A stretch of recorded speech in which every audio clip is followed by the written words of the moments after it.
This Deadpool deck has been posted some numbers. I want to get a feel for how it plays. So this is like Magic with X-Men. So, Snap doesn't really have a good straight parallel to any other card game in existence, just because it's like a very unique mix of mechanics from a number of other games. Like, for example, this here is called the Cosmic Cube, I think it's a technical term, and you could raise the stakes of the match you're playing so far. So not all ladder matches are equal. For example, these rocks appearing from this location are very good for the deck that I'm playing, because they give a deck that I have a card that cares about things being destroyed. So I'm gonna raise the stakes because this location is good for us. There's kind of like 3 people in every game. There's you, there's your opponent, and then there's these 3 locations that flip up that are from like a random pool of like 60 to 70 different things that they could do. I honestly think the biggest innovation Marvel Snap has as a game is the fact that your decks are only 12 card singletons, so they're hyper consistent. You see 75% of your deck per game. But the locations here, because you're only getting 3 from a fairly sizable random pool, that adds a lot of necessary variance to make a card game interesting and fun.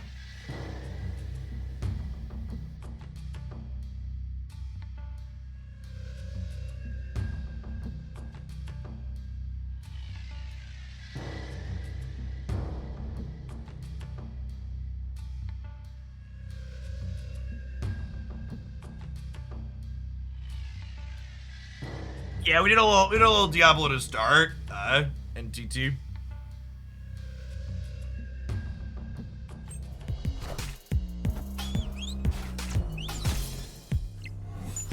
If you're new to my channel in general, Kai, Magic the Gathering was actually the game that I streamed full time before Marvel Snap released. Well, that's great. Cloning Vats is also kind of absurd for our deck. Like, this was a good location, so we raised the stakes, but like this location is just also incredible. I might actually Carnage these Raptors off next turn. So maybe rather than making another Nova, I'm just gonna Yondu them, so that way my Null can keep getting bigger. Null gets the power from everything that destroys everything that gets destroyed, and this destroys the top card of their deck, which is pretty solid.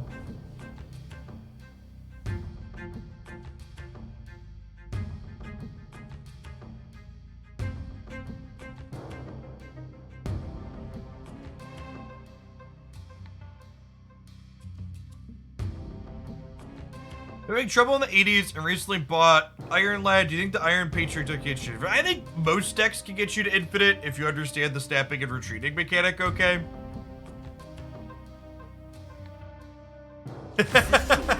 Our opponent's actually just leaving, I assume, because these locations are just like all insane for us.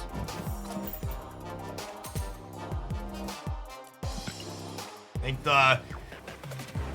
not to make you feel too discouraged about your Iron Lad pickup too much, but I think if you ask me to pick a deck list that I think is the most overrated deck by good players in Marvel Snap, I think the Patriot list would be my #1 pick for that title currently. The metrics for the Conquest content have actually been really good on YouTube so far. The 2 I posted over the weekend. I want to post a couple of shorter Conquest-based videos for my first few gameplay videos this week on the YouTube side, and we'll see how those go. Get a feel like if the longer or the shorter ones are good. But yeah, the game mode's been fun, and I think it's gonna be a mainstay part of things.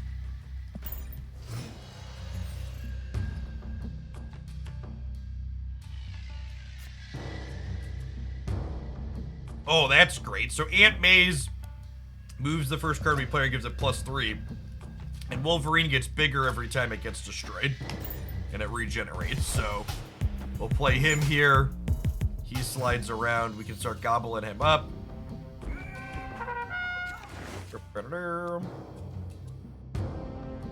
Yeah, and that's honestly kind of insane too, right?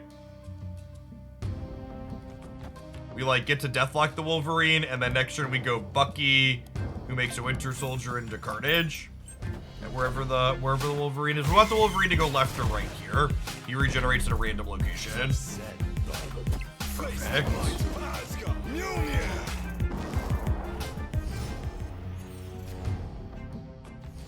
We're kind of too far away from Deadpool being useful this game. You gotta start blowing him up early to double him a bunch.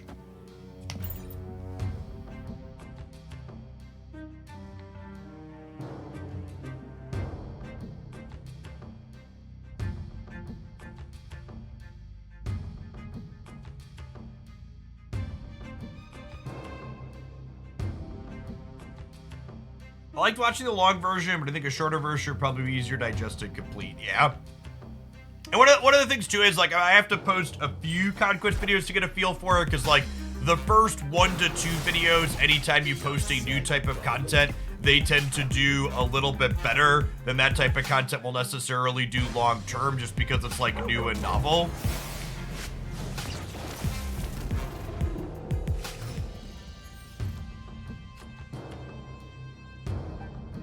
Dream Dimension. Has anybody ever enjoyed playing in front of a Dream Dimension?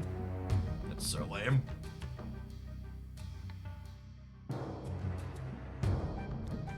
Just do this, blow these up, and then we hope to draw a null next turn, since Wolverine is just massive, right? All my homies hate Dream Dimension, exactly. Enough said, there is a chance we are winning the middle.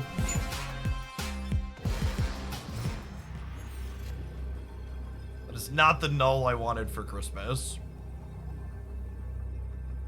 And even if they, like, have a random Shang-Chi, the Wolverine's still 13 somewhere. I guess, like, Shang-Chi here, plus a big thing. Am I supposed to just play for all 3, actually? Is that crazy? Call me baby. Wolfsbane's bigger than Saber to the left. Yeah, that's true.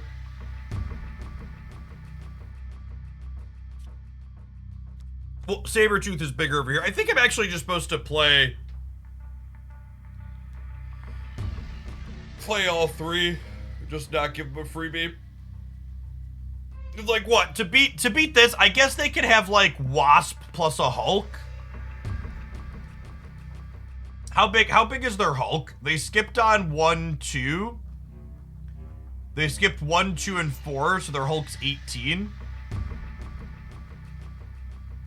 Nah, I don't want to lose to Hulk Wasp. Yeah, I'm just gonna do this.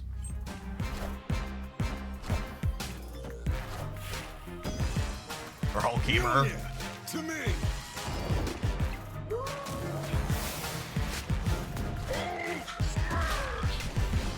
Yeah. Yeah, they didn't. So the Hulk for our opponent gets 2 bigger for every turn they had unspent energy. So they skipped on 1 and 2. They only played 3 energies worth on 4, and they played this on 3 for all their energy. And they played this on 5?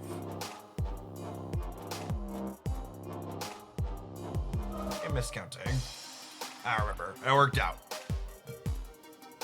Lockjaw usually runs Shang-Chi. So Shang-Chi isn't super common in their deck, but it's always worth talking through. Can you beat cards, especially tech cards like that could go at anything without the cost of losing to anything else? So like, I don't think you should make a play against Lockjaw that beats Shang-Chi and loses to something else, but you should make a play against Lockjaw if you beat Shang-Chi while also beating everything else.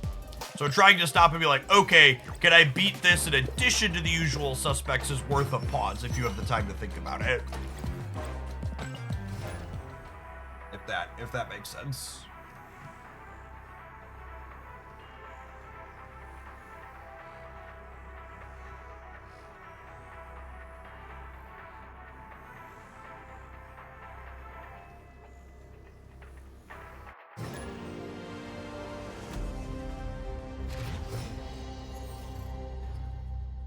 Oh, they paid 5 for the Jubilee because of Dream Dimension. That's it. I was like trying to count like, wait, did they have energy on 5 too? That's what I missed. Got it.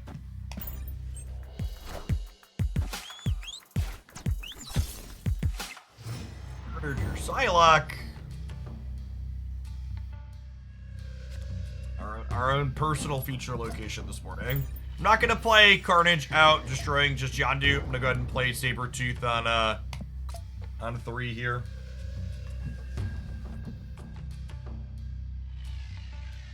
Stand up for a little bit here.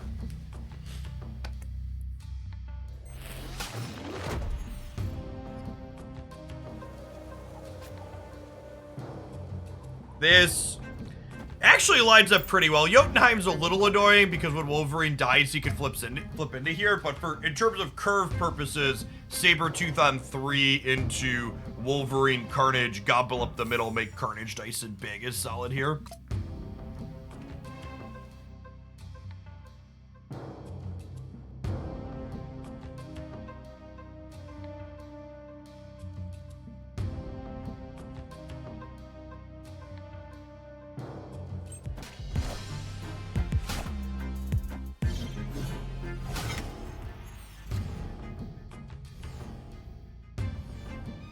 Oh, and Bucky's actually better here for us because this way I don't have to worry about Wolverine jumping ship over to here. Nakia, probably a bot. I will say that's the nice thing about Conquest, not having to worry about AI matches.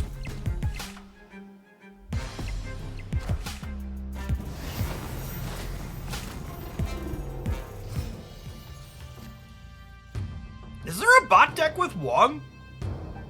I don't know that I've played a bot deck with Wong before. Yeah, this might actually be a person. You don't have to worry about Infinite. Bots are less common in Infinite with what they changed, but not Zero. Dream Dimension means they can't Black Panther us this turn though, which is nice. I guess we'll just play this. Yeah, Wong makes me think Black Panther brew. Hey, Ackman, thanks for the 5 months.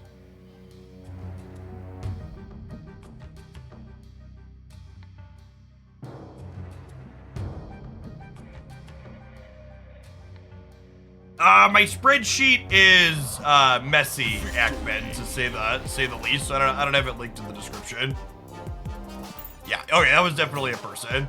They were just on Black Panther, and Dream Dimension was much worse for them than it was for us. Dream Dimension claims another victim. How do we feel about this season pass cosmetic, by the way? I kind of feel like this is one of the worst Ghost Spider variants. I really like the season pass variant last month, but this one feels like real medium.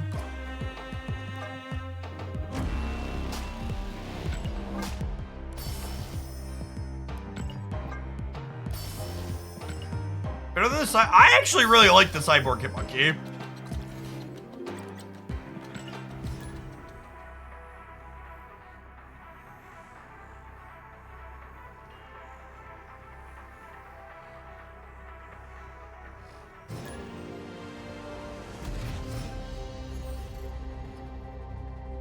The weekend challenge showed up. There were not weekend challenges that showed up. They were bugged. Second Dinner has announced that they will be giving all season pass holders the 150 gold. All Silk owners will get 1,000 tokens, and everyone in general will get the 200 credits because the new system was borked. I imagine those will go out sometime tomorrow after the day rolls over. So if you're on the fence about buying Silk, and you buy Silk before she leaves the weekly spotlight tonight, you will get 1,000 collector's tokens back sometime tomorrow via the inbox.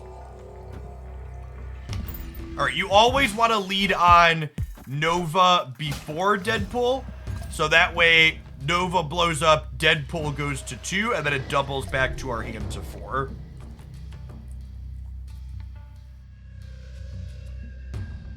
I guess we're just doing this. If I had like a Carnage teed up in my hand, I would play Wolverine this turn, but with my Destroy effect being a 3 energy play. I just want to go ahead and get this down. Shuri, okay.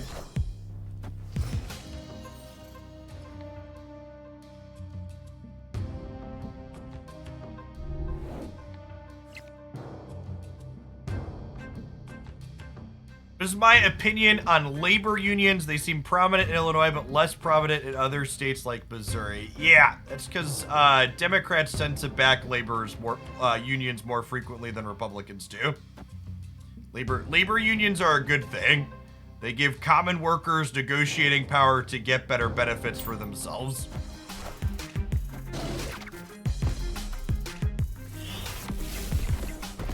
Chat, the only thing that stops large corporations from literally gutting you and selling you for parts because it would be profitable is because it's illegal.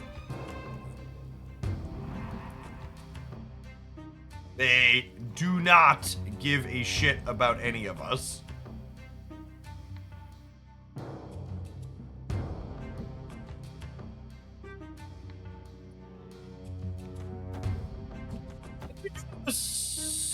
And then we'll go Wolverine Carnage.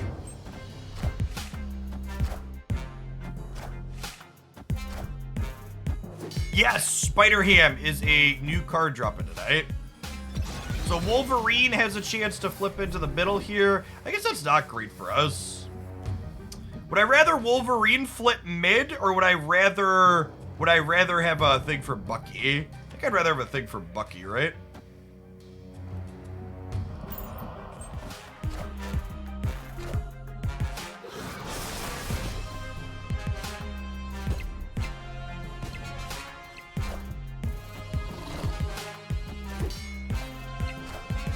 Unions are good for non-union workers too. Studies have been conducted that unionization in sectors raises wages for everyone. Yeah, because it means companies that even aren't unionized have to compete with the labor market that the unions are putting out in terms of the amount of money that people can get from them. It's big true. It's actually a really interesting study popped up on my Twitter timeline that talked about how when free school lunch programs exist in areas, they actually make food cheaper for everyone, because when kids get lunch for free at school, those families buy fewer groceries, which leads to lower supermarket prices.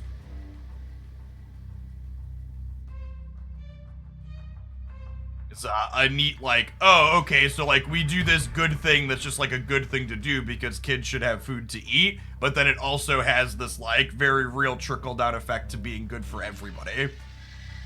They snapped me? Really?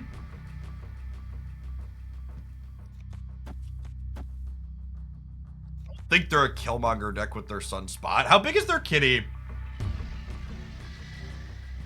Their kitty's kind of big.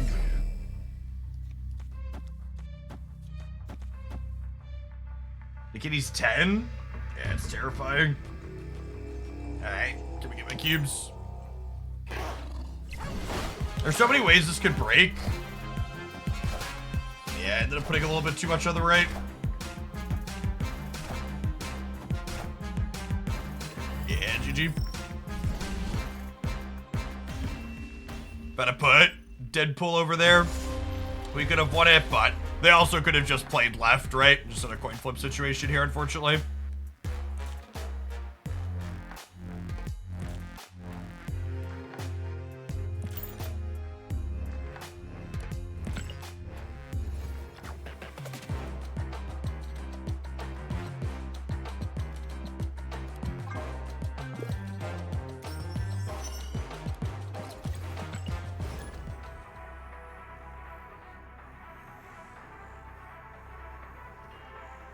It seems crazy to not have free food for school children. Yep.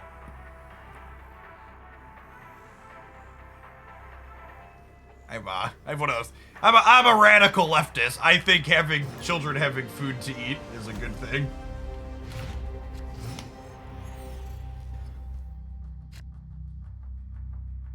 Do you have an initial impressions video for the rating cards this month? Yeah, B-Night, if you check on the YouTube channel, there's a full July cards review video up there. In the straight deck on the ladder all weekend. Yeah, this deck has pretty solid stats.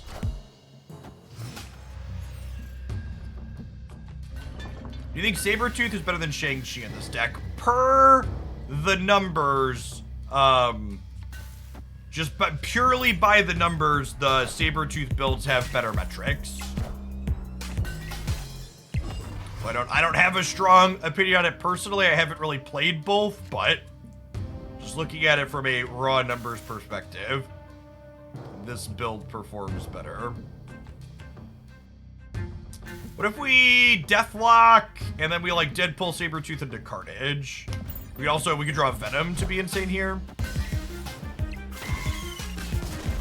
Unfortunately, my Nova's in the wrong order here, but I just want to get Deadpool going, I think.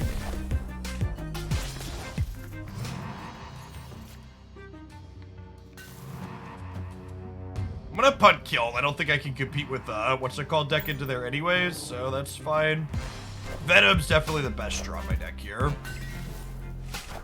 Wow, they Cyclops this middle. Brutal. Oh my god, they Cyclops us middle and their Shocker hit one of these. They got to do both. Gross.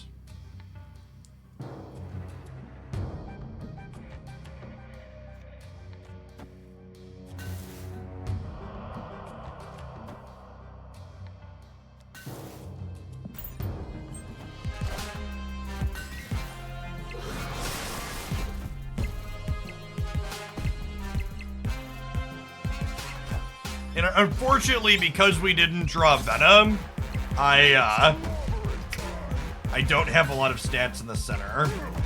I think we're probably dead here. I don't think death is free. Yeah, she goes 2.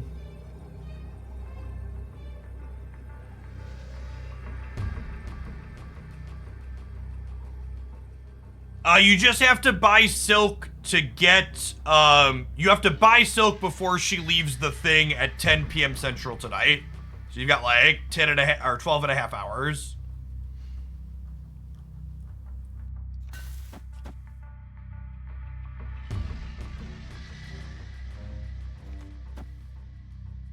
It just doesn't win either way. The people that are being super results-based and being like, why don't you play Shang-Chi? Shang-Chi doesn't win this game either. Like like this is the same, right? Like the problem is I can't win 2 paths. Like if I Shang-Chi here, I'm still losing to the fucking Hulk and Necrosha. Yeah, I would assume it applies to Season Pass Gold too, so if you buy the Season Pass before the mission, the weekend missions that didn't populate for most people would have run through the rollover tonight. They go for a full 3 days. Until the new week starts. Yeah, I mean, per the and honestly, let's take a look at the metrics here, because I've seen other people playing the Shang-Chi version. Last I looked, the build with Shang-Chi had worse metrics than this one. You can take a look at Untapped and see if that's still the case here a couple days later. Oh, scene. No. Exclude Galactus. Nope. Exclude Galactus.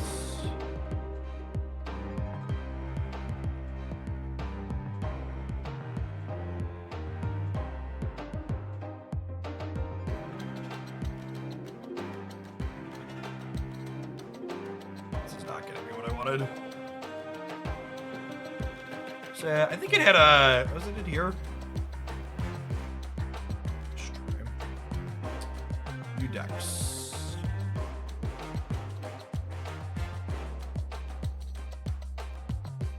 This is almost kind of funny. It's actually just like old Deathwave.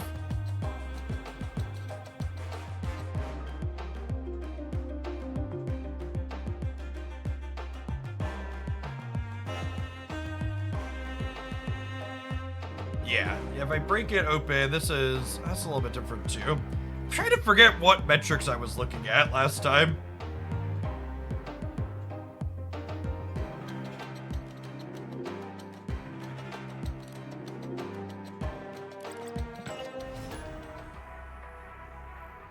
Hey, what's going on, Jace? Thank you for the 52 months. Welcome, welcome, welcome back. It's been a hot second.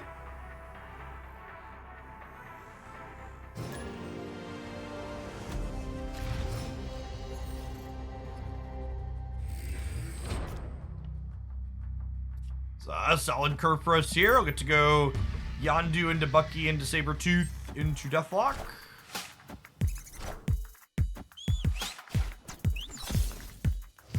They are also a death deck. Okay. Noted.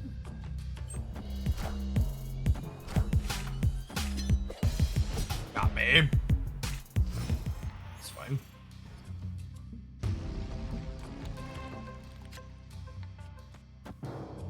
Okay, and I get to go Sabretooth into Deadpool Deathlock next turn. Sabretooth will be nice for getting something into Morag on the last turn. I feel like it's weird to me that Yondu's templating with Wolverine doesn't put Wolverine into the board. Hey, Signor, thanks for the 3.5 years. Welcome back.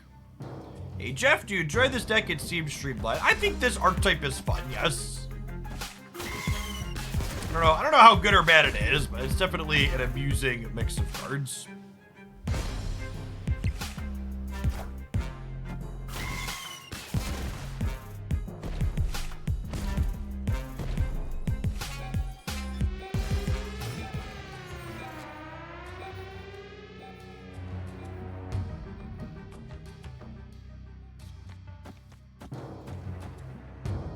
I kind of want to just do this.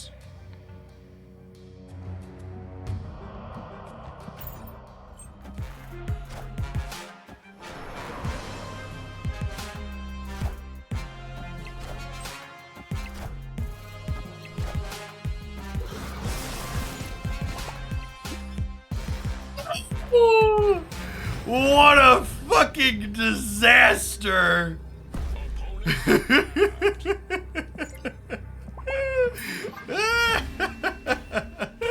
Yikes! Cordova! Thank you for the quarter of a year. I appreciate that. Welcome back.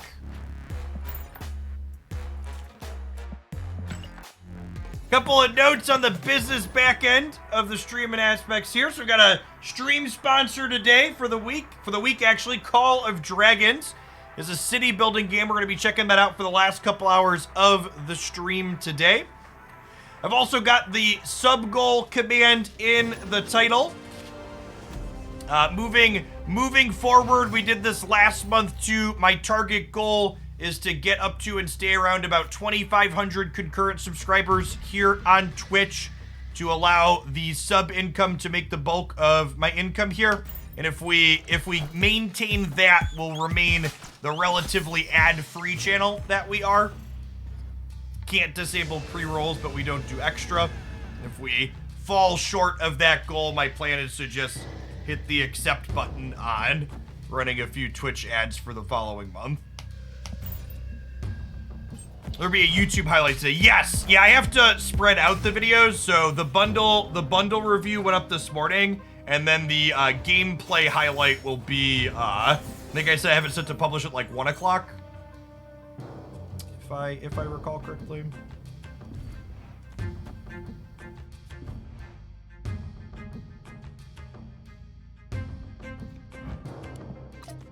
I'll Sabretooth this turn. Hey, Nomad, thank you for the 33 months. Welcome back.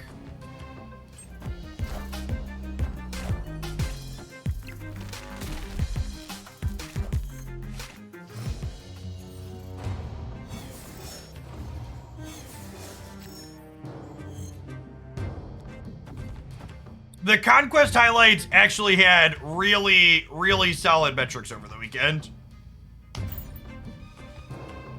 That being said, the very first time I post a particular type of content, it tends to do better just because it's like shiny and new.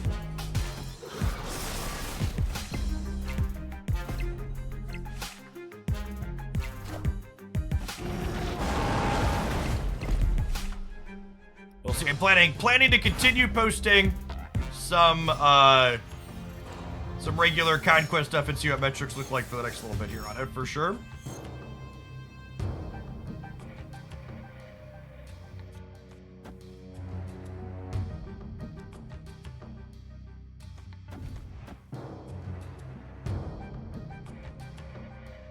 Do I do this, and then we, like, null the middle? They could be Galactusing this turn still, too. Or next turn, we could be getting Galactus next turn.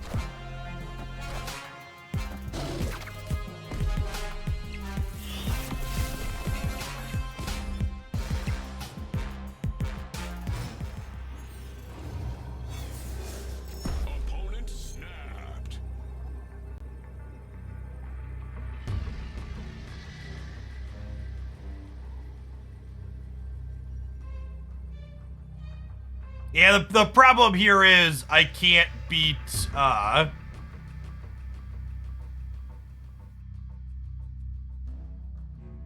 I can't beat them playing null, right? Because they're ahead in 2 and I can only play to 1 location. Hey, J-Rock, thank you for the over 4 years. Welcome back, appreciate that. Yeah, I think I'm bouncing. Escaped.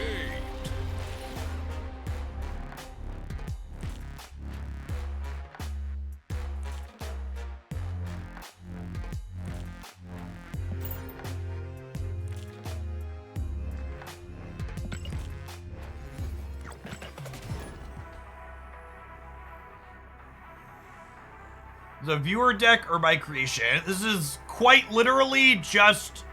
This is quite literally put all of the destroy cards in a deck list. So this isn't exactly big brain stuff.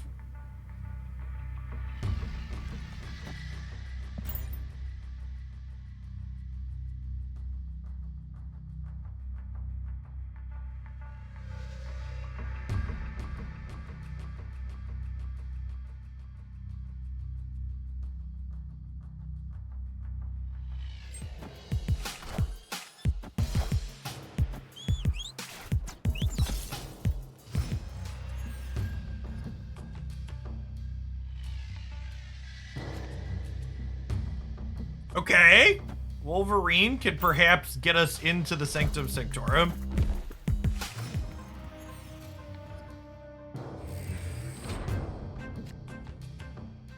I'm gonna get the Sabretooth down so we can start blowing things up more frequently.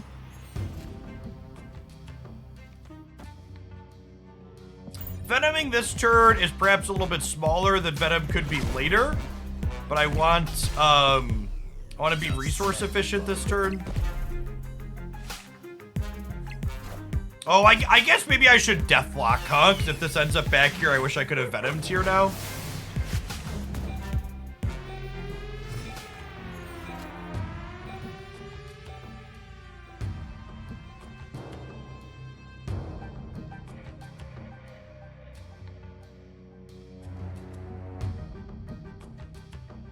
We appear to have lost the vault, yes.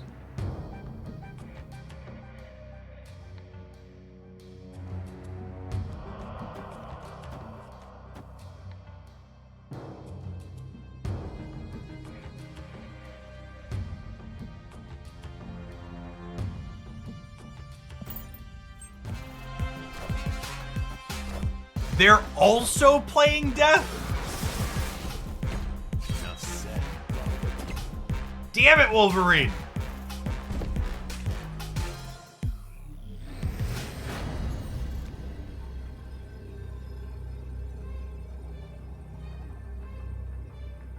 Yikes. He's cooking in Hell's Kitchen. Yeah.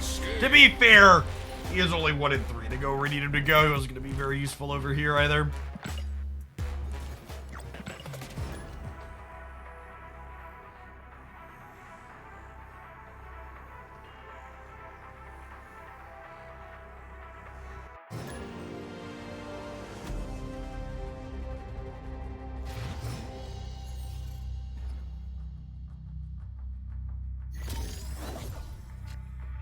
so fucking strange when people come in here and comment on my appearance. Like, I'm not some kind of emotionally insecure person that needs to hide. I'm not Elon Musk. I don't have hair plugs. We're not like trying to make more hair be here than there's not. I'm not like trying to hide my floppy man tits or my dad bod. Like, I kinda am who I am. Nobody's really here for my appearance. And if you're someone that like needs to, if you're that insecure about yourself that you need to come into here and be shitty to other people at random, I'd encourage you to seek some help.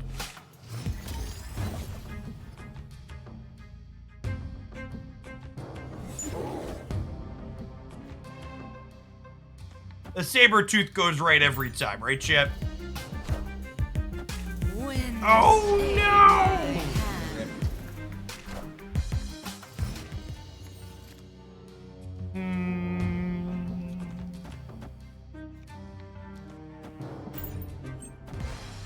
Don't tell me what I'm here for. God bless.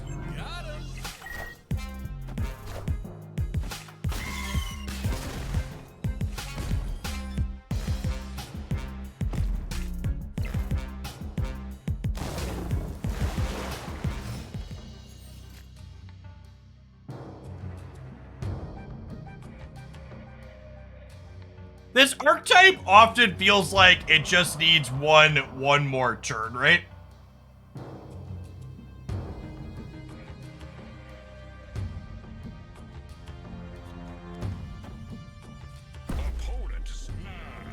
I feel like I often feel like I have all these things to do, and I just like, well, so magic's not really one more turn. Like, magic, you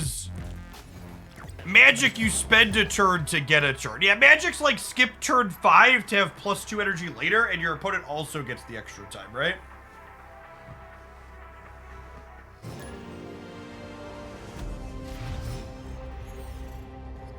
Why even address comments like that? Don't give them their minute of fame. Well, one, they're not really getting any fame if I don't highlight their username. And two, believe it or not, for every shitty comment I take a second to call out on occasion, there's dozens more that happen. I promise you I'm not stopping and mentioning everyone.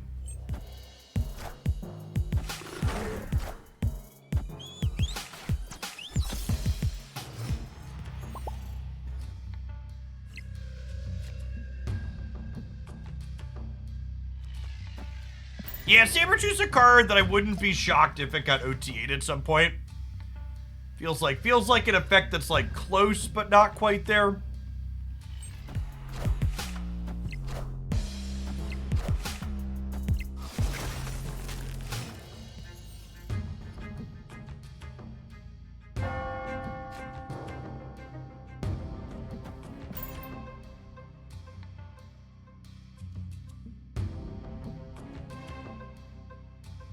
Are you gonna do some Conquest today? Yeah, for sure.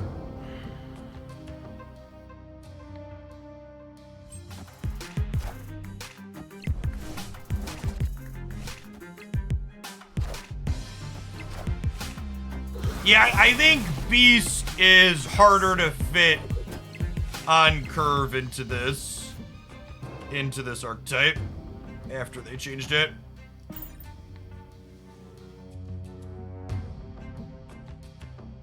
The first couple of Conquest videos looked good in terms of metrics on YouTube, but the important thing to understand is anytime you do a new type of content, it always tends to be more popular because people are like, oh, what's this? I need to figure out if I like it. So I'll have another Conquest video up today and then a couple others over the course of the week to try and get a feel for like what all it's doing. Do I want to fight over this here? That's probably fine. Is it? Or would I rather just like play mid and then play null here? It's probably better. I don't really have opinions on cards that haven't released yet because like we don't know what the metagame's gonna look like by the time a card releases.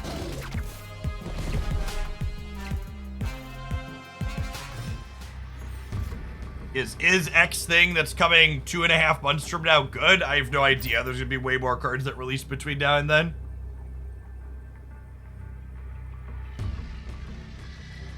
Opening my 17 caches when Spider-Ham gets released. That is correct, Drunk Owl. Yeah, I'll be opening a bunch of my boxes until I get Spider-Ham tomorrow on stream. They might monkey, right? Maybe.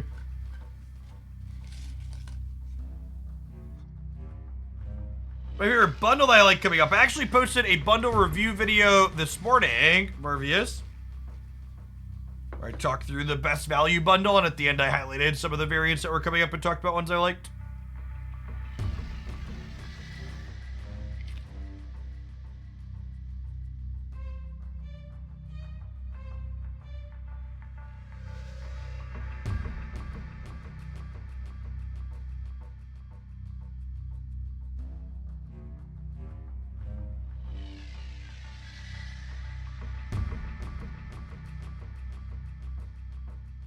Oh, that's why chat's clip below. I forgot to put slow mode back on after we were done with Diablo this morning. Fix that.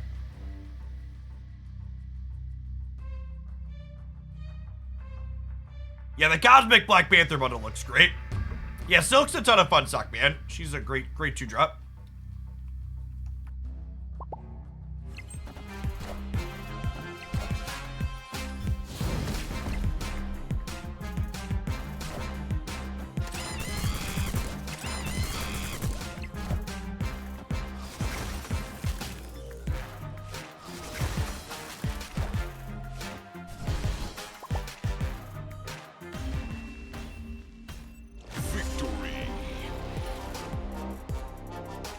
The old Shang-Chi, and then lose every path. Good stuff, good stuff.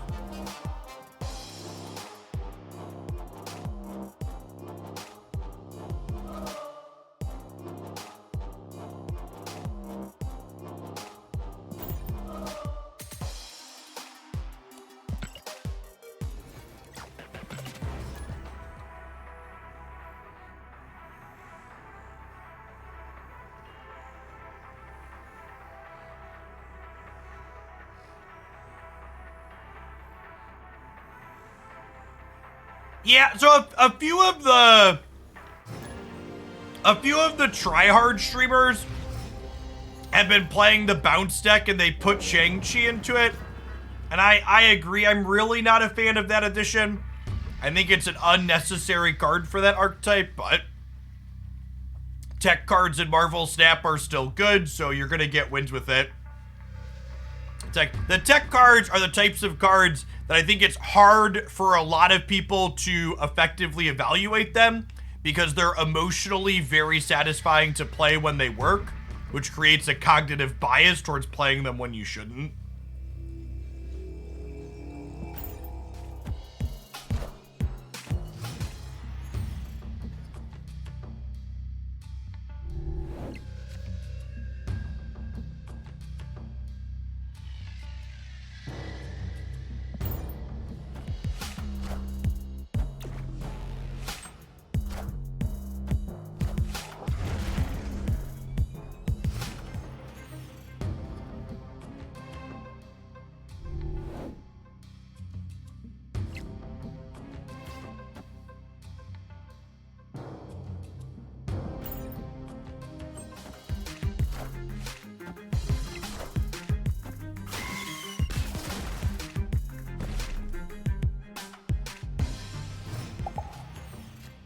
Wait, they're Kitty Patriot?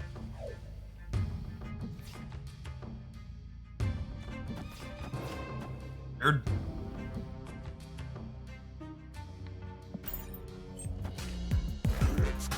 Is there an OTA Thursday? There is an OTA on Thursday.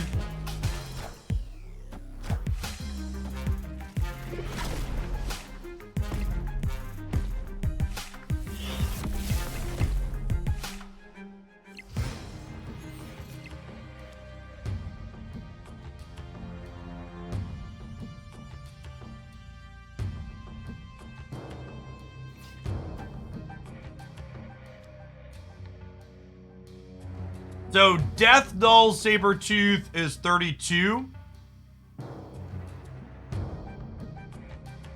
Whereas Carnage Sabretooth is 4-9. Yeah, it's less. Okay, I think I just played Death this turn, right?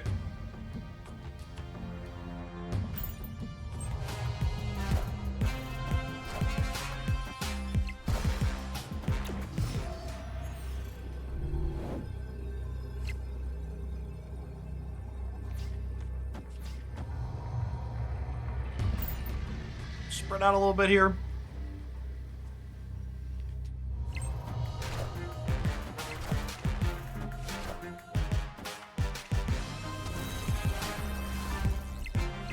Strange build from the opponent. Kitty, the most of their build is pretty stock. The Kitty Pride feels like a weird inclusion.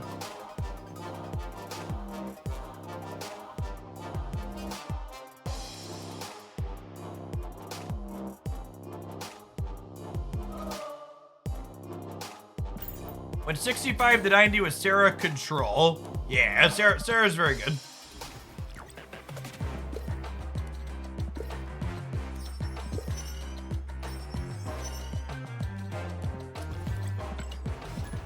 In general, for people that are newer to the channel, I hate the question, is this a viewer submitted deck? Because regardless of whether I built the deck or a viewer built it or I pulled it off of Untapped, your responses and feedback that you offer about the deck should all be the same high quality and high caliber. If you want to critique or ask questions, the source of the deck list shouldn't indicate or shouldn't dictate the types of questions that you're asking.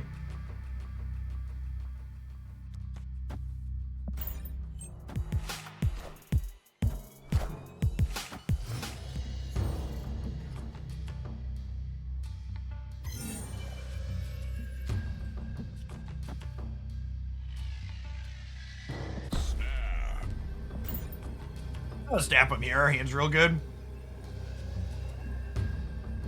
Good shot to draw 2 cards with the Asgard on 4.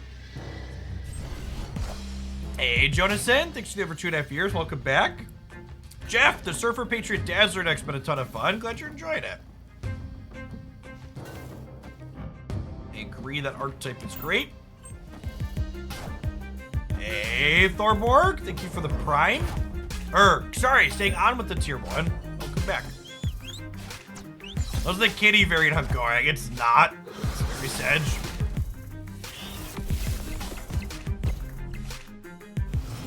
Kitty and Silk variants are now at the top of my most wanted list.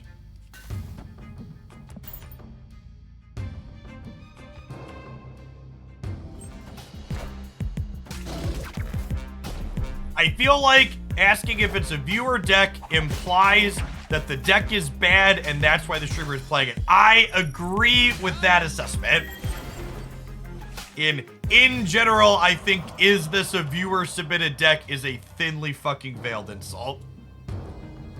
Or maybe it's not so thinly veiled, you know? So I think we Venom here and then Death is free and Null is huge.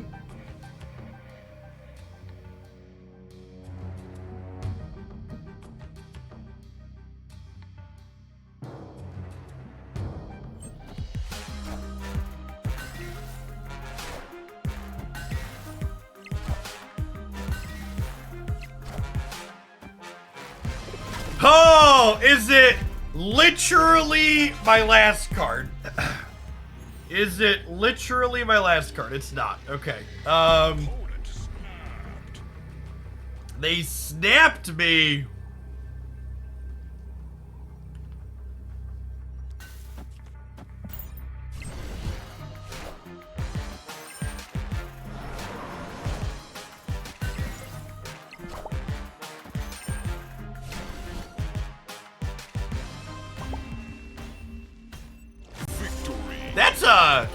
That's a strong snap on a just arrow last play. Our gal ain't what she used to be, chat. We killed their wave with the Yondu.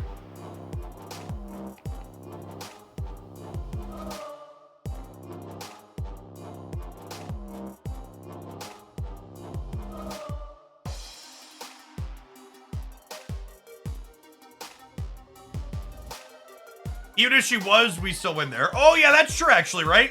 Even if she was old arrow, we'd have been -4.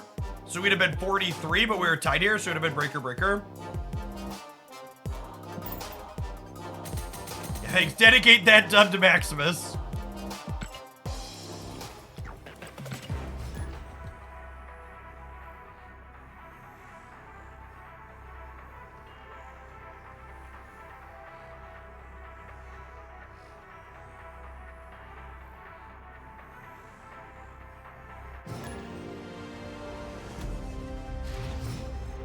Is it worth it to spend 6,000 tokens on Hitmonkey, or is it going to drop soon?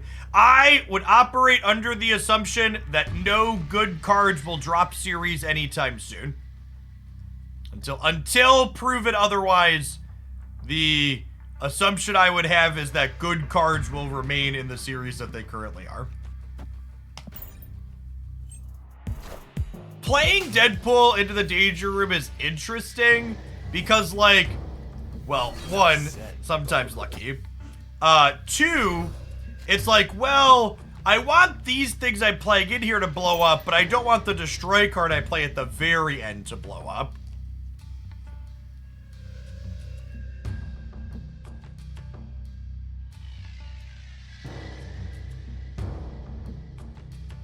For the Hawk bounce deck, what should you think is better, Collector or Bishop? I actually don't know the answer to that. We're gonna play some Hawk bounce. We're gonna play some Hawk bounce after I'm done getting games with this destroy deck, actually, because I want to play some more of that.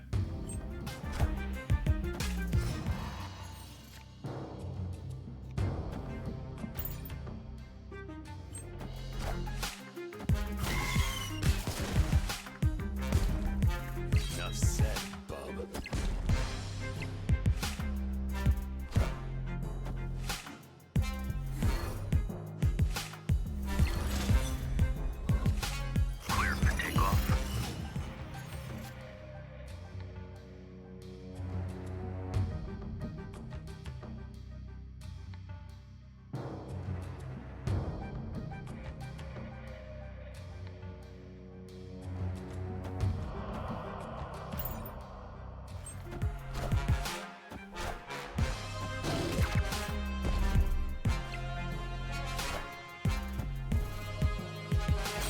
It ends up being series equal card strength. I think it's going to drive many players off, myself included. I agree.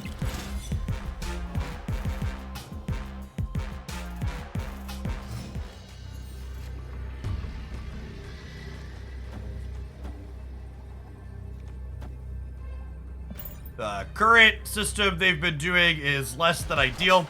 They've also communicated to us that, like, there's changes coming to their economy stuff at some point in the future.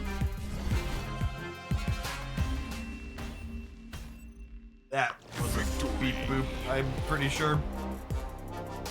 Silk, Iron Ladder, wait for one of the cards for next month. Well, remember, you get about 6,000 tokens a month. So the question in my mind isn't like Silk or I would not recommend Iron Lad. I think Iron Lad is not great. I think Silk is reasonable, but I also kind of expect Spider-Man 2099 and Spider-Pig to be reasonable as well.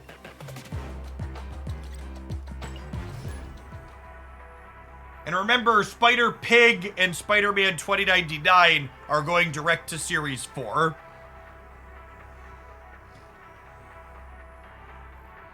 So they'll be cheaper. Yes, it is confirmed that the 1,000 collector's tokens for the weekend mission for Silk was at high point, and other future card releases for the next month and a half are going to have lower other amounts as they test things. So the weekend missions for like Pig and Spider-Man 2099 of releases next month are going to range from 100 to 500 tokens back, not 1,000.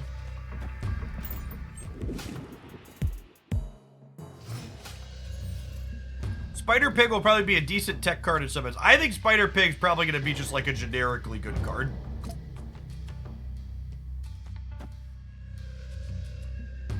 I'm going to put Bucky in the middle, because if Wolverine or Nova come in off of Sakaar, I want them to go with Bucky. Okay, so Jeff and Null, they're Galactus.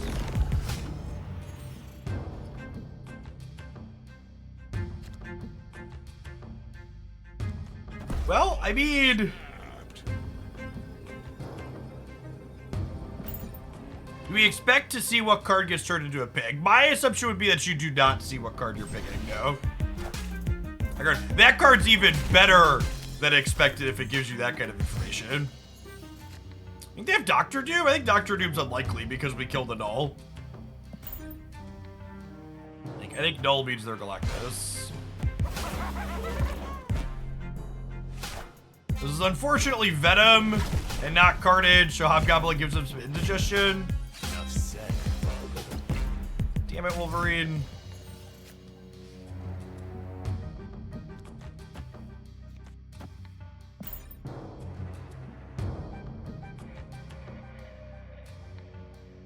Yeah, Null's feeling a little ill too.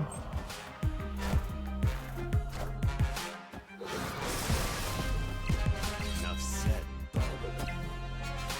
Rip.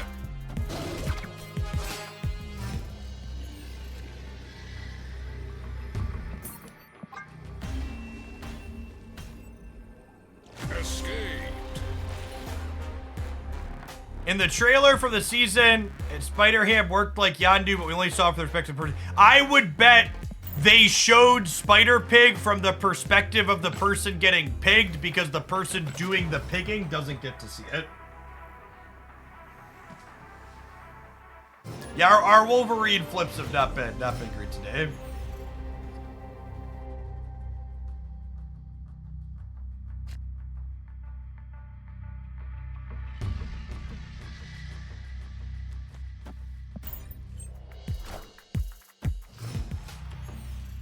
Which turn do you think Spider-Ham will see the most play? I think it depends on... I think that's going to be... The answer to that question is not just a you play Spider-Pig on this turn. It will be a what does your curve look like? What's the matchup that you're playing, etc.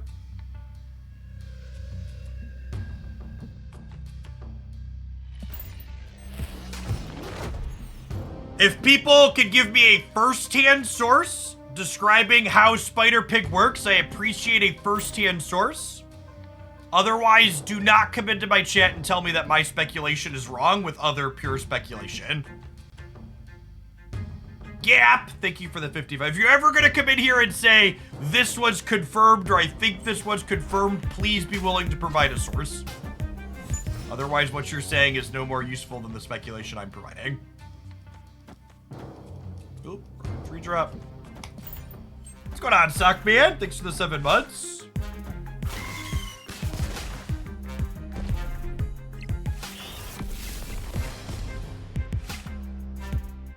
My uncle works for second dinner. Yeah, exactly. Alright, so we want to draw Venom or Carnage here. Our two best. Oh my god, I can't draw either of them now. Edge.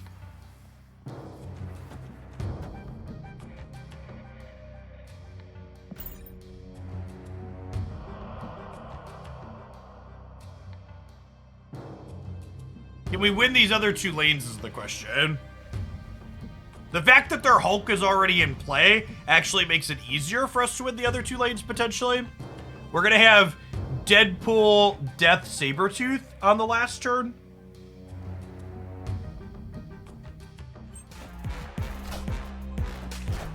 Does Regis provide a first-hand source for the claim that he made? Or is the answer to that no? I'm not asking for another content creator. I'm asking you to link me a second dinner team member on Discord or Twitter saying how the card works.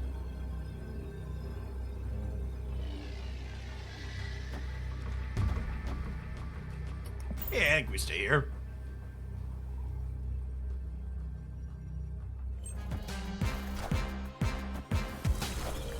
That's an ambitious Dr. Doom with my 8-power Deadpool at the end. They were just like hoping they were going to tiebreaker my Sabretooth and win it with a lot of stats on the right.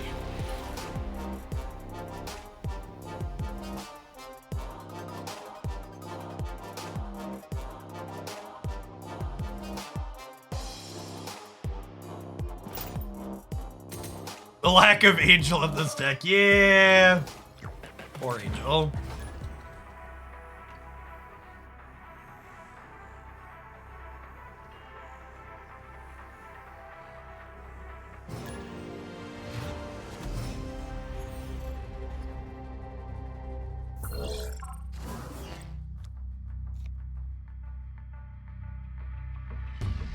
Second dinner mentioned anything about the buggy season pass experience Conquest mode gives. Conquest gives buggy season pass experience? I wasn't aware of that.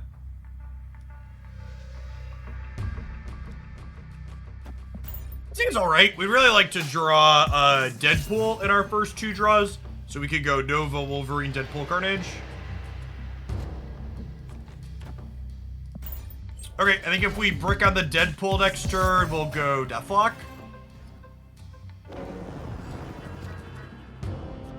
Yeah, nice. And then, in a perfect world, Wolverine goes right here, so we can go Bucky Carnage next turn. So really clean curve for us. Wind, aid my hand. Alright, it's gonna go into Baxter Building. This is still fine. We have a bunch of stats here. Ooh, and honestly, we kind of want Wolverine to go left now, right? So that way, Venom can grab Wolverine and Deathlock. It's clobbering time.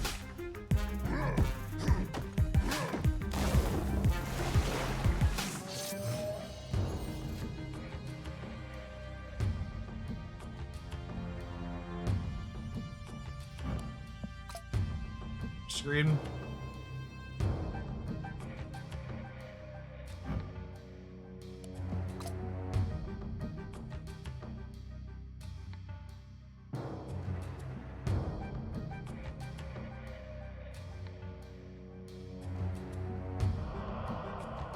What's better? I need to win Baxter Building. Is this better? This is maybe a little worse if I draw Null.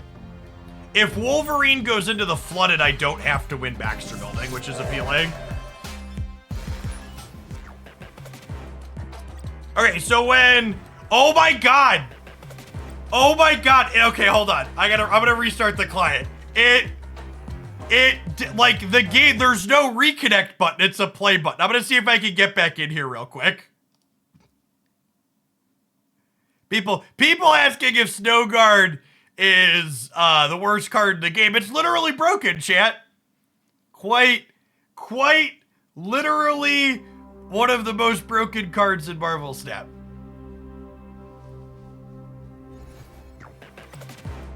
Wow! The game is fucking gone! Alright, hold on. There's the submit bug report button. Played a Snowguard. Played a Snowguard from Hub that was missing artwork onto a Baxter Building. And the game full crashed with the match just vanishing.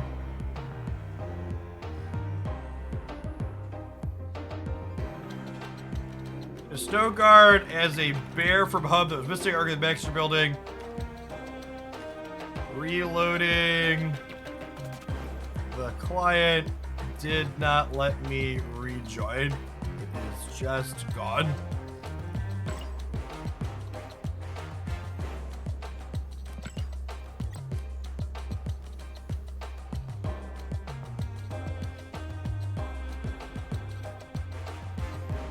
I'm gonna report this in my secondary thing too.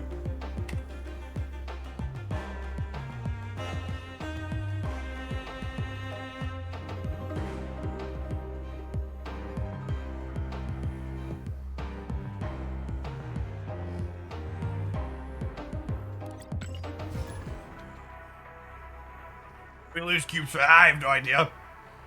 Ain't nobody got time to pay attention to their cubes. If Pig showed you what card it was hitting, it would have been S5 and not so. That's probably a good take, Gap. Thank you for the 55 months. Welcome back. And Sockman, thank you for the 7 months as well.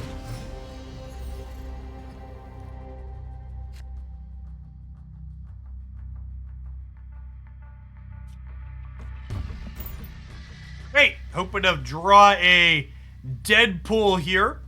So we go Nova into Wolverine into Deadpool Carnage. Deathlock would be a good corollary prize, so we can just Deathlock on 3, but I would prefer to get Deadpool going. Go left! Go left! Oh, God, we're running hot, chat. Well then, do I do it? Do I do it? I'm gonna just Yondu middle and give myself one chance to draw Deadpool here.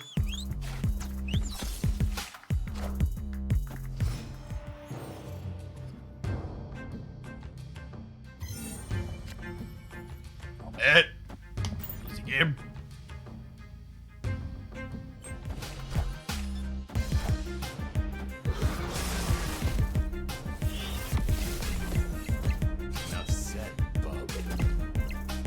Alright, looking for Venom here.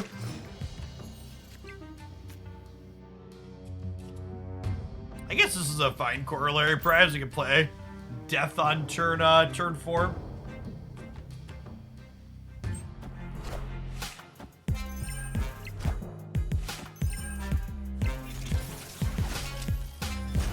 Potter MK, thank you for the half a year. Appreciate it.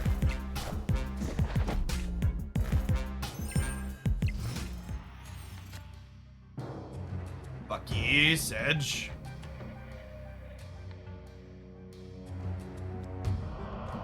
I don't think they're getting into Fist Tower, right? So I think I just like full stack the Xandar.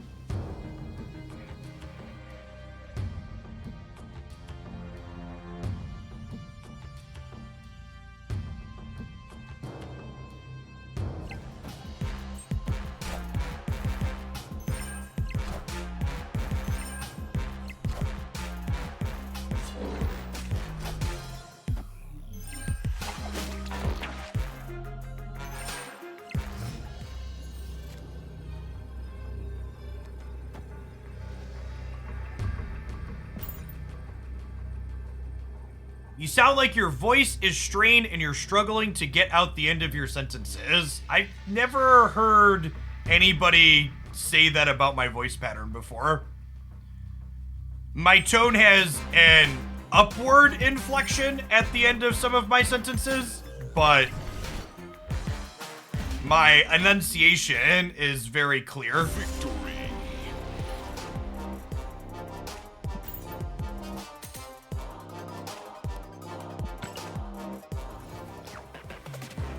Why is it even a question? Listen, chat, people have to come in and ask about the way that I speak because they haven't left their mother's basement in a significant amount of time. So they've forgotten the fact that there are people in the world who speak differently than the same 3 people they hear on Discord voice chat every night. So it's new and scary when you open a Twitch stream and you're like, man, this motherfucker sounds different than those other 3 people I listen to talk to all the time.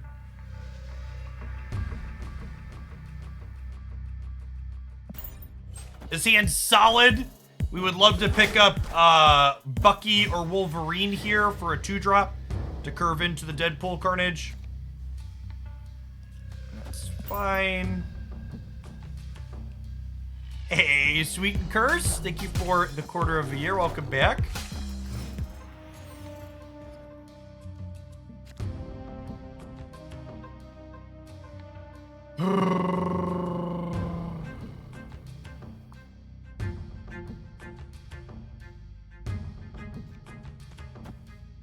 Think I'm doing this? Is it crazy to just like play Venom out this turn? What's my curve look like? I think it's Carnage into Deadpool, Sabretooth, Bucky, Venom. I think that's fine. Oh, but I'm gonna have Avengers compounds. Maybe we just punt the Asgard.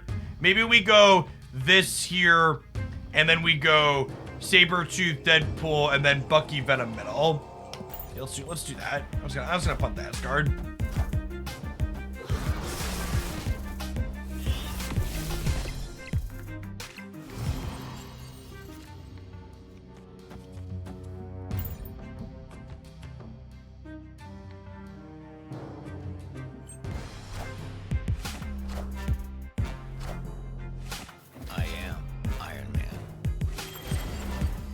Does your speech pattern relate to the region that you're from? Chat, if you think everybody that lives in the same region has the same speech patterns, you desperately need to go outside and touch some more fucking grass. Please, for the love of God, interact with more human beings. Please! Please, I'm begging you.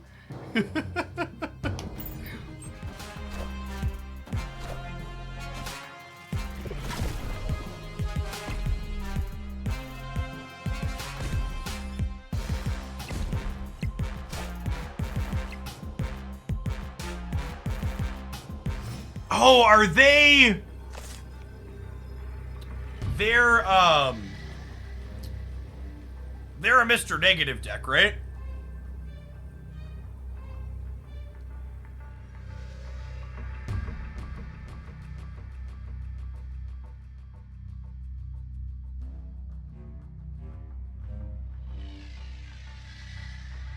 This is the other part. Me not being nice to you when you come in here and tell me I fucking sound weird, and then you have the fucking audacity to get mad at me like I did you some big disservice. Like I was rude to you when you came into my space and were a fucking asshole. Like, no, get out.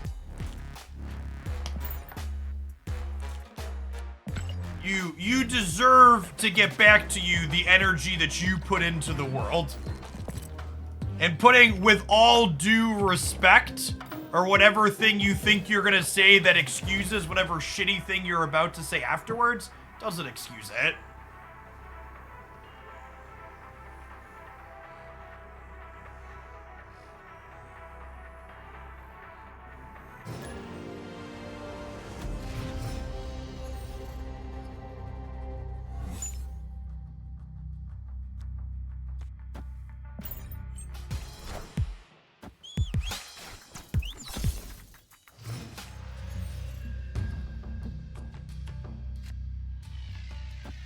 Okay, we haven't drawn any rocks yet. We'll be able to blow up a couple of things here with the death. Honestly, I think we're supposed to snap here just because our hand is good, right? And the odds that their hand is going to be mediocre is high because of Subterranea.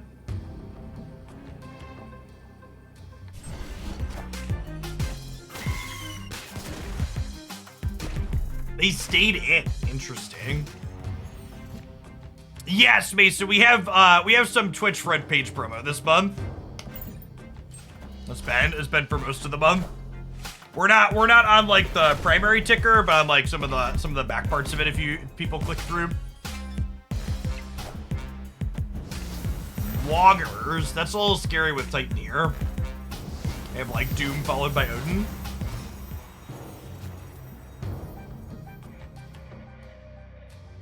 I think I want to play out my cards here just on the off chance that we draw null.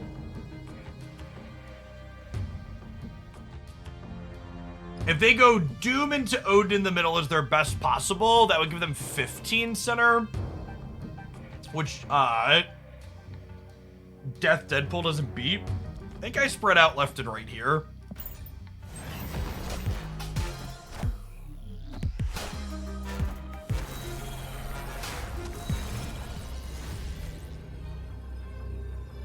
That's just a Nova. Rip. Hey, Percival. Thank you for the 5 bucks. Appreciate the prime. Welcome back. Escape. Oh, we could hold Deadpool because the null's gonna be fine. That's a good shout. The Titan here makes us holding Deadpool's fine. But we should play the Death because she was 2. That's a good call out.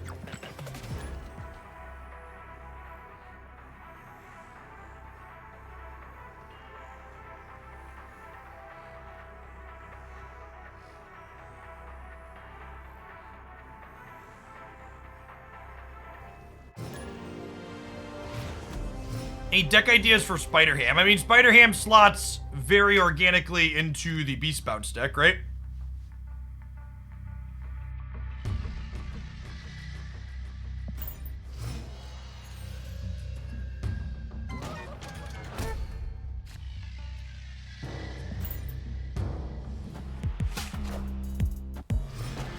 There is no way to directly control which cards get boosters. No, it's pure variance.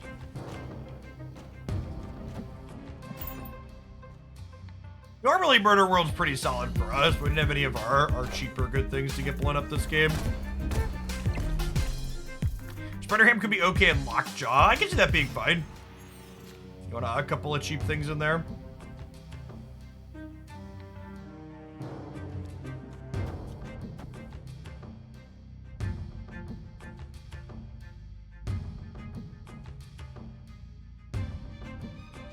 I think we're setting up Bucky this turn.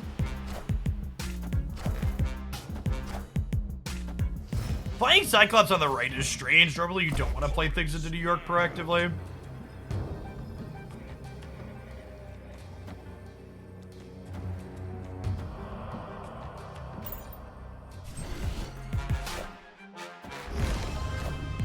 Okay.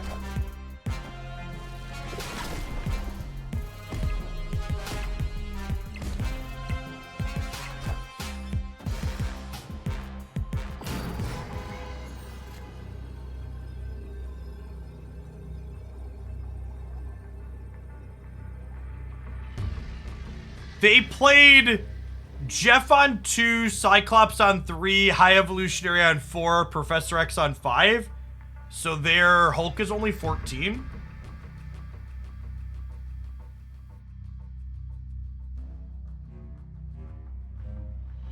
So I'll put them to 21 here.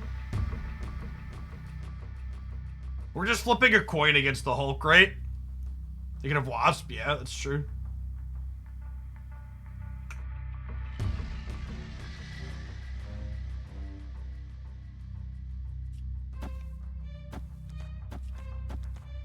This beats Hulk, Wasp, middle, right? And it beats Hulk, mid, Wasp, right?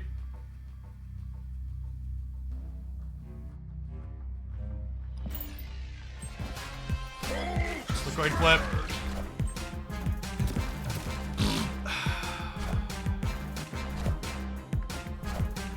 Just wanted to guess where they were gonna play to.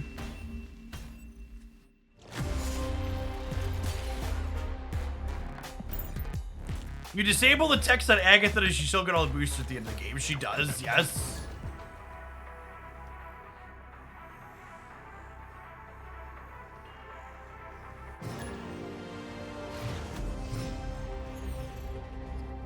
Give me a short explanation of what you think of the beast change. I actually posted on Twitter last night that I wouldn't be surprised if the bounce deck ends up getting nerfed again. I think the bounce deck is one of the best decks in Step right now. It's very good. Speaking of very good, chat. Speaking of very good. If you were playing for keeps, you would snap here on 1. And then you would try and snap again.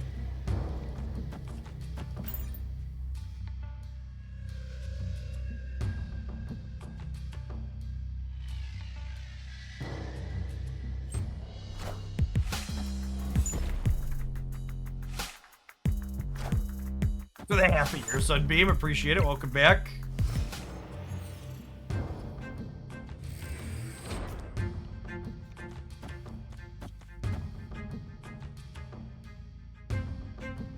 Unlimited power.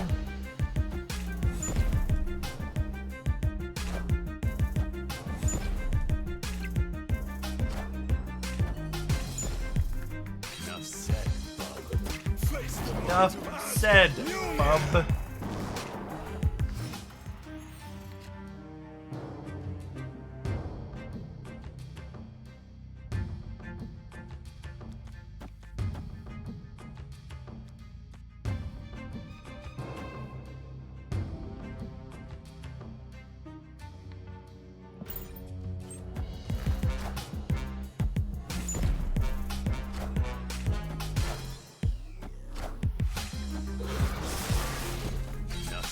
You think of dropping Deadpool for Zola in this deck? I think Zola is only good if you have a way to Zola and Null in the same game, which this build doesn't currently have.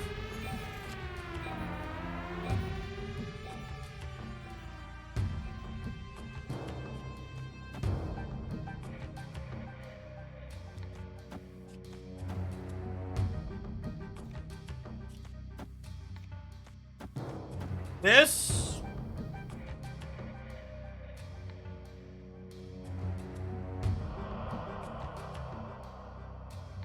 I think it's this.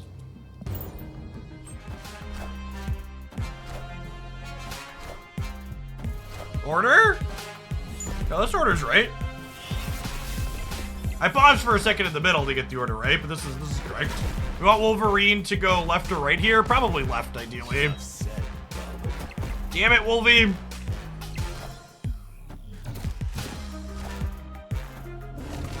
Alright, never mind. Everything worked out. Thanks, Magneto. Appreciate you.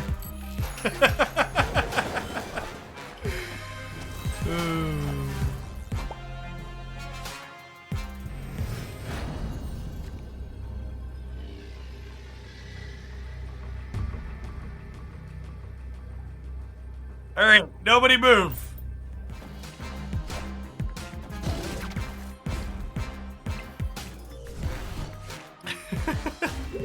I appreciate the opponent giving us a cube for a full game for a highlight.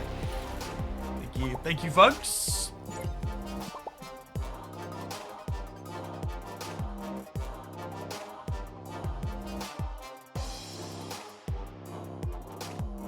And Golgari Tom, thank you for the half year. Appreciate the support. Welcome back. He's up, folks, using the sub goal command. This is my full-time gig here on Twitch, and I appreciate everybody that subs to support the channel.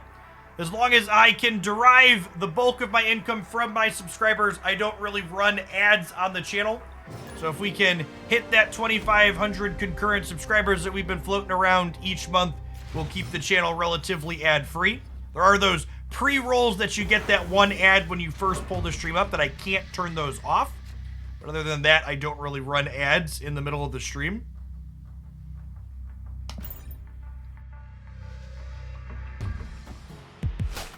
Playing Conquest. Yeah, Conquest is fun. I want to still make sure I play a mix of things just so I can get some highlight content within a few different formats, but we'll definitely do some Conquest later today.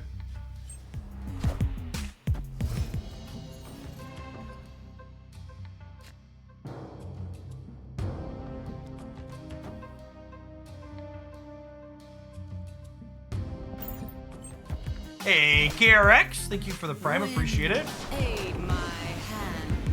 I don't mind the occasional ad if it's more profitable for you. I mean, it does make money to run ads. I just personally don't enjoy jumping through the ad hoops, so if I can derive my income from not doing it, I'd rather not. But yeah, I also enjoy feeding my children.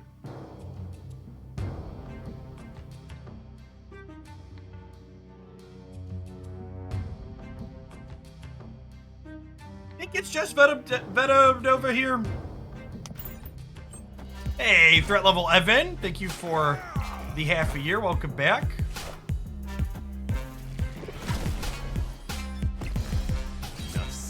The first couple of Conquest videos on the YouTube channel have been performing well, but they're also a new style of content, so it's really hard to know if that's just because it's new and novel. I'm gonna do a few more Conquest highlights this week to grab some more data points for sure. That's actually an incredible draw, right?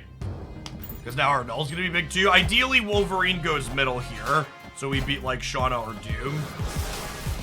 But even if Wolverine doesn't go middle, we have a good chance to play for left and right here. Yeah. It's level 17.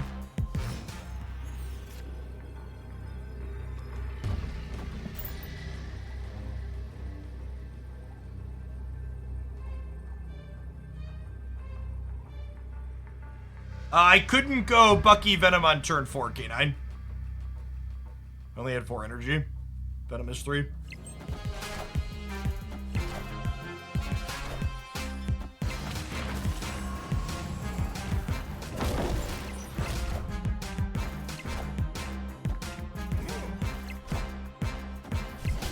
Oh, that was close. Almost got us to the left. Victory. Our Wolverine's been a very stationary line today. Alright, we're gonna play a couple more with this one. I think it's time to kick along to another deck. Usually I try and change up what we're playing every every 60 to 90 minutes or so. I've been doing this one for almost an hour and a half. I do enjoy blowing up my cards, though.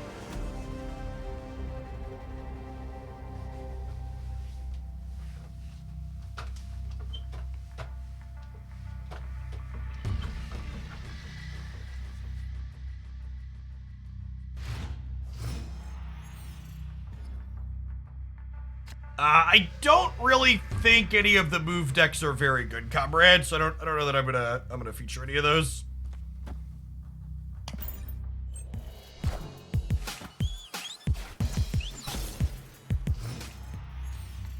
You get a chance to play Diablo 4 yet? So yeah, I'm actually gonna be going live a little bit earlier than usual every day this week.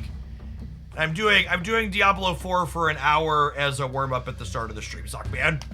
So we played Diablo for the first hour today, and we're gonna do that every day this week from about like 8 to 9 a.m. Central or so.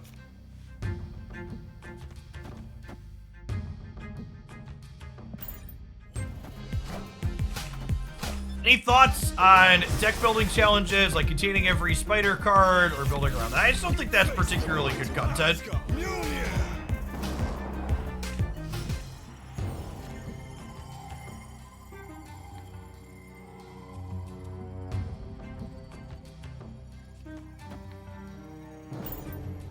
Hey, Duck Doolittle, thank you for the over 3 years. My sub is getting old, I can feel its bad back.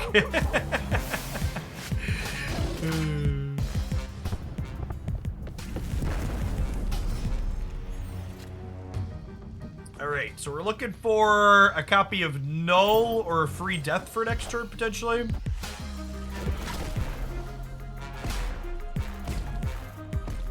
I only have one Diablo character currently. I've been playing,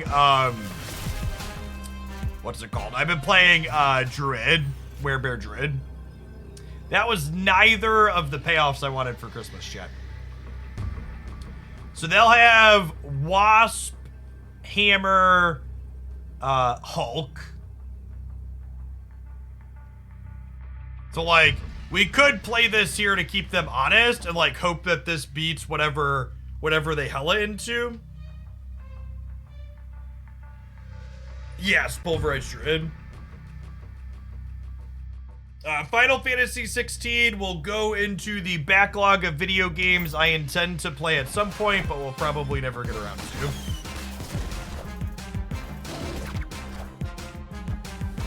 Oh, Dr. Doom. Yep. To me. When I'm not, like, super paying attention, I always forget that Dr. Doom is a card that these decks play, because I don't usually play Dr. Doom in my builds of Lockjaw. Just playing more beef.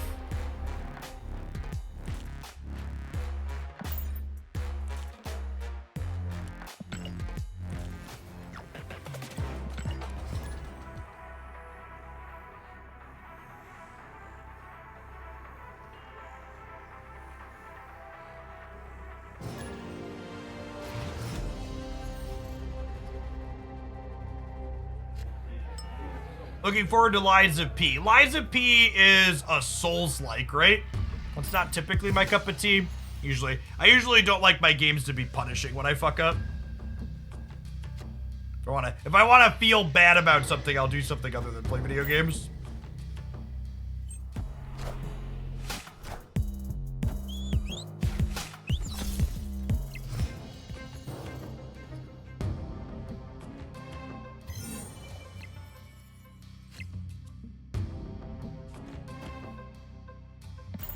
So we'll go Deathlock into Nova Venom into setting up Null on the Onslaught Citadel.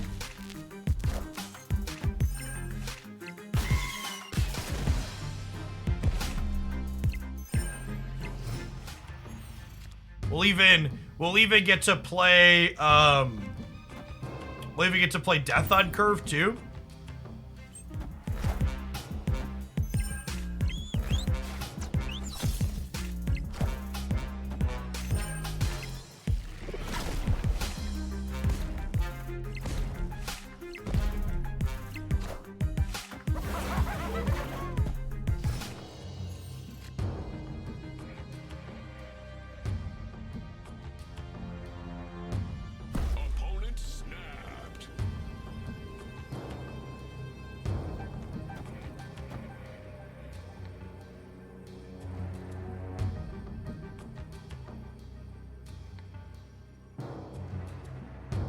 So if I do this, my death is 13.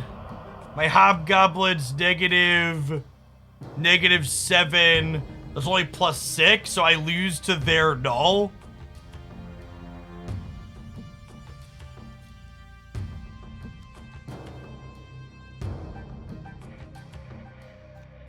If I play Killmonger Metal. If I do this, this is 15.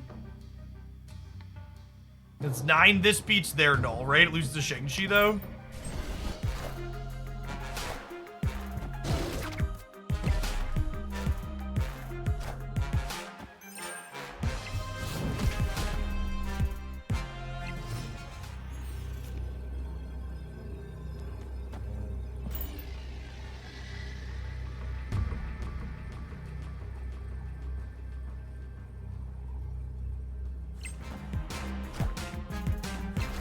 Hi.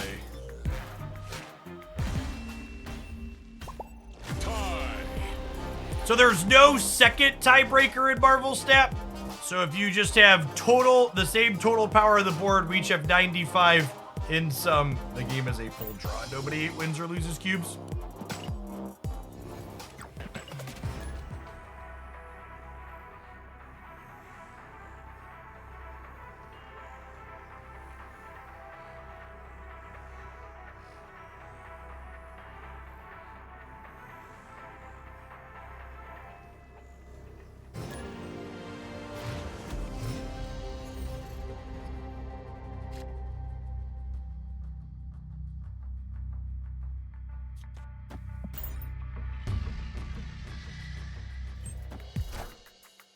I waste money mostly in control.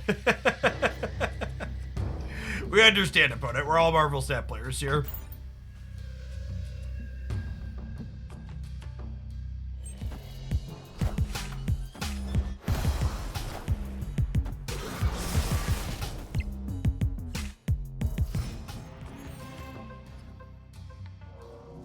What's your opinion on the new Galactus? It seems fairly reasonable. I think the new Galactus has ended up in a good spot, yeah.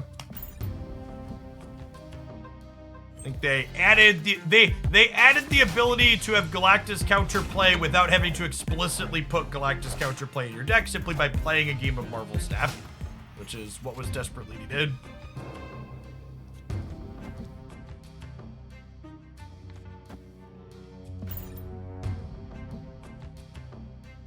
Ink borders, personal choice, or resource issue. A little bit of column A, a little bit of column B. I think the inked cards look good with the base border, but I also just don't have credits and boosters to upgrade every inked card past that.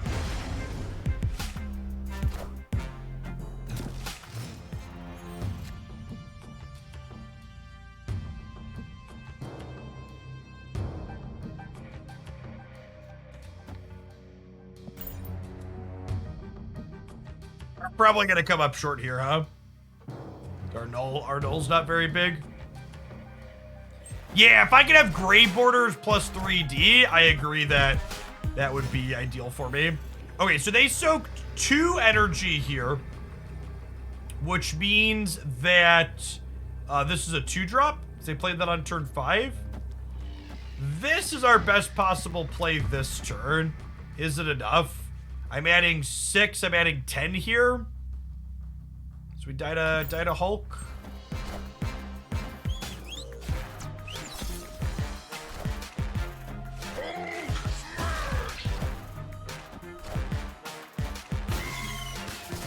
I guess there's a world where we lose the Nexus, win the game. Because we're winning center. What's on the left here? Gosh, so close. So close, chat. 2 points short. The Scorpion, huh? The Scorpion took 2 points, 1 point off of Sabretooth and 1 point off of Death. What happened if I had put Killmonger here? I would have been 24. Yeah, actually, if I'd have had Killmonger here, no, we'd have lost by 1, right? Because we would have been tied 36, 33, and 28, 24. It's Sal. Thank you for the half a year. Welcome back. Good morning, good morning.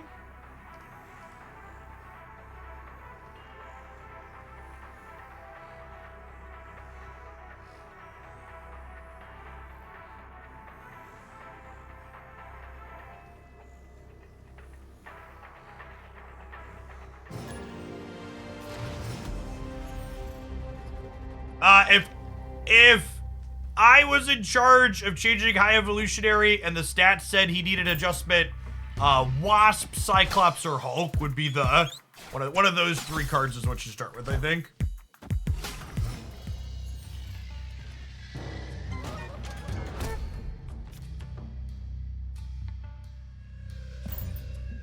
And/or yeah, maybe it's some combination of them. I don't know if you touch more than what it was, but somewhere in those. It's probably Wasp to start. 3 for 0 is like kind of fucking good. Murder World baiting out their armor for us is convenient. It's unfortunate that Icebox hit what it did though.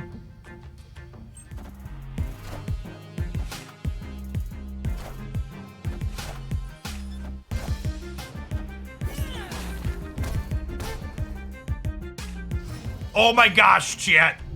Because of their hood, Carnage gets to eat Titania here.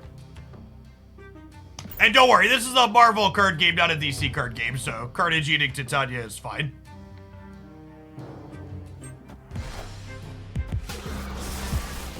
We kind of want Wolverine to go right, because I think we're playing there next. Yep.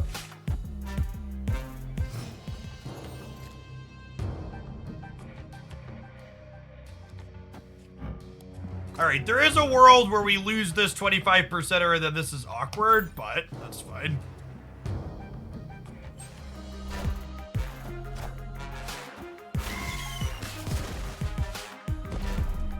Enough said. Opponent playing some She-Hulk double up, a classic.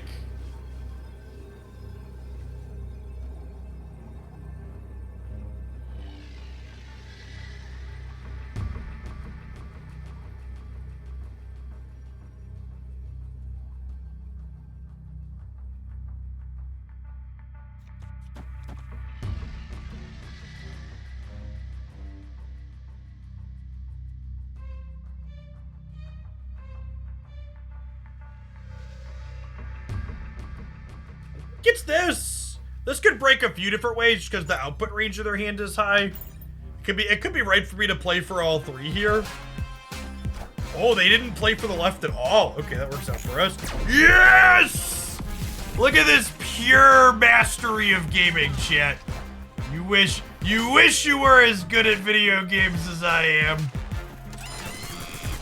Guys, gals, and non-binary pals, we got them.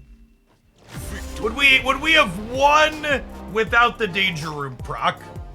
Without the Danger Room proc, we're 8-2, 22-22, and 11-13. We won the breaker without it.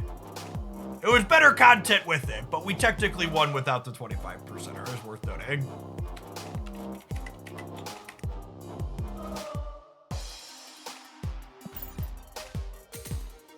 We could have played Killmonger over Sabretooth there as well, right? Yeah, but that would have killed their hood on the right? So it would have guaranteed the Nova, but it would have given them +3.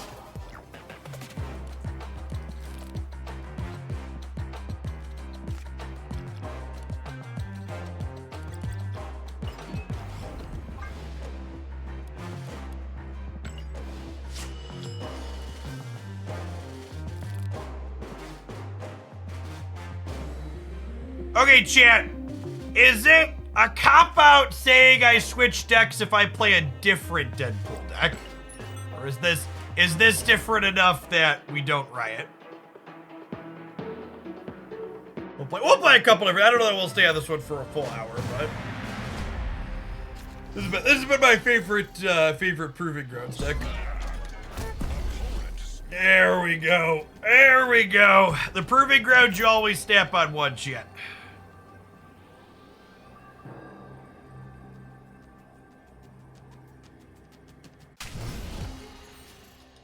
cubes. Put the cubes in the middle. All right, we're gonna vibe on the Psylocke for a turn because I want to play Magic on turn 4.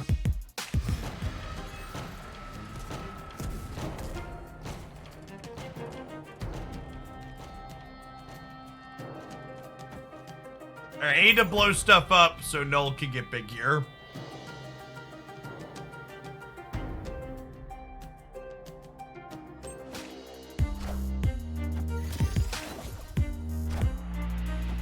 Second rid.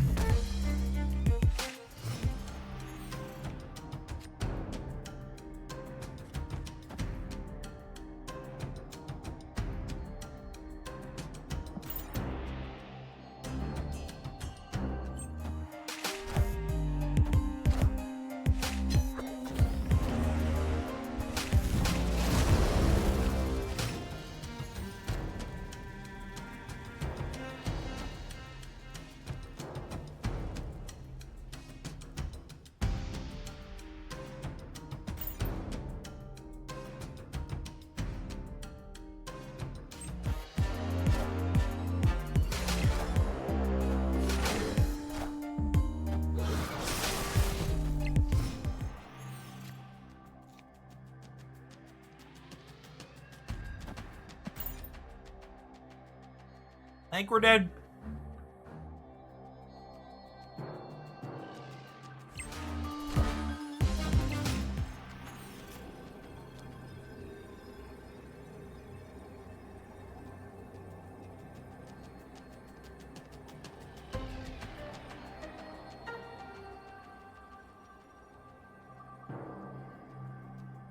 Oh, I should have played Venom so I could Carnage Zola on 7. Yeah, Titan. I'm so bad at remembering Titan exists.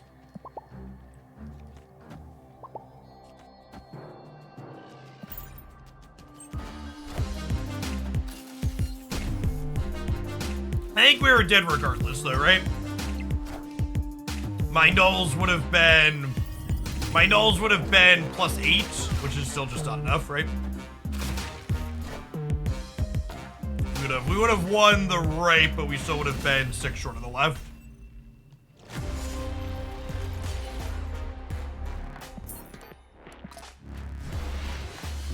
So for the proving grounds for battle mode, you basically just snap on turn 1, and the winner of the game, you give them a ticket to move on. And you start playing for reals in Silver. I really hope they consider speeding up this interface. There's way too many button clicks to go from you lost a game with a proving grounds to re-entering it.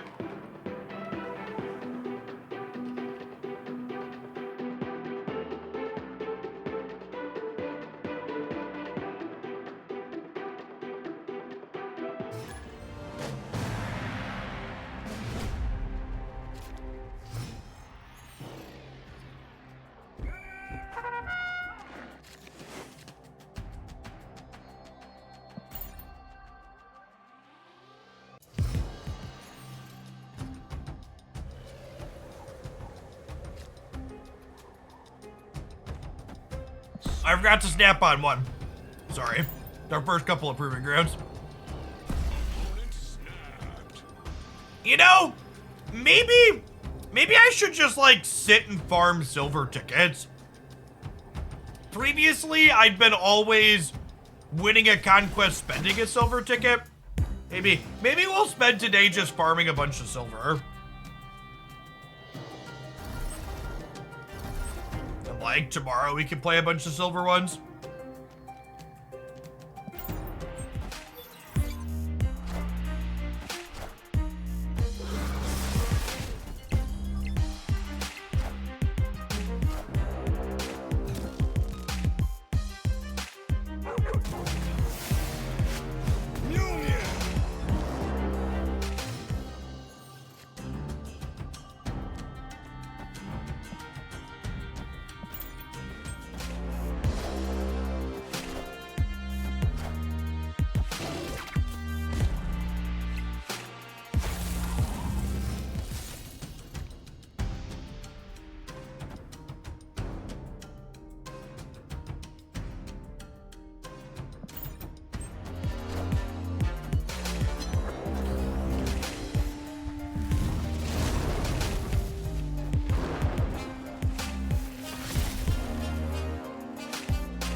All right.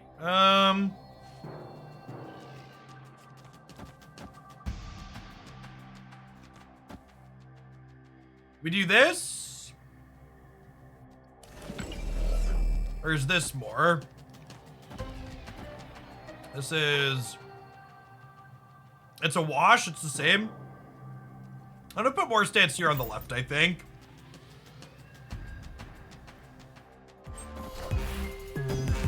I think we're setting ourselves up to Deadpool, Zola the Deadpool on this last turn.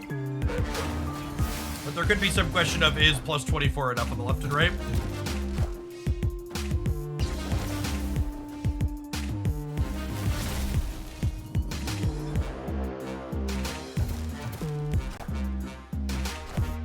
I don't usually talk about the credit ratio sporadic because I don't care about credits as a resource.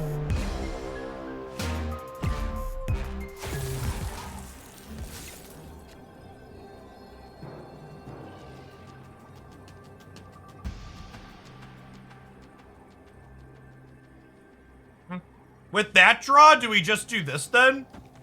'Cause I'm so far behind here.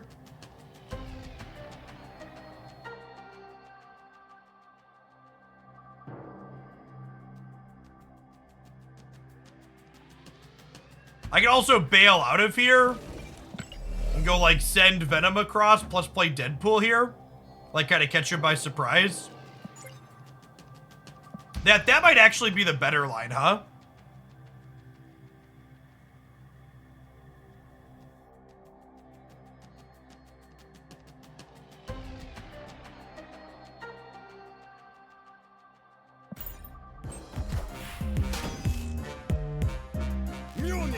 The question is, where do they put their big thing? Are they putting their big thing in the middle, or are they putting it on the right?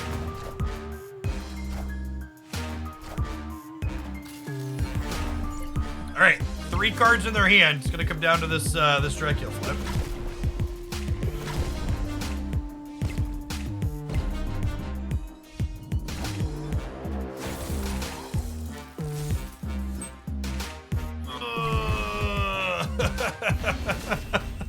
Always a 420.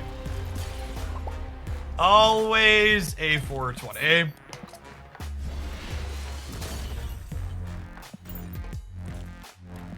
Imagine emoting because we snapped the Proving Grounds. Gamers. Gamers.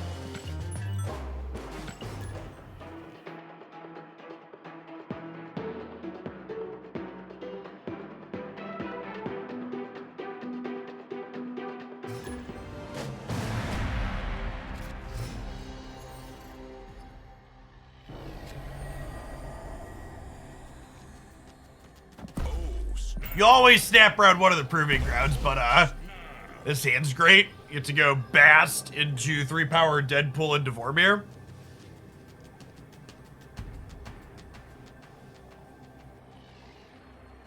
You think Dracula should be able to remove negative effects of power with the discarded card? Yeah, I think that's fine. There's actually, there's a data mine card coming in August, I think it is, that will offer counterplay to Dracula.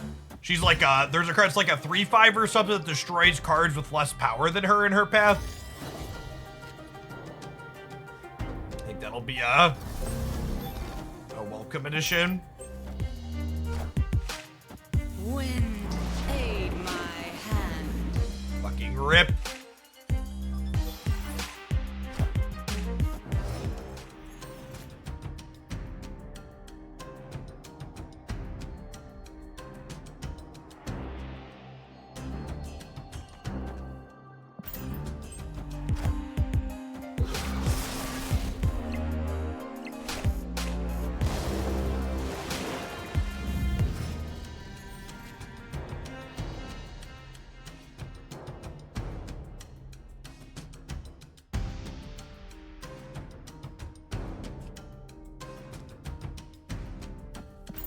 Certainly believe in magic.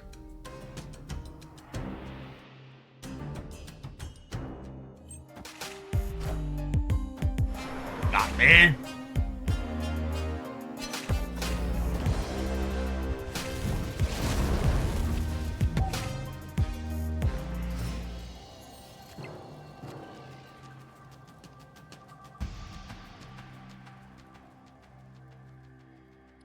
We could get got by a juggernaut here.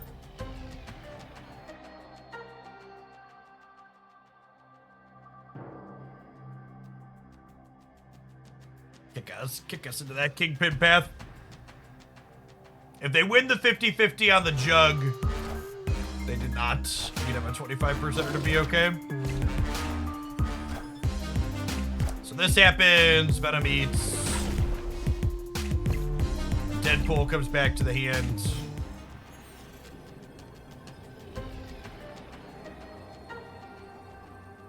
And they have priority here, right? So this is just like a slam dunk, easy peasy. With the Onslaught Citadel, it's not close. Got me.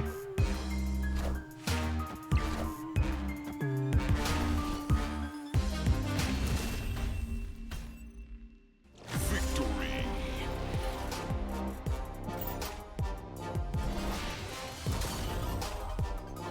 I think we're just gonna farm. We're gonna farm some silver tickets this morning to start. Maybe we'll play some real silver later, but well, I think we'll just spend the time farming some tickets here. Yeah, we'll be. I am not doing late release streams anymore, so we'll play some Spider Ham on stream tomorrow morning. Is the plan? I mean, bidding tickets. I think I have 7 or 8. Enough. I have enough gold medals already to buy absolutely everything. That's gonna come up. Can you identify who has priority? So the person who's currently winning on board has priority, and that's represented visually by whose name is highlighted in gold at the top of the screen. So you can manipulate who currently has priority based on whether or not you throw, if you're going to be in a winning position or not on board. Something that can often come up. Okay. What do you buy with metals cosmetics? So there is a set number of gold credits, and then there's like a mystery variant and some other things in there. And then eventually they just turn into boosters. So it's important to understand that Conquest is not an endless rewards farming area. There is a finite amount of account progression you can acquire from it. And then it's just boosters, just like playing a ladder.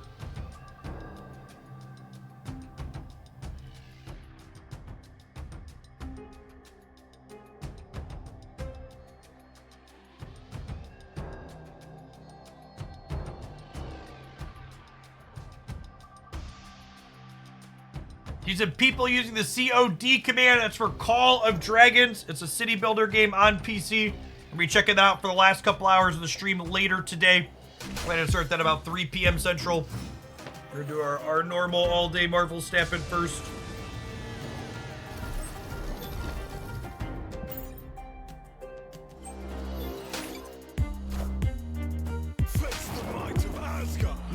Yeah, they must not have the technology stack to have targeted boosters be a thing. Got to snap on one chat.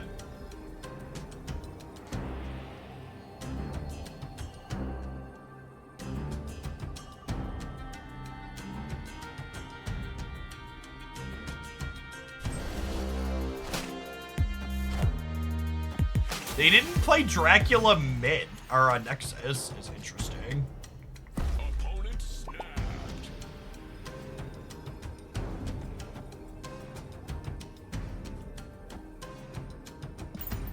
I guess I should have played the Deadpool into the Pet Mansion, perhaps. I didn't have the Carnage though.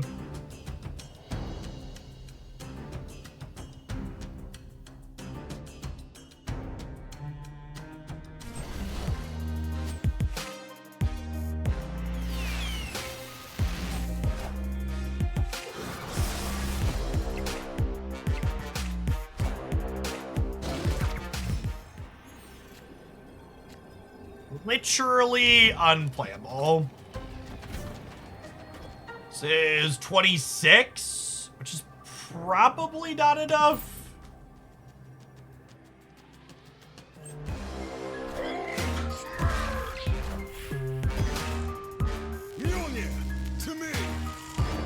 Not remotely. I am Iron It's just so big, chat.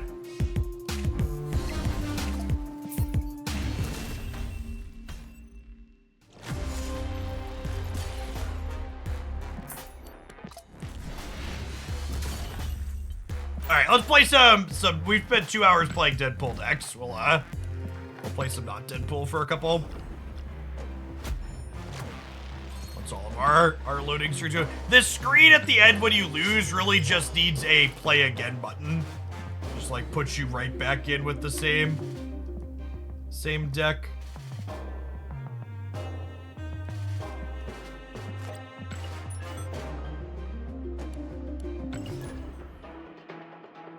Hey, Thriving Kings, thank you for the brand new Prime. Appreciate that. You're having a wonderful morning.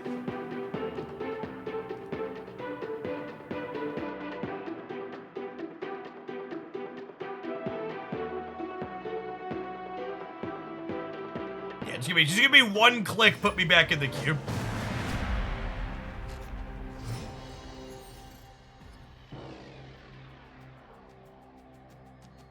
I think we'll see an OTA and some high Evo cards soon. Yeah, I think that's probably a reasonable assumption. Oh, yeah. Sorry. Gentlemen's turn 1 steps.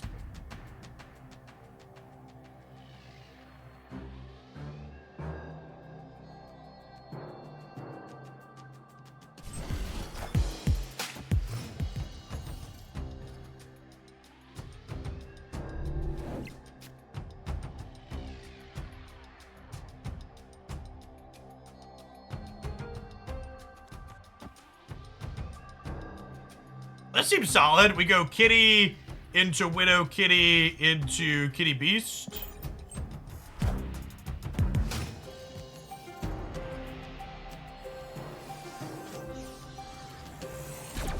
Spider-Ham will be good in bounce. Yeah, most likely. Which, honestly, Spider-Ham being good in bounce is almost a little concerning, because I think there's a good chance the bounce deck is currently the best deck in Marvel Snap. So, like, it getting better is, like, Monka.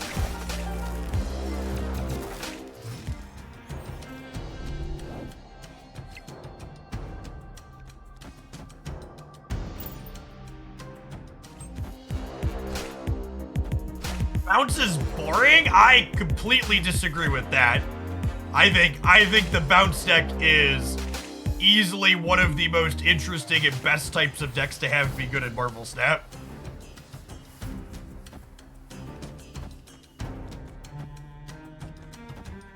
So a little biased in that opinion.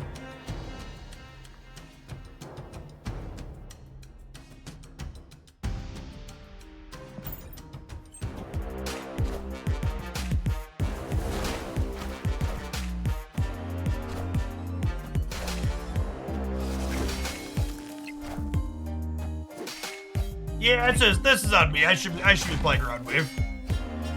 It's our first game with bounce for the day.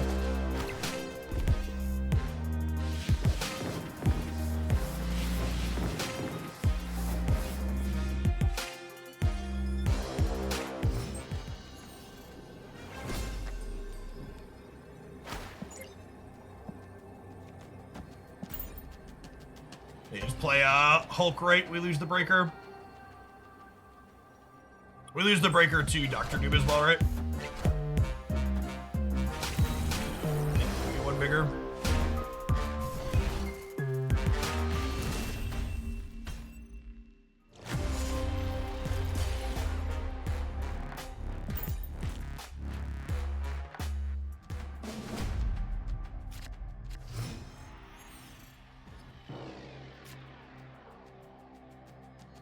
Opponent snapped.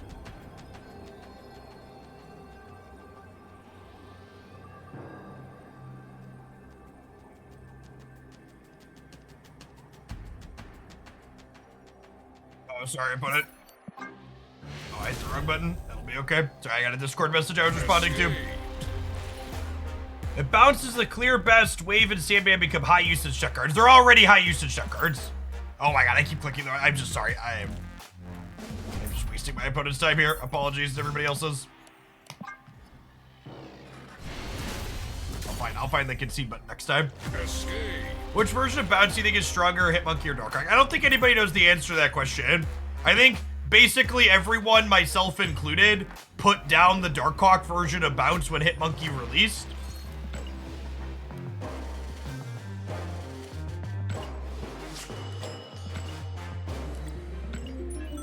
Driving Kigs, thank you for the brand new Prime, by the way. I think there's a chance that if you play it right, this Darkhawk version is better against Wave on turn 5.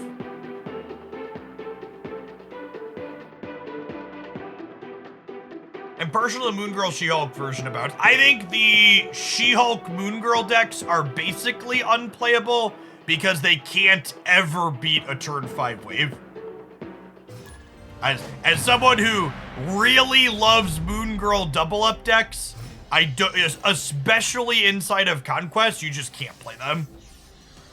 This variation of the archetype, you could at least like play your cards out on turn 5 and then like play Chavez on turn 6. So like you're not just dead in the wave matchups. You play Magic. That's true. You could play the Infinite Magic version, but that's a different deck than what I'm talking about with the Moon Girl double up deck. I guess some of those builds play Moon Girl, but when I say Moon Girl double up, I'm not thinking of the build with Infinite and She-Hulk, for clarity's sake.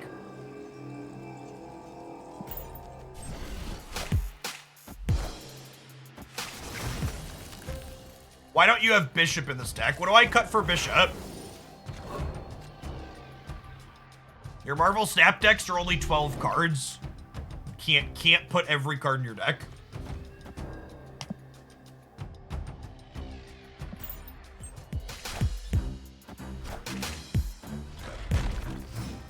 Yes, I think that's true too, Lord RK. I think the Magic version does struggle with Storm as well. That's an accurate take. We're doing this, and then we're beasting.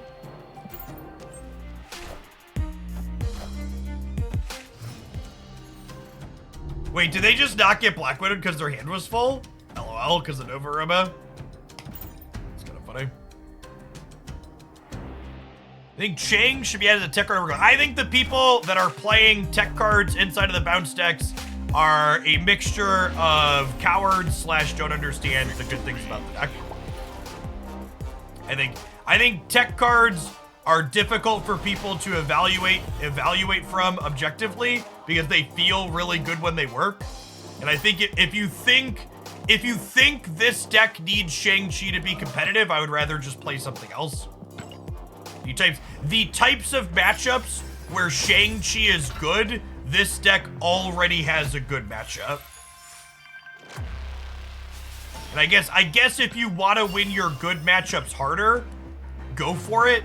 That can be your prerogative, but I don't want to play a card to win my matchups that are already good harder.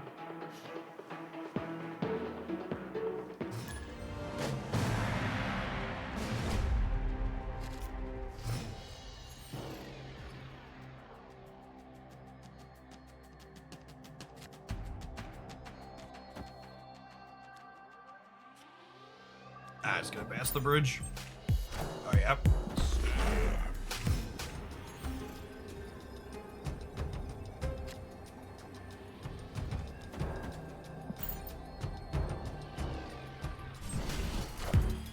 KM was playing. I know a bunch of the sweatier content creators have decided they want to play Shang-Chi in this archetype.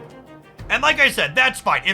If you want to take your good matchup and win more in your good matchups, you're allowed to do that. I do not think Shang-Chi is good in this deck as someone who's played a bunch of it.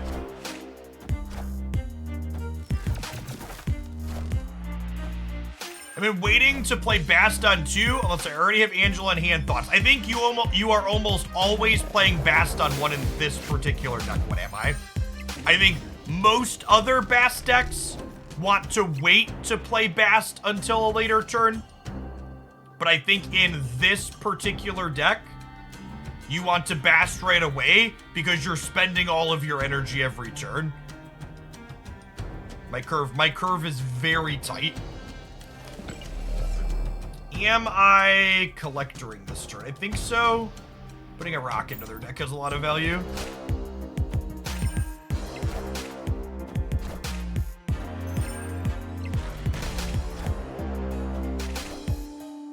Yes, that's true too. In this particular deck, especially with Falcon and Beast, your odds of being able to replay Bast later also exist.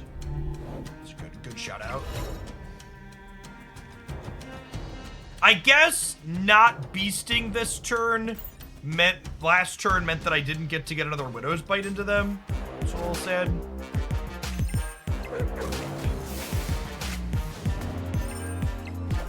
Ooh, widowing them on the last turn is suddenly good with Dracula, though.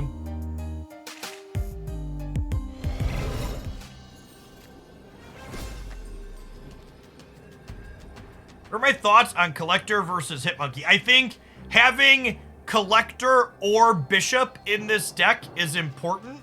So that way you have a way to get power into a location that's been stormed or Professor X after the fact.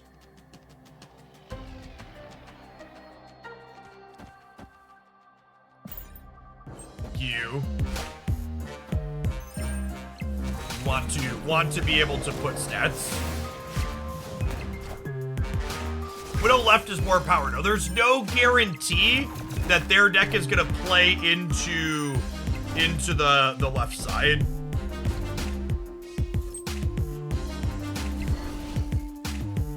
Oh, what a close game. We unfortunately would have won flipping Black Widow and Iceman, but if they don't have like their Wasp was already in play. So with the Wasp already in play, I think I'm supposed to put actual points here to kind of force the Doctor Doom to happen.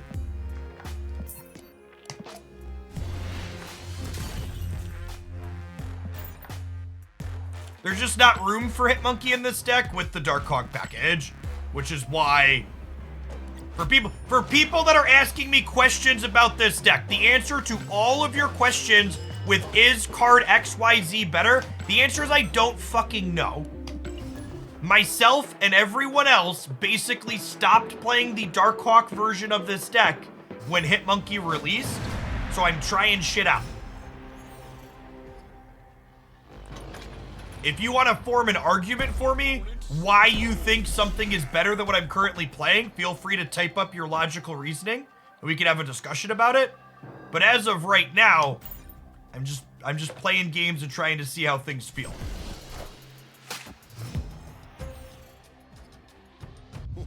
This land is always changing.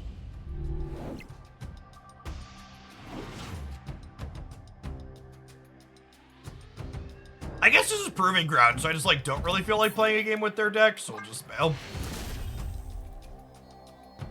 Escaped.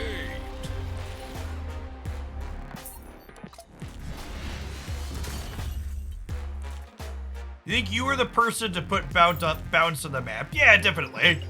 Me showcasing bounce on the stream here regularly as a competitive archetype. Encourage other people to pick it up and try it.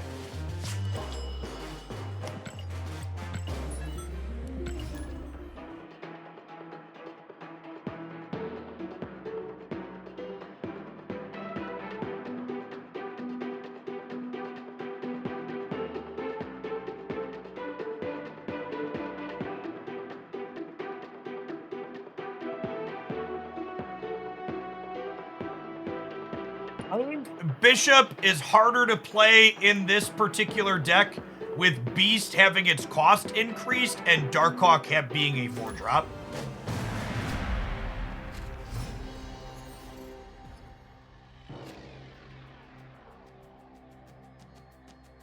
Is the TLDR.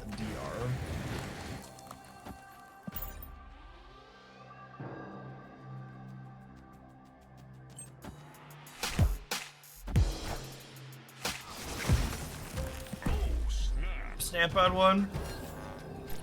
Mojo World. All right, well now I'm doing this, right? Opponent snapped.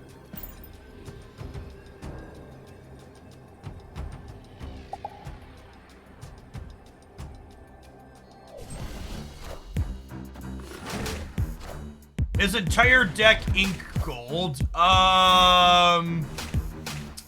Kitty Pride is not.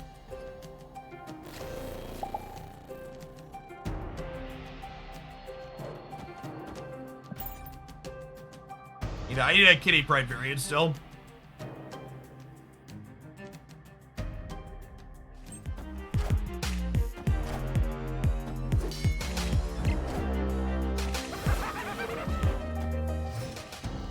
Any Kitty Pride variant you're waiting on. The first one that shows up in my shop.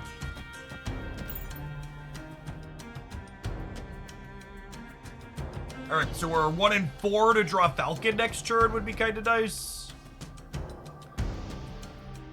Although I suppose I don't have another stat stick. Maybe Darkhawk would be decent. They might not be able to fill Mojo World.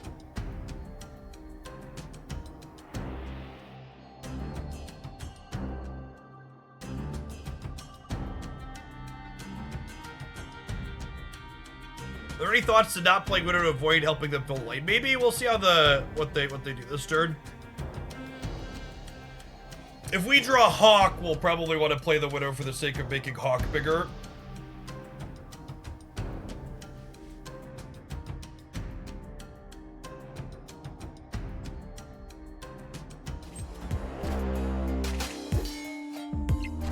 Any chance they play Killmonger? Yeah, definitely a chance. Killmonger is just like a generic tech card that can go to anything. All right, with them playing Demon and Titania out.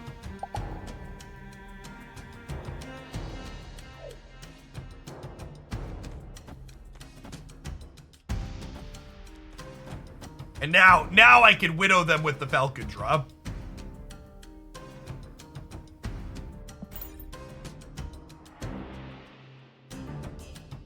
And we have priority here, so their Titania in the Mojo World might even get a little jacked up here.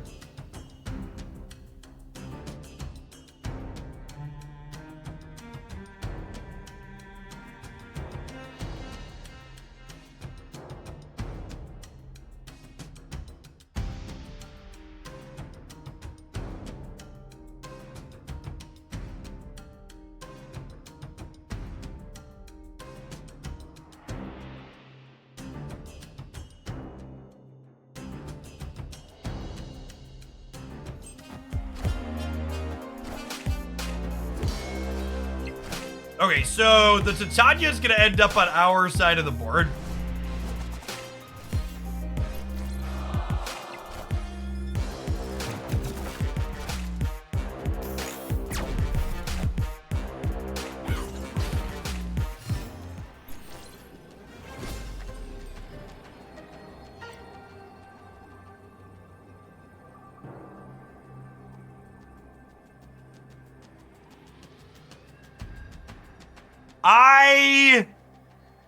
I actually can't play for the center, right?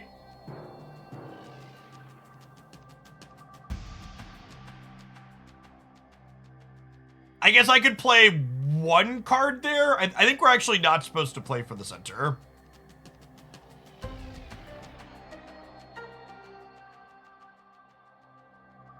Just like if we each play a thing here, yeah, I think I'm just supposed to play left and right.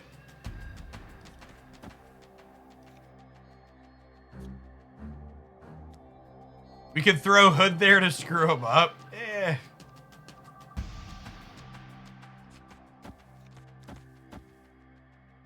Just like do this.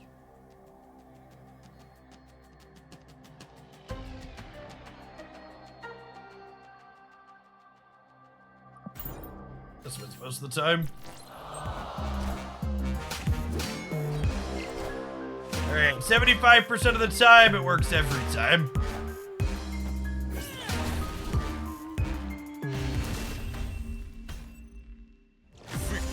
Spider Ham will be releasing this evening.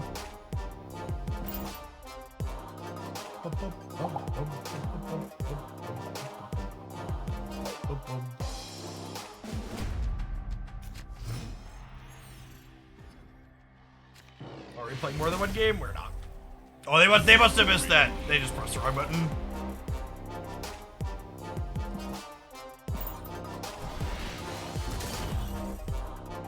We did that earlier today. We accidentally hit bat already instead of concede.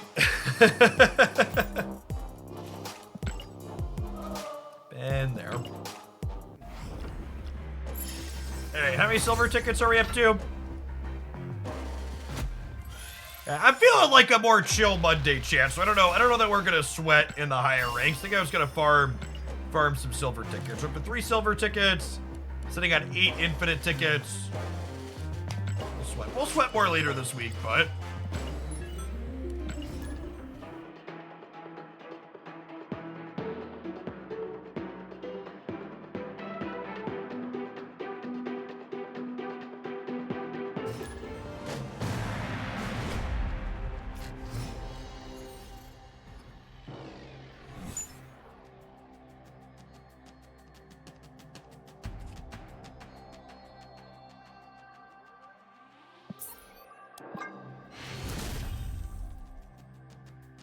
Escape.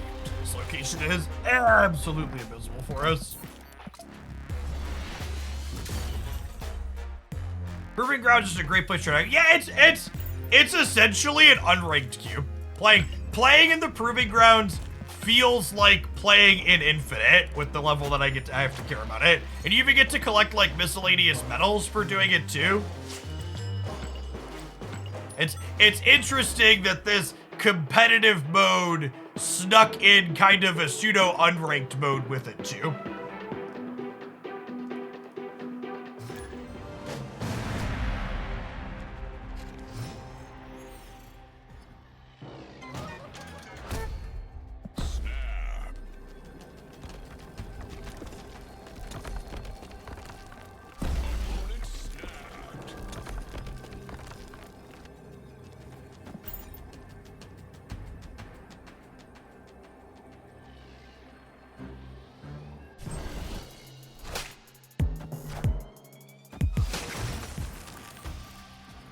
Spider him out. No, cards release at 10 p.m. Central. AKA 9.5 hours from now. No, that's wrong. 10.5 hours from now. Math.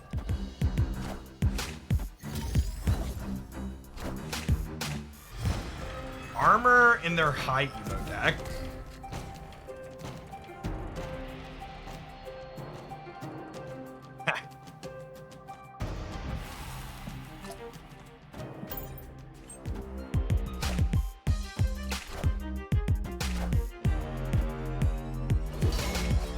Reason for always stepping turn 1. Yeah, the Proving Grounds is you should just be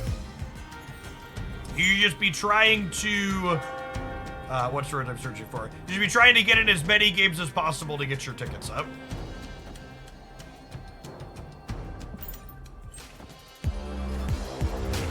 You just snap on turn 1 and then the loser retreats most of the time.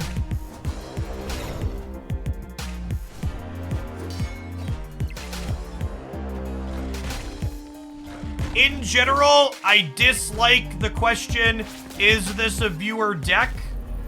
The connotation, generally speaking, attached to is this deck a viewer deck is, Jeff, did someone make you play this because I think it's bad? If you ever have a question or you want to criticize or critique a deck list that I'm playing, I would ask that you please offer the same thoughtful criticism, whether or not it's a deck that I put together or something that a viewer sent in.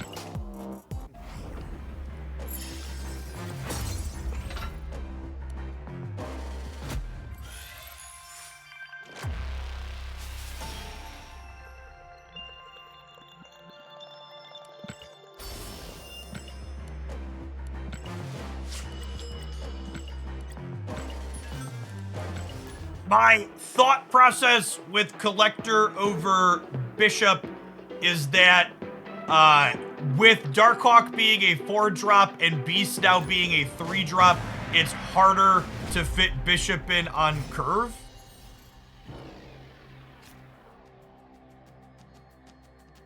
We should take a donation for Negative Thanos today. Yeah, Grindle. Sounds good. I wasn't gonna formally take submissions, but if you got something sweet, I'll do. We'll fire up a gold run.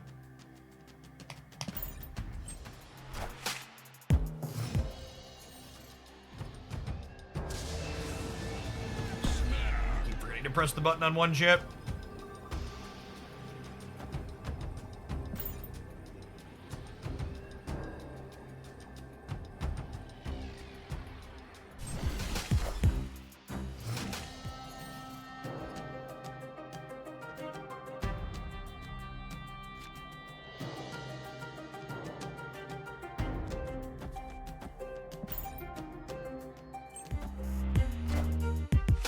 Wind, aid my hand.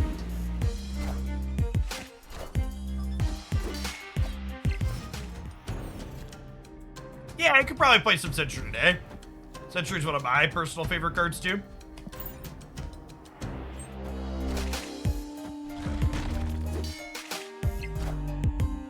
So we're losing the right. I'm just playing Falcon there because obviously we can't play it into nowhere.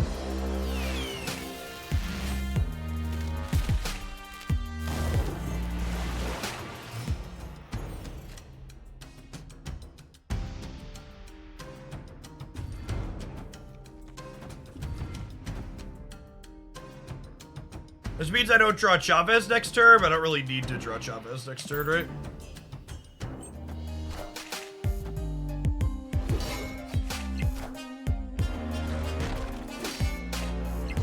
Yeah, I guess this is bad into waiver Sandman. Probably Sandman deck.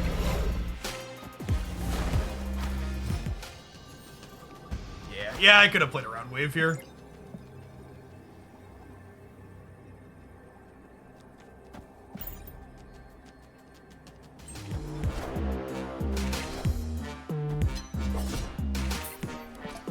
Yeah, we could have beaten this easily.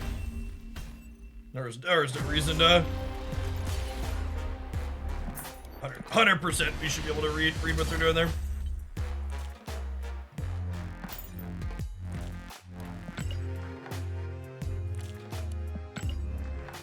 I had fun with the Devil Kitty deck. I haven't played the Devil Kitty deck since they changed Spider-Man to 5. Does it still feel okay? It's a pretty core of just good cards. I can see it being fine still. Definitely weaker, but still okay. Yeah, that makes sense. It's got a good core.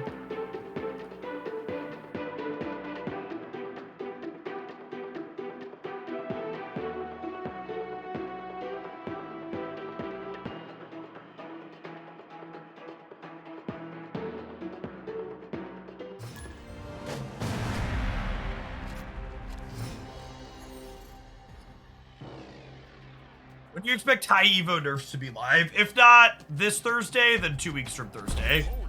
Because there's no OTAs next week. I wouldn't be surprised if they tag one card this week though. Hey Cody, thank you for the 20 months. I appreciate the support. Welcome back.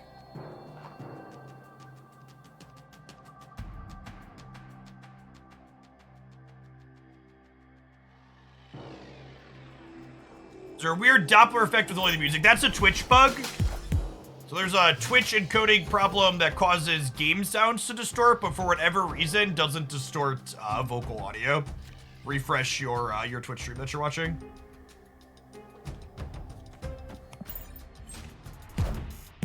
Or they nerf? Probably Wasp is number one. There's a few things they could do, but Wasp, Hulk, or Cyclops in that order, I think. Are the ones I'd keep an eye out for.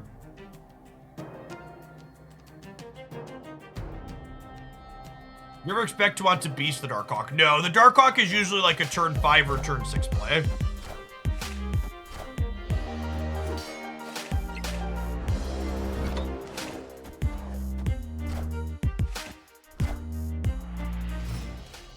A little bit of an expansion diff, but not a ton. Now, want to talk about a diff, chat. That's it's a solid W for our hero.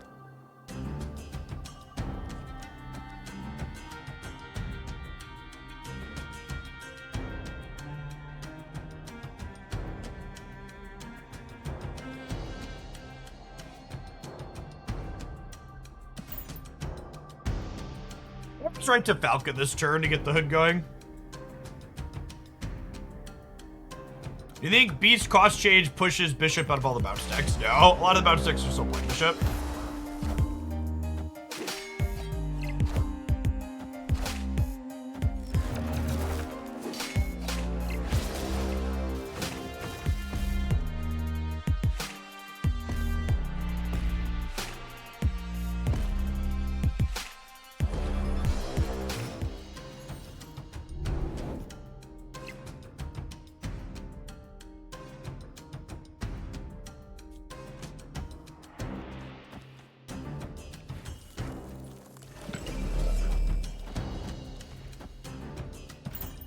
Here, give us the most flexibility. The way this game's played out, I don't think we could really beat a wave, so if they've got it, they've got it.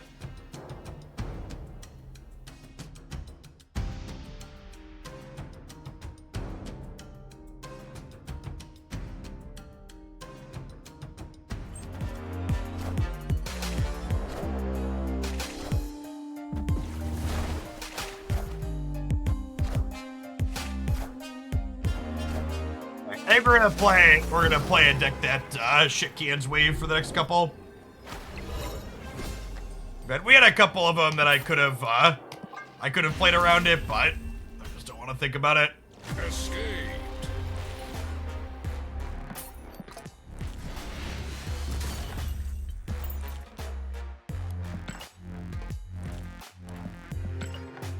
No, they're not Sandman Rampager. Oh, you're telling me to play Sandman Ramp? No, I think Sandman shit. The Sandman decks are worse than just like playing a deck that plays Wave on 5.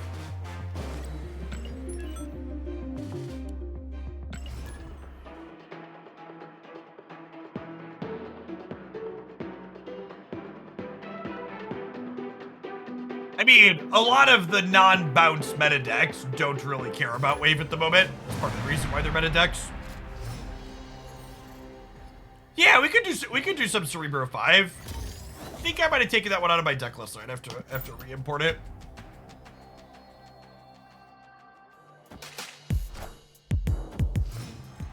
I think Sandman Ramp is good in spite of playing Sandman, not because it plays Sandman. This deck is basically a Sandman Ramp deck, but we cut the shitty card and are just playing more good ones. Case in point. Like I don't think the Sandman core is bad. I think Sandman the card is back to being bad. Wave basically accomplishes what Sandman accomplishes, but in a better package that's more flexible.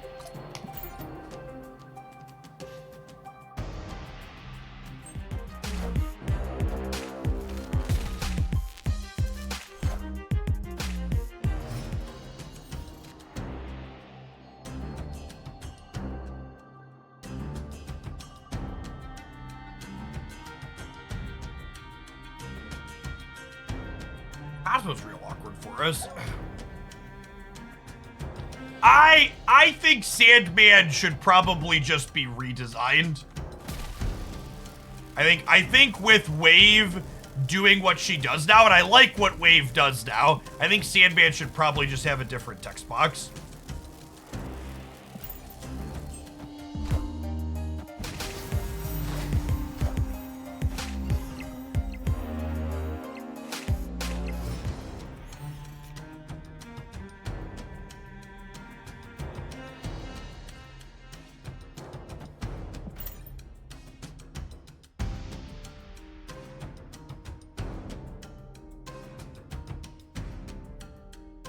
That's an interesting thought. You could make Sandman only impact one lane.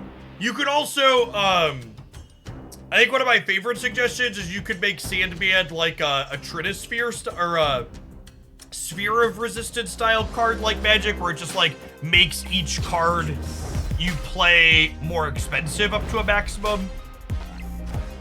There's a few things they could do that are make it more interesting.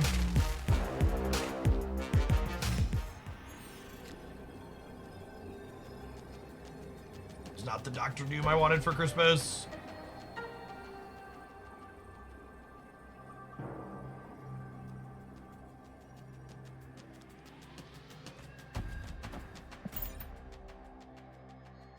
Wherever this wins the game. We're living in it. Oh, I didn't snap, chat.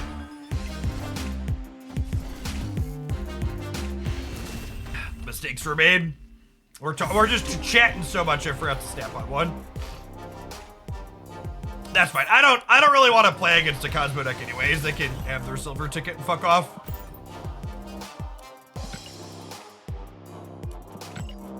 What's going on, Zero History? Thanks for the 2 months. I appreciate that. Welcome back.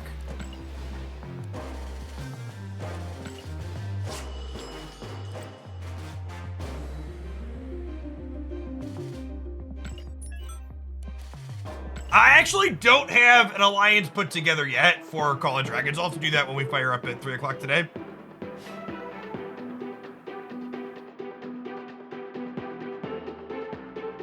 I don't think I'm far enough. Usually you have to like play into the game deep enough to get to that part. I've only just launched it up and got the overlays and stuff set up.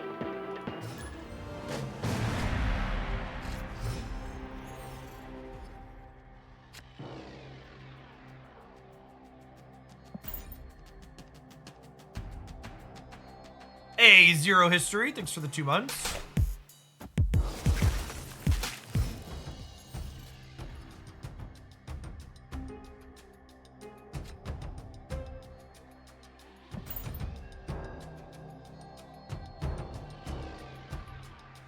Yeah, the YouTube metrics of the first couple of Conquest videos were promising. I'm talking about snapping and still not doing it. I am hoping to continue to do some more Conquest stuff and see how it goes.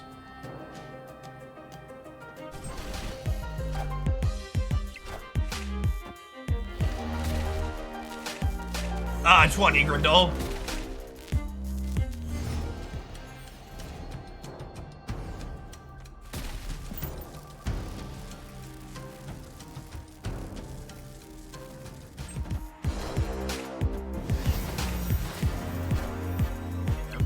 Monkey here. Provides more complex view to set people. Yeah, honestly, the Conquest videos where I'm playing the gold gauntlets and trying to snap appropriately are easily some of the best educational Marvel snap content you can find on the internet if your goal is to get better at the game.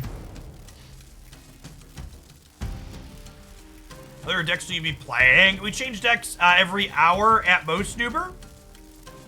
Always find a lot of different things here every day.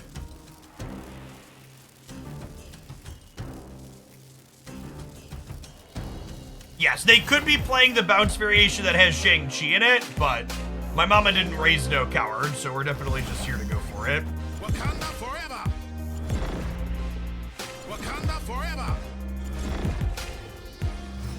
Yeah, the Conquest matches are kind of like a way to trick people into learning, because people normally, under normal like ladder highlights, people leave when you show losses or retreats, but like retreats are just part of gold Conquest runs, so you're like teaching people how to actually retreat appropriately. I played this deck in Conquest and it struggled against Cerebro too. Yeah, believe it or not, my B tier Black Panther deck, it's okay for it to have a bad matchup into a B tier Cerebro 2 deck. Your off meta decks aren't going to beat everything. That's an ambitious stage, yeah. We're gonna send our friends around the world here. Wakanda forever! Win by a little bit.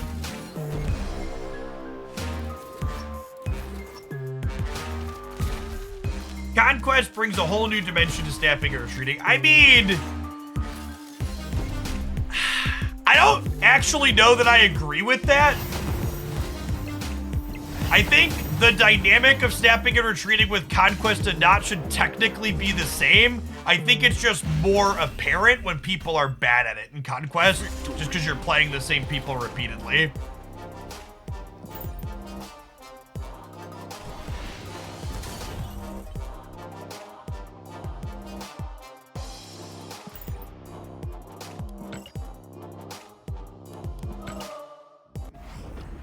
I think being able to snap and retreat appropriately has always been important for climbing the ladder, but on the ladder, you can simply substitute volume for being good at it.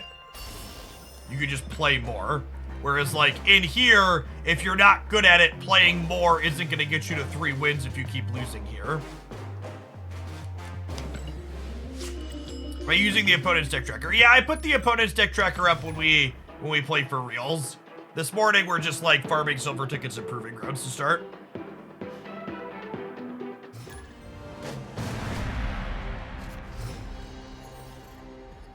It's easier to spot patterns. You snap when this happens, but retreat in this situation. Yes, it's easier to kind of develop like a muscle memory type thing when you're playing against the same person repeatedly.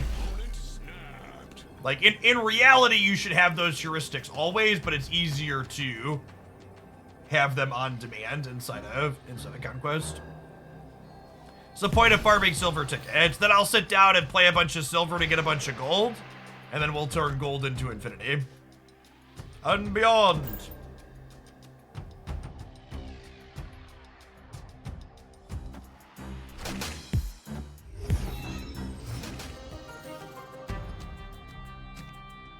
I've just found I have a hard time like flipping the switch in my brain to go from snapping on one and dicking around and kind of not caring inside of the proving grounds to like being focused and trying to play to win inside of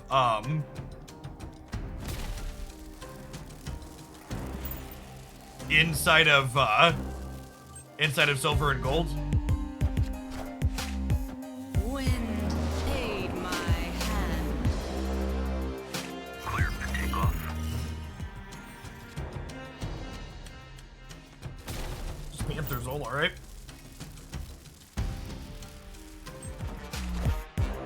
Wakanda forever. Ain't easy being cheesy. Yeah, I just like doing a bunch of these in a row lets me like keep my mental in the same spot, remember to keep doing the same thing, and then like when we shift over to doing silver or gold, it's like the same all the way through basically.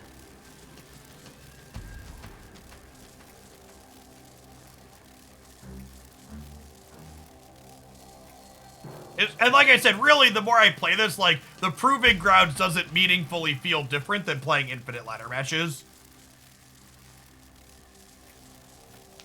Discard deck. Yeah, probably. Victory.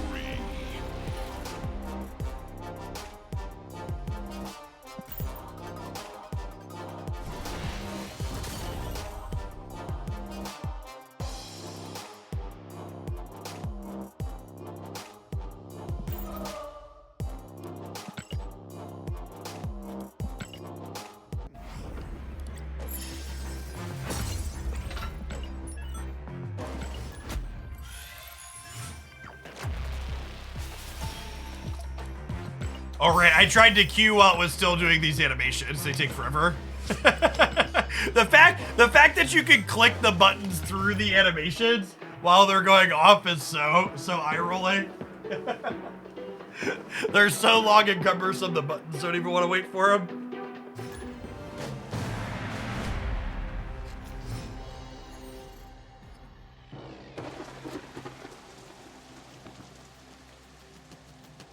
Opponent snapped. Snap.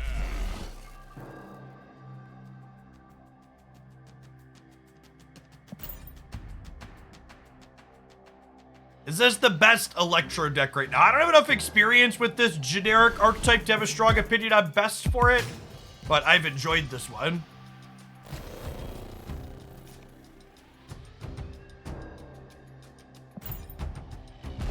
Yes, the Call of Dragons promo is only for the PC version for my tracker. So I'm curious to see how it does in terms of product promotion. I feel like with it only being PC, we're not gonna hit too many of these goals, but we'll try. Wind aid my What collection level am I? Like 22,000 or so?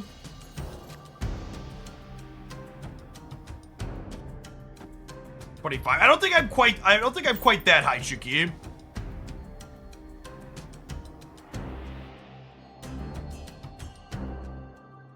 I don't buy credits every single day anymore. I am but a small, tiny minnow, chat.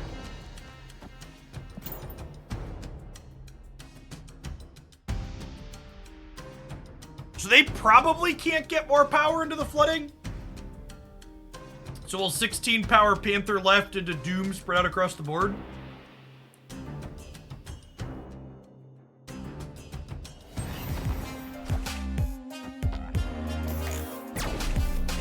Look at this incredibly skill-based game. Wakanda forever. Wakanda forever.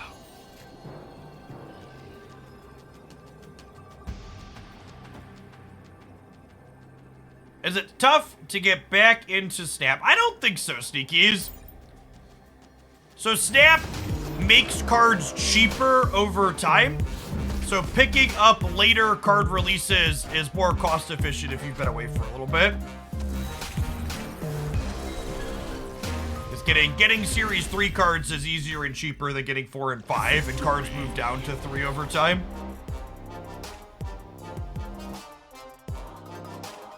The DC Dual Force beta launch this weekend was pretty bad. Yeah. There was also a Twitter thread that was brought to my attention about the company that's making DC Dual Force not paying their artists on time. So, yeah. Feels like there's probably some cash flow issues there. Dual Force has also been delayed 9 months. It was supposed to release in October, so yeah, again, and for reference, the company behind them were the ones that made Hex TCG, who also ended up not paying their artists right before the game folded. So, yikes.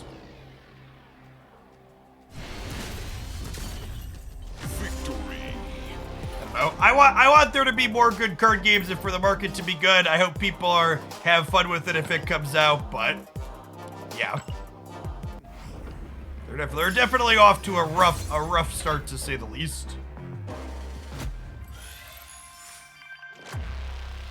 Matt Max on Twitch, 6 3/4 of a year. Welcome back.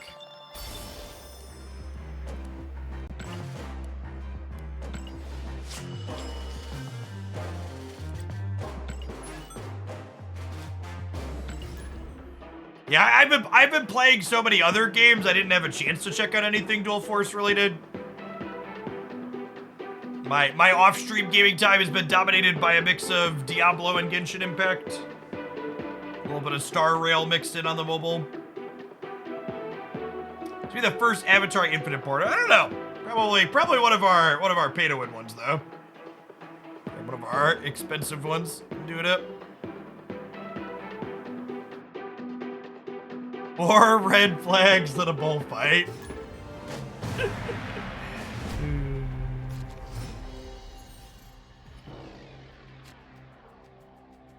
I am not a Zelda fan. Yeah, the idea of my weapon breaking every 90 seconds while I play a third-person combat game does not appeal to me.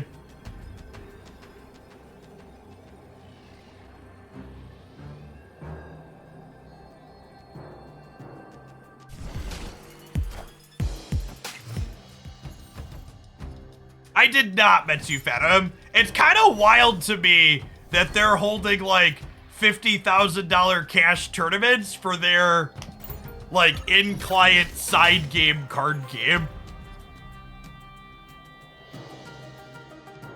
It kind of feels like they're putting the horse before the cart a little bit.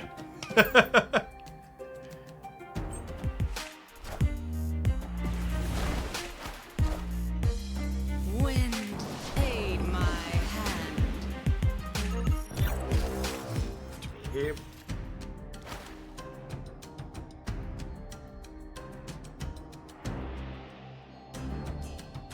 Don't they have more money they got at this point? That's true.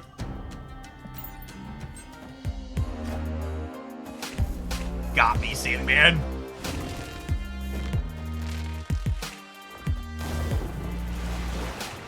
One of the big things about playing a Sandman deck, chat, is you need to know when you shouldn't be playing your Sandman out. Is huge. Wakanda forever.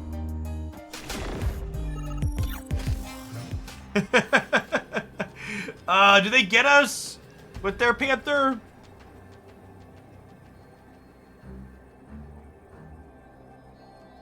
I needed a Panther mine on the left, huh? Well, they're probably gonna Zola, is the thing. I almost played my Panther left. If I would have played my Panther left, I could have Panther Zola in one. Oh, just Dr. Doom. Sure, sometimes lucky.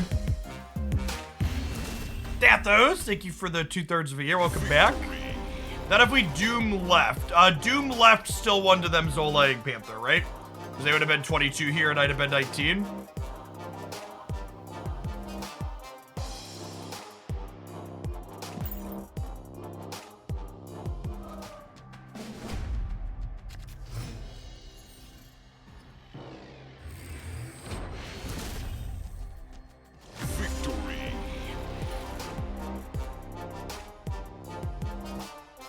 Got Infinite after 2 months off. I came back on patch day last week. I used variations of Bounce for a majority of it, but I can barely do anything in Conquest because of High Evolutionary. I mean, a bunch of people, myself included, are playing Bounce to success in Conquest.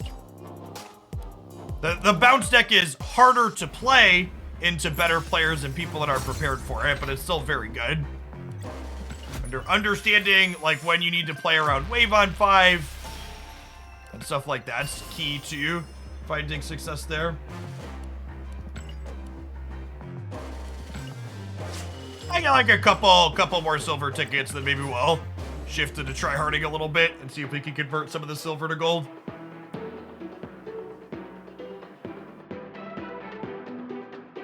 Where's the news about Dual Force not paying their earnest? Let me find the thread.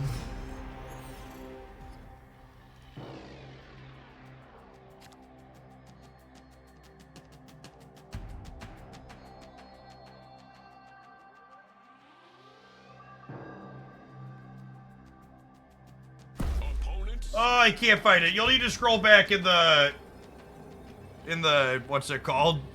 Discord server in the Dual Force thread.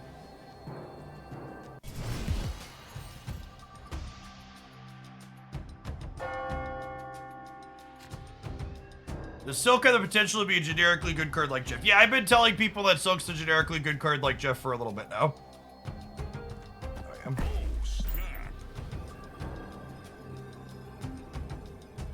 If you buy Silk before the timer resets tonight, you will get a 1,000 token refund on her because of the weekend missions that didn't roll out. FYI.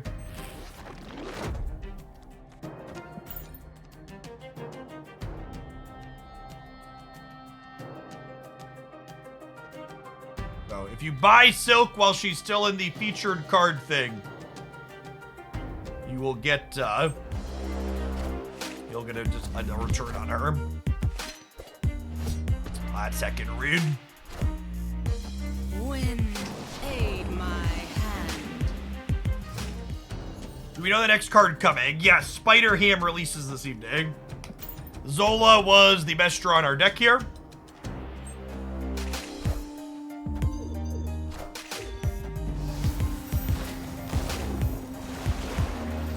It's fine, chat. It's fine. It's just the proving grounds. We can give them 1 silver ticket to fuck off. Very bad dog.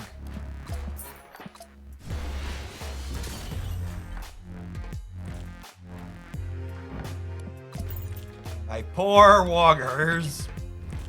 Poor Woggers.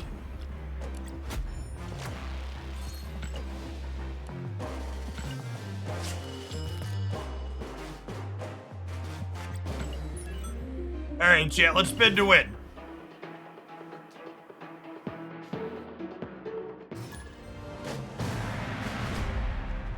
The universe shall be set right. Opponent snapped.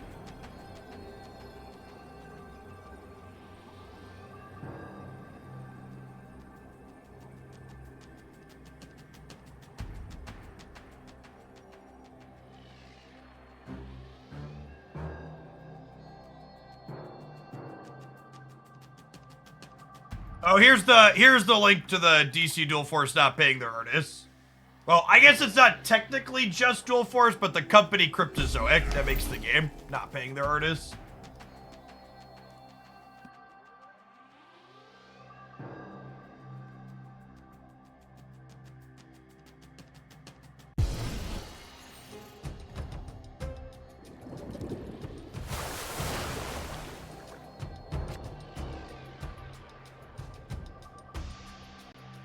I think we're keeping Power Stone to play into Lockjaw. Boop, boop, boop, boop, boop.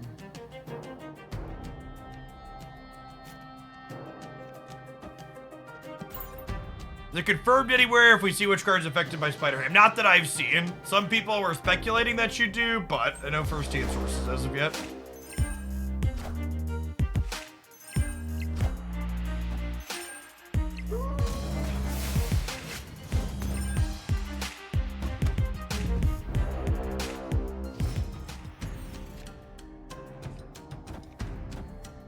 I'm gonna Gambit before we put the Power Stone into Lockjaw because this Power Stone could hit Hella.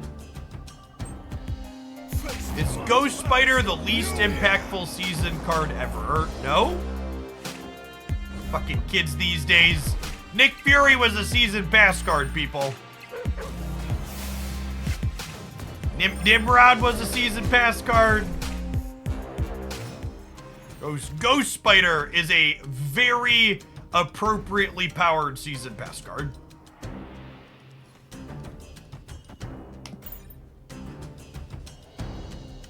Yeah, I think Ghost Spider's actually pretty close to an ideal power level season pass card.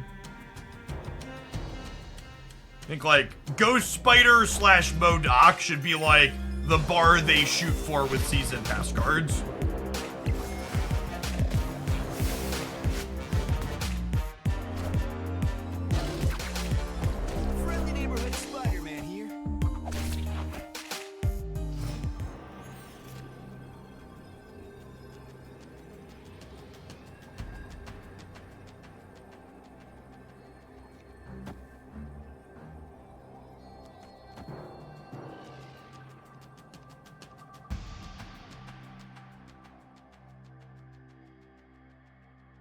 I could Hella here to force the Infinite into one of these two lanes. It's probably an okay line.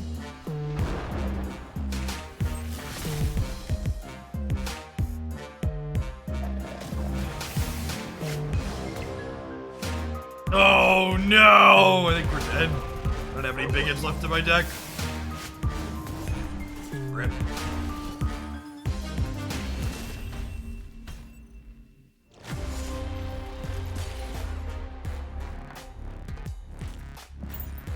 Oh, I forgot to click the button.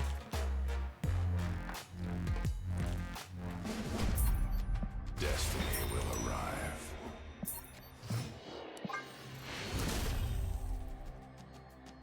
Escaped.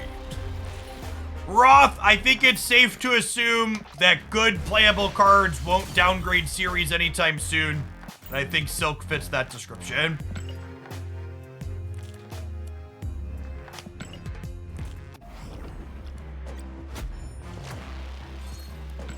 Yeah, they explicitly changed knowing when cards would downgrade to encourage people to buy them rather than waiting.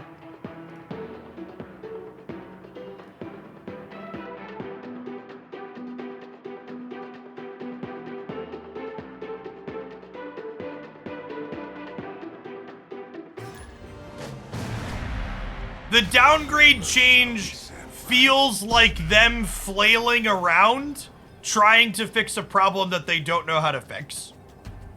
It feels like their data says people are sitting on giant piles of collector's tokens, not spending them, and they're trying to figure out how to get people to spend their resources.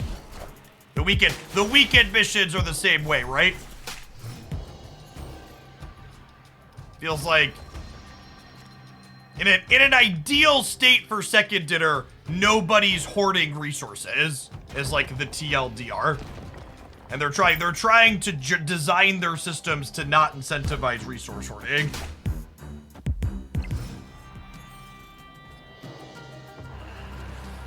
And 18,000 tokens for 2 months. Yeah, but stuff like that is why they're changing their systems. Hey, congrats on Infinite, Kevin.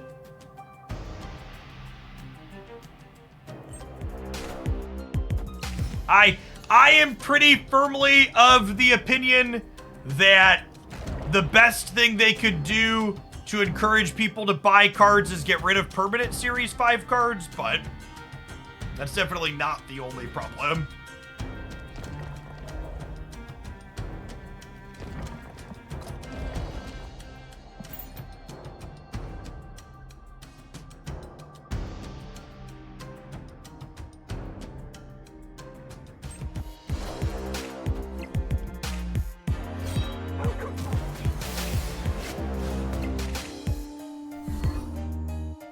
Okay.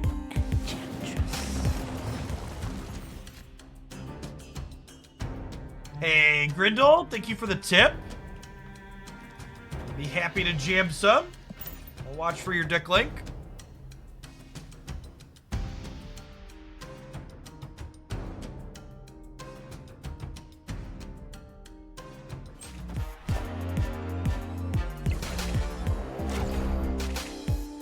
Hey, congrats, Jesus Fish. We're both fun lists. All right. One of your finest Hellas, please, deck. That's not a Hella, chat. But it's not a Hella.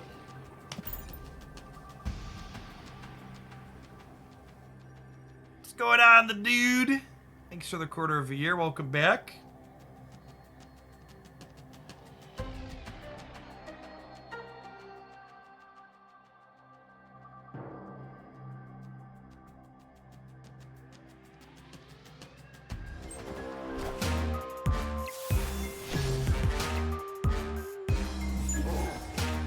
Rip! Come on! Come on! Come on!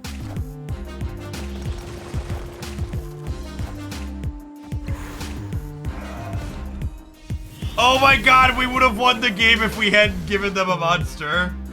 Oh my god, we would have won the game if we hadn't given them a monster. What? No! Wait, did they concede?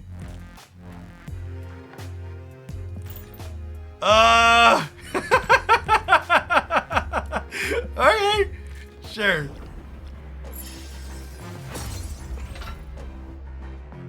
Oh, Epsi's in chat. You didn't have to feed me a ticket, Epsi. Wanda Stone. LOL.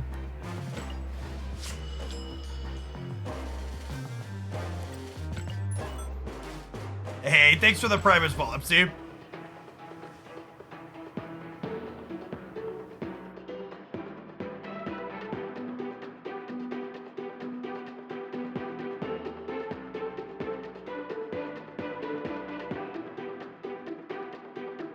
Do you see this deck now has over 1,000 games on Untapped? That's great. Is the win rate abysmal? The win rate's gotta be abysmal, right? Destiny will arrive. How bad is it? Only one way. Yeah, we'll have to go check.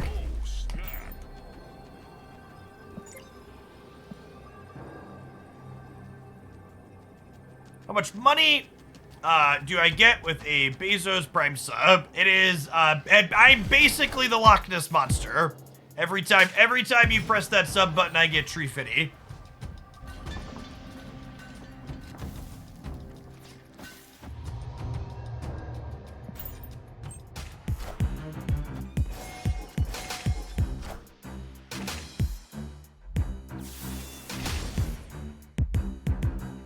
Oh no. Oh no!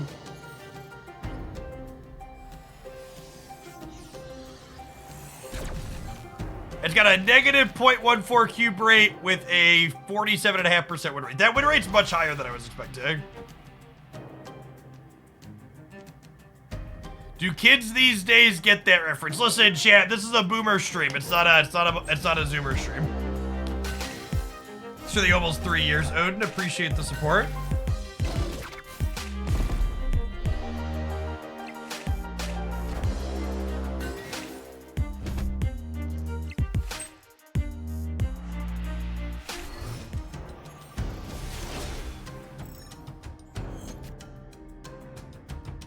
Oh, hello. Hello!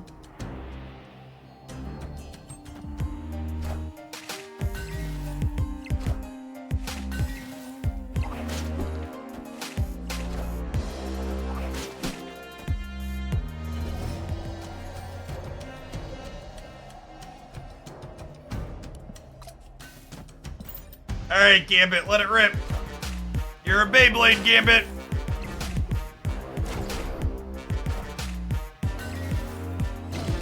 Joke's on you, Gambit! I'm losing my hand anyways, the hell it didn't matter.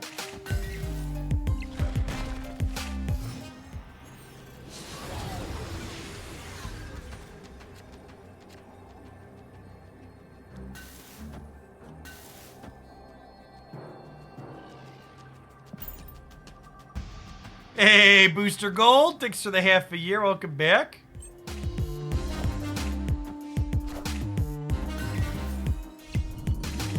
Thanks for the biddies, Yoda.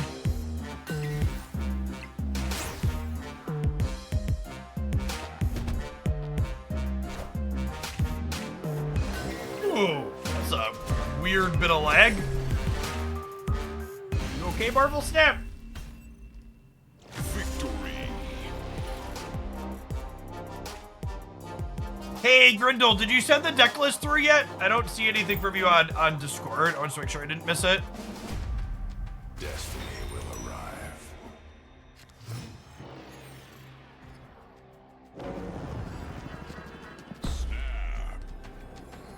Our opponent sitting here sweating in the proving grounds. It's fine. We brought the sweatiest deck imaginable. We've got this.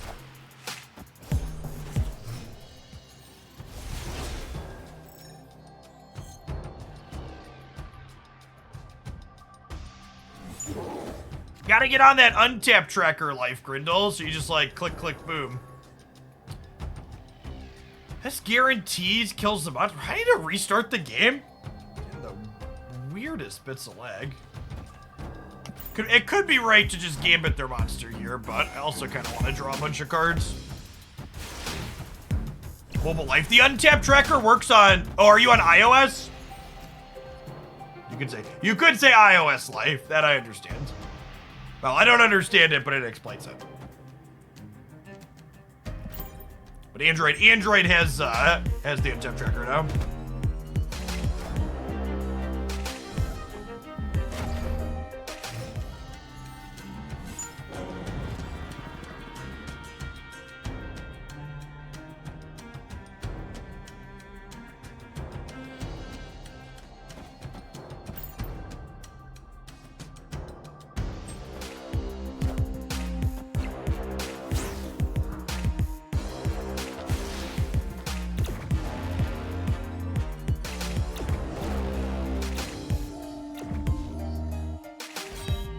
I'm loading up the task manager to see if there's something eating resources in the background here. Opponent snapped.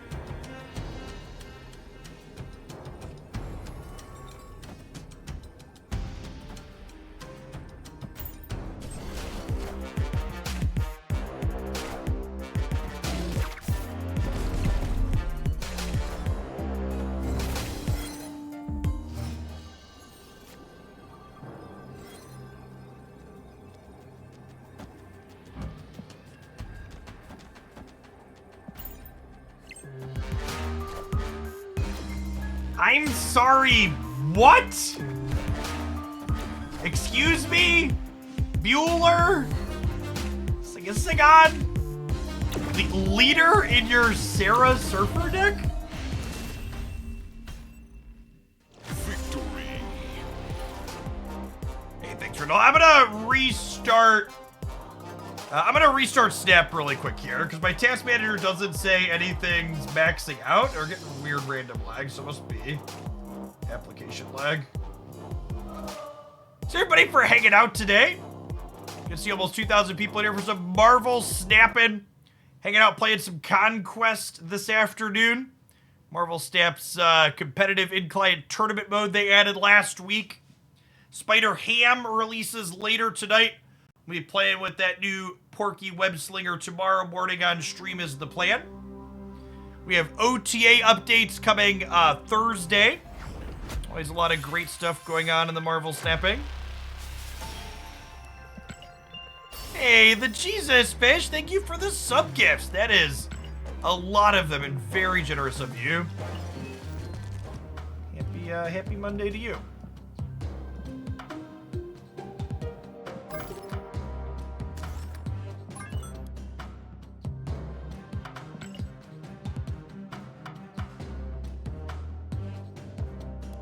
All right, so we've got a viewer conquest submission here for Mr. Negative Thanos. Hey, Zegna, thank you for the brand new prime. Appreciate it. Are there pool drops this week? No, drops only happen with patches. So we had 3 drops last week, and that was it. Please optimize the pet cards. I don't know that there's really many pet cards in here.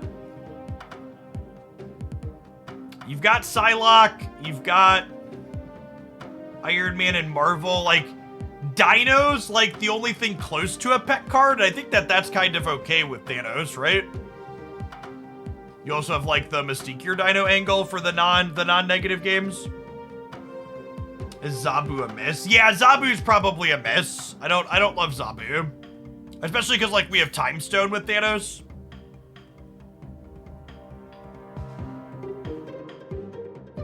What does the stock negative deck usually play? I don't even have that in my editor anymore. I don't. What are cards I'm not thinking of that the stock negative deck plays? Oh, there's no copy of Magic here. Does the board fill up too much for Magic? We could just play Shang-Chi. Bishop. Bishop's kind of okay too. Bishop works well with the Thanos. I like Bishop actually. Morph is terrible. Ironheart's here. She's lovely. You could be Shang. I don't know. I think with Iron Man, you just like go over the top of what those cards are doing. Let's do Bishop. I think that's fine. Pretty generically good card.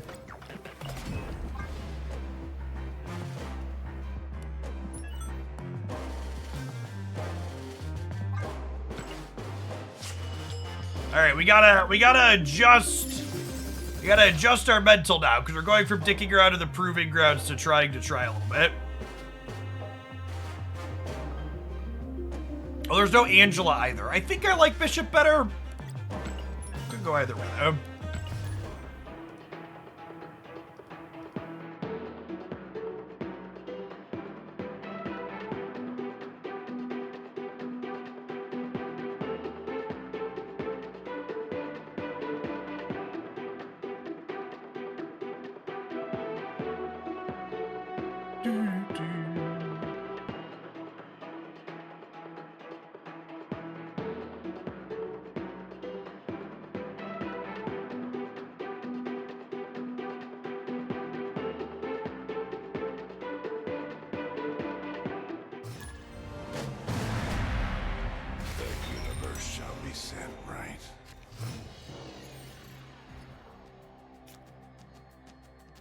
Do you ever want Lockjaw on this? That's an interesting thought.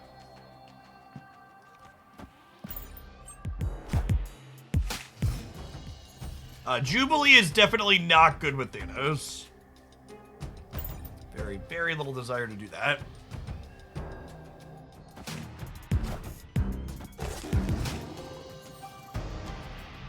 Going on, Salad. Thanks for the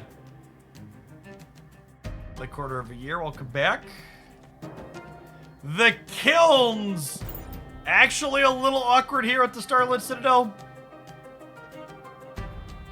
Kinda hoping to draw a... I guess even if we draw Reality Stone next turn, I want to play Mr. Negative, right?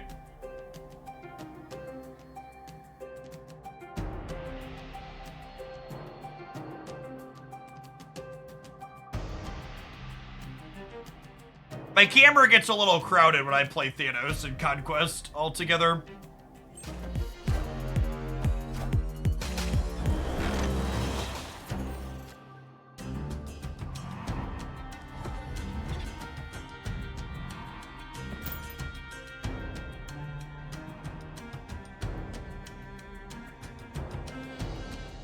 Hey, what's going on, Peace Stone? Thanks for the 2 months. Do you snap a Thanos deck with turn 1 Mind Stone? I don't think that's always the case. I suppose if Kiln goes middle, we're technically losing it. We could also peel a blue marble, right?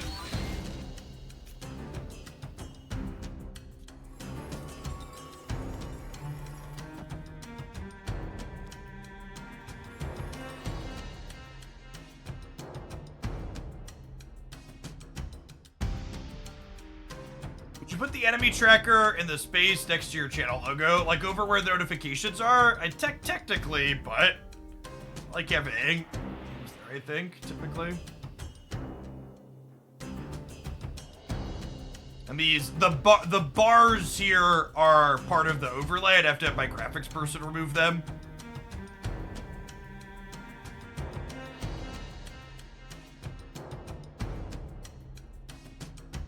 Opponent snapped. Yeah, I think we just have to leave here. Playing for reals. Escaped.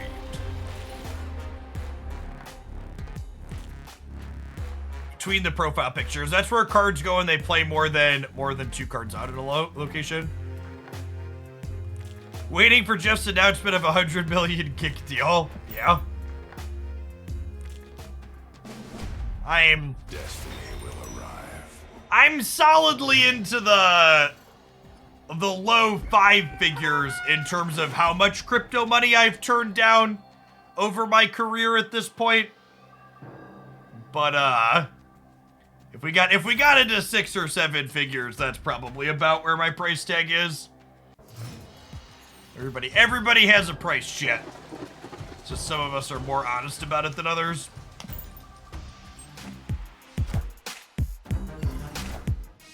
We decided I wanted to be sure you Diablo 4 this week. Yeah, I post my schedule at the start of each week. We're going to be doing an hour of Diablo 4 first thing in the morning every day this week.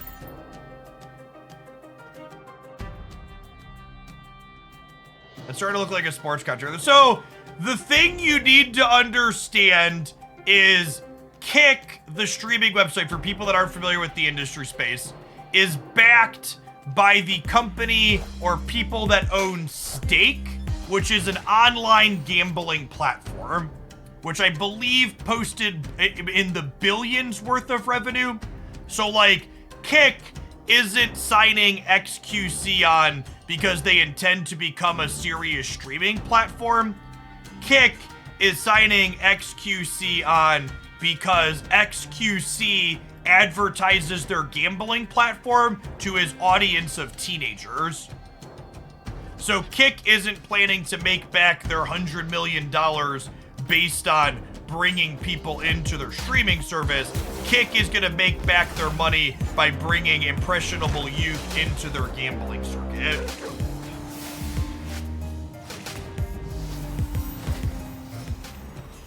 Yeah, it's a marketing service for their gambling. It's exactly what it is. Ooh, the inverted stones look slick. Actually, with Mr. Negative having popped off here, I'm better off drawing regular cards than drawing stones, right? Also, I don't want to overfill my hand because I'm getting a Raph card too.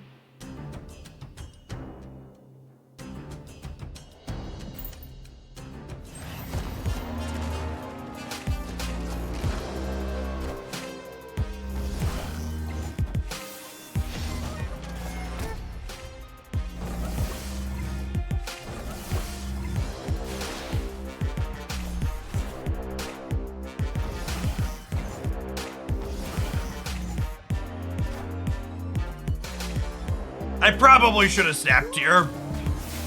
I think it's too late to snap now, unfortunately. Oh yeah, way too late. The opponent is certainly cooking here, though. Good God. Good God, man.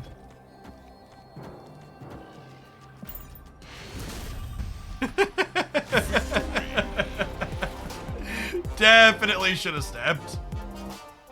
They get to leave for one. This deck's like different enough that I need to think through the snapping heuristics a little bit harder.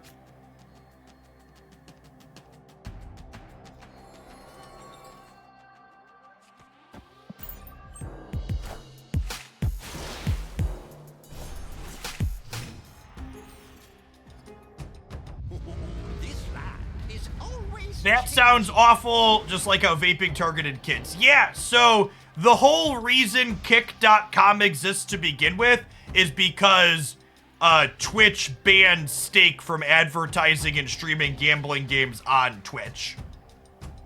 And the crypto casino company realized how profitable it was to be able to advertise to live streaming audiences that they literally built their own fucking Twitch. That's the origin of that site. No one reasonable is streaming on Kick for the sake of thinking it's a serious anything.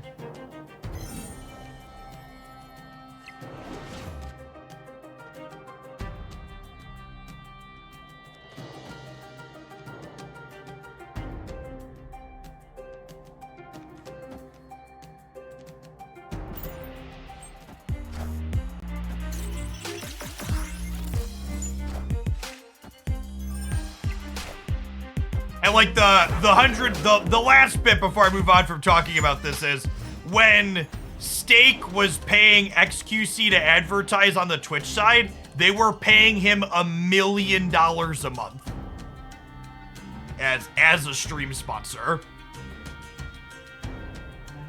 Panda Express, thank you for the 7 months. Welcome back. Oh, I should have ordered different for that. Yeah.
Opponent's a very interesting collection of cards. They're probably a Sarah deck. Probably a Sarah deck.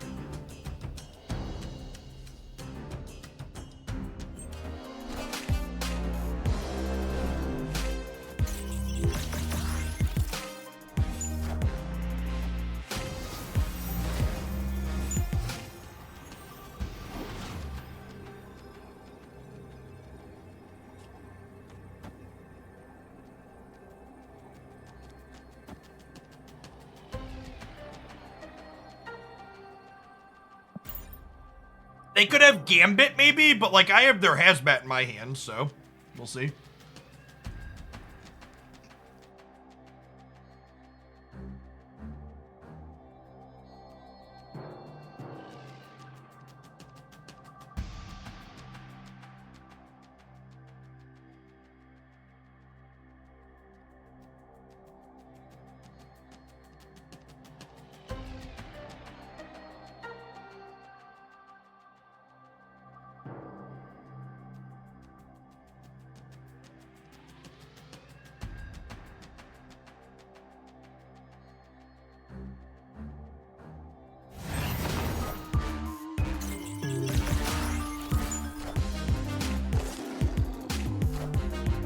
Who did you say was getting 100 million per year?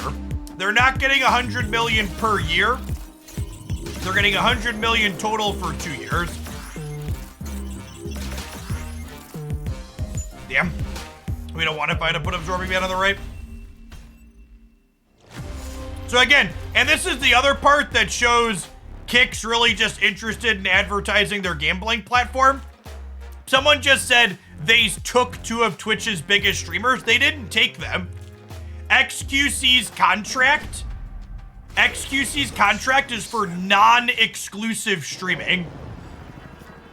he's still going to be streaming on Twitch in addition to Kick. It's just when he's on Kick, I'd bet your bottom dollar that he'll be streaming gambling stuff over there a non-zero amount of the time.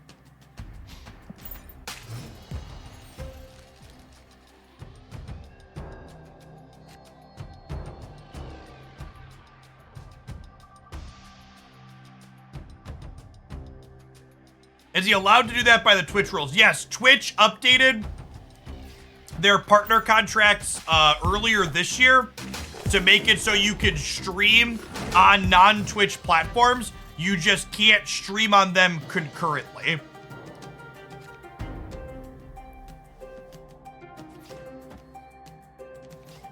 So if you're streaming on Kick, he can't stream on Twitch at the exact same time. I'll snap them here before the Luke Cage flips up against their hazmat deck.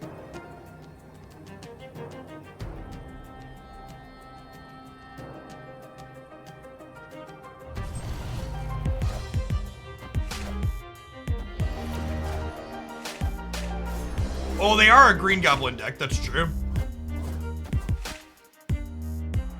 Just Nebula middle's fine for us, though.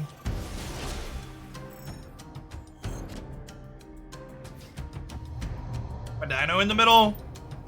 Then we'll go like Iron Man, Mystique, Iron Man over here.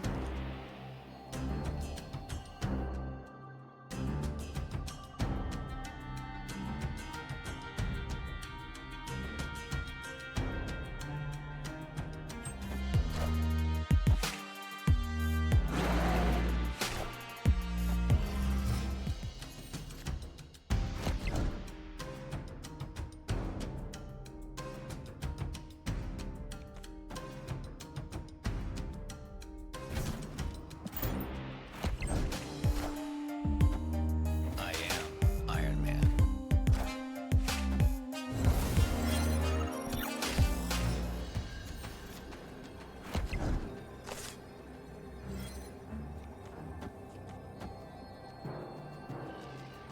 Ninja's deal with Mixer wasn't public, but it was rumored to be low 8 digits.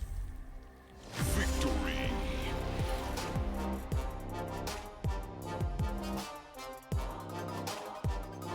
Or somewhere in the 10 million range.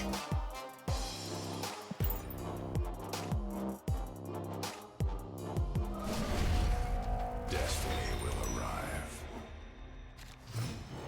Dazzler does count Space Toad as being full, yeah? So maybe that was better.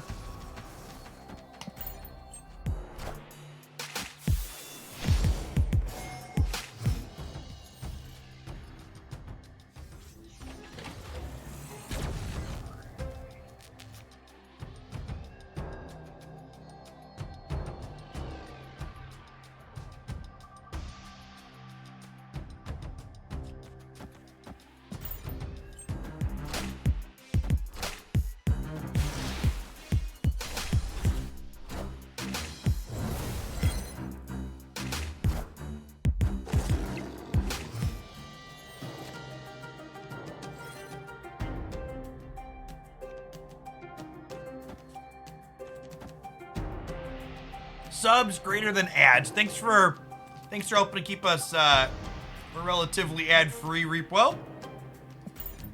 We hit my 2,500 subscriber goal for May, so we'll be ad-free sans the pre-rolls here in June.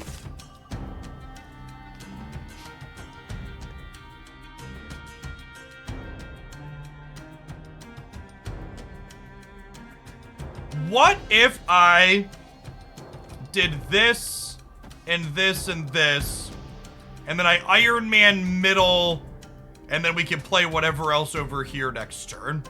I think I like that. Because if Iron Man's my last card, god damn it. If Iron Man was my last card to flip up here, we would have been in a great spot. That's a big rip. All right, well, we'll vibe for now, I guess, but probably dead.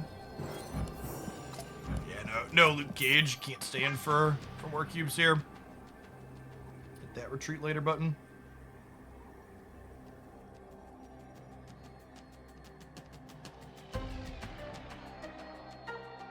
It didn't used to. That's correct. Dazzler used to have to explicitly have 4 cards in each location. Yes, if you buy Silk before the reset tonight, you'll get a 1,000 token refund on her to your inbox, is my understanding. Escape. The light above my head is flickering, so if the stream cuts out, we had some kind of power outage. Hopefully that's not about to happen. We're supposed to do a sponsored thing at the end of today.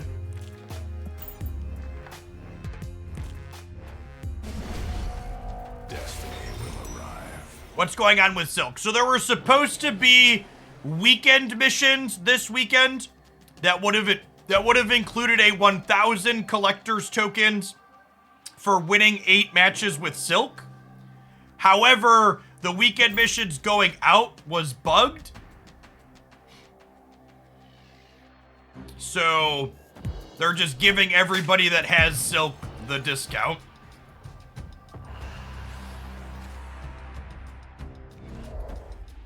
I was gonna snap because of Luke Cage, but with these locations, just have to leave. It's unfortunate. Escape.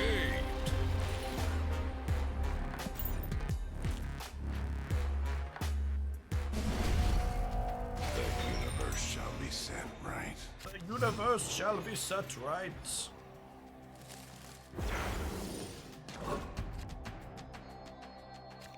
Opponent snapped. Yeah, I think our hand's good enough to stay here. Take my last cube. This is a good stack from the opponent. They should definitely be bullying us when they're big stack.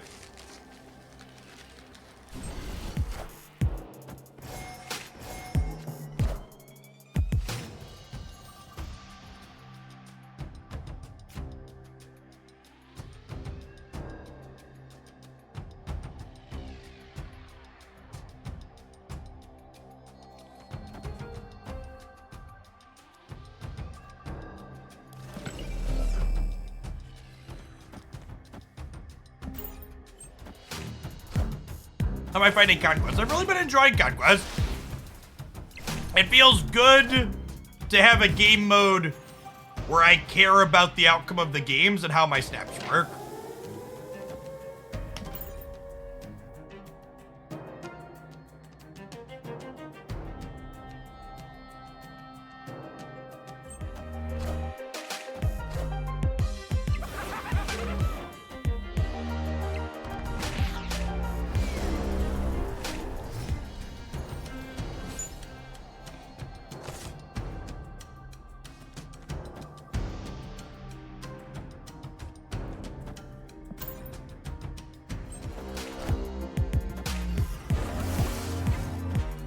Your money, my wallet. Thank you for the turn of the year. Welcome back. This is a viewer submitted deck, money. So I have no idea if this deck is good, bad, or otherwise. I don't really have justifications for the card inclusions in it.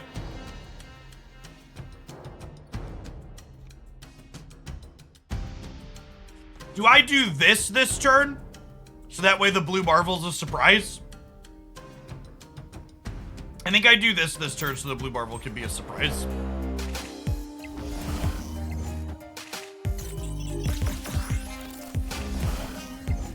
Dazzler last in case of Mystique. I don't think Mystique changes anything.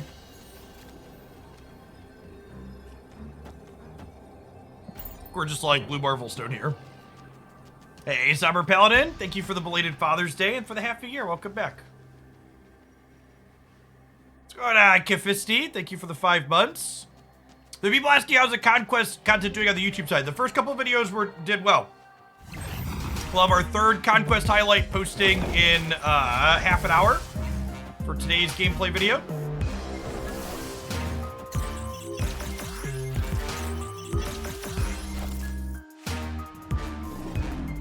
We're statistically favored to win here, right?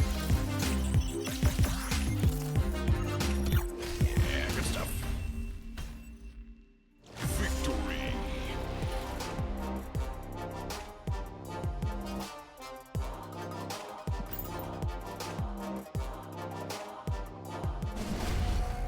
Destiny will arrive.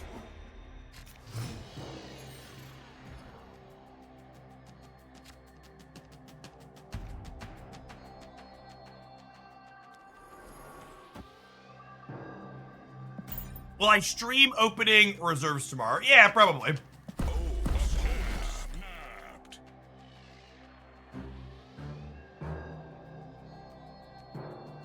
We'll need to open boxes until we get Spider Pig.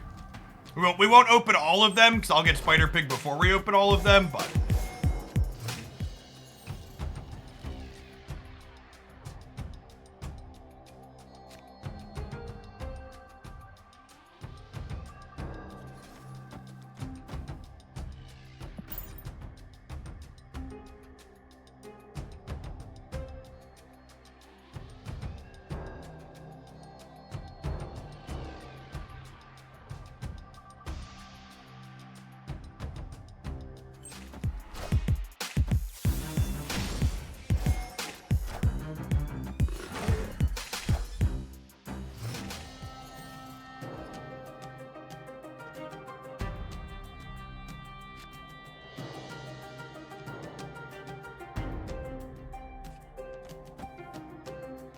Onslaught Citadel is really good for them.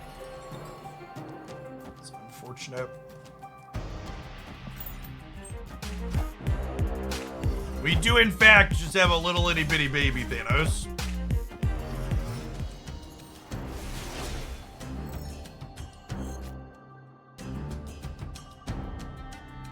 That's nice.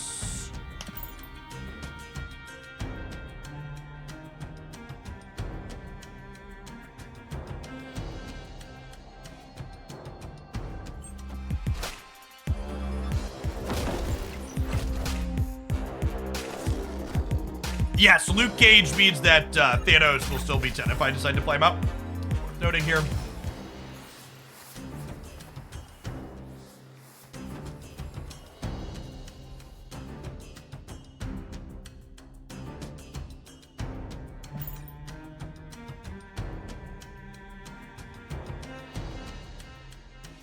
The Space Stone here will give us the flexibility to play into Big House instead of being locked, which is nice.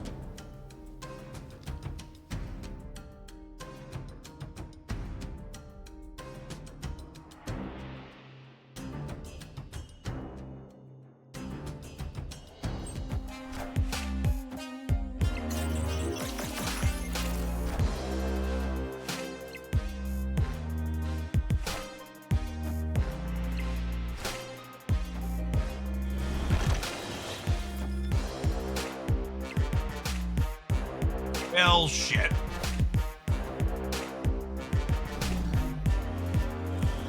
That could have gone much worse.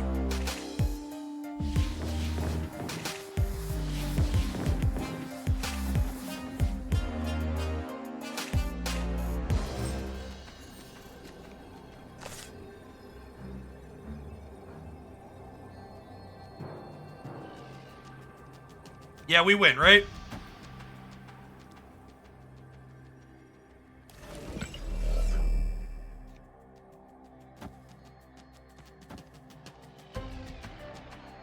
We just do this.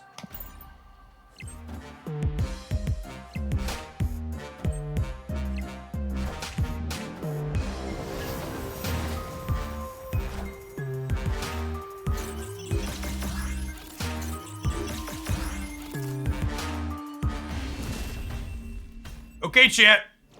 Okay. And now we go from being down and them bullying us as a big stack to we only have to win one of the next 2 games. Destiny will arrive.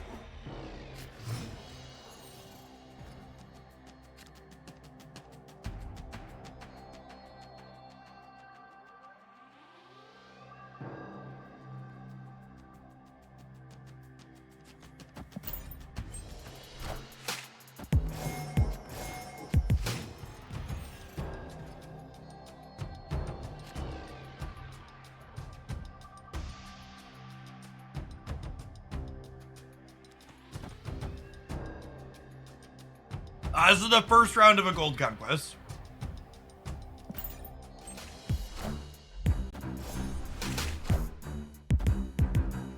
I want to get rid of Sinister London. Their deck is a much better Sinister London deck than we are. Do I want 2 Dazzlers? I think I want 2 Dazzlers.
I'm gonna put Blue Marble on the left on the off chance they're playing Enchantress for our Luke Cage.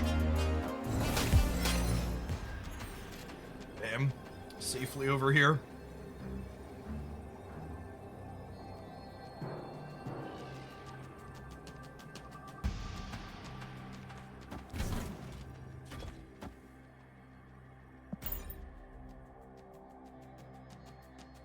Oh, do we know all their cards? We do know their whole deck, right?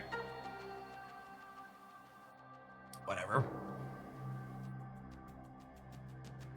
Actually, knowing their whole deck, I'm probably supposed to put Iron Man She-Hulk mid. If we lose mid here, it's my fault.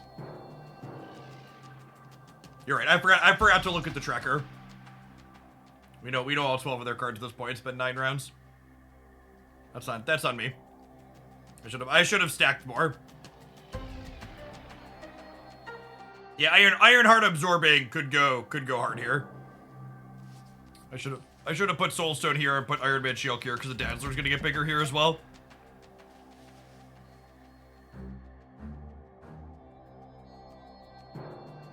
So I should have been huge in the middle. Oh my gosh, did they not play for the middle at all? Rewarded? Sometimes lucky, rubber ducky.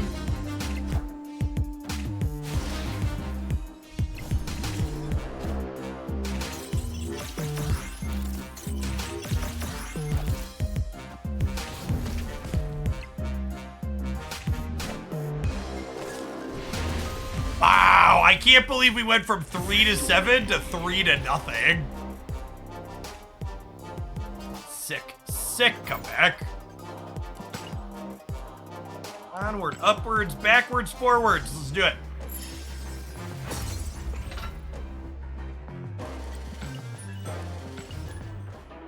Yeah, I think if you want to play a Hazmat deck, it's a little bit of an uphill climb at the moment. You definitely need Enchantress to be able to clear opposing Luke Cages. Or Rogue. Probably Enchantress, though.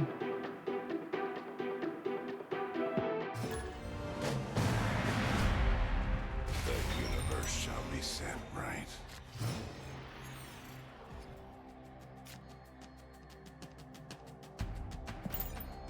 We don't...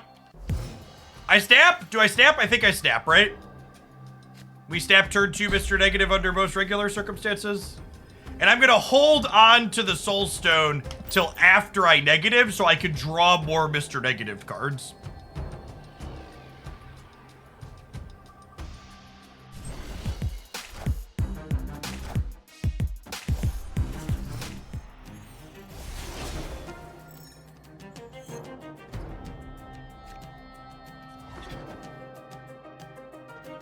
I think I'll play negative into Cudlon on the off chance they're Galactus.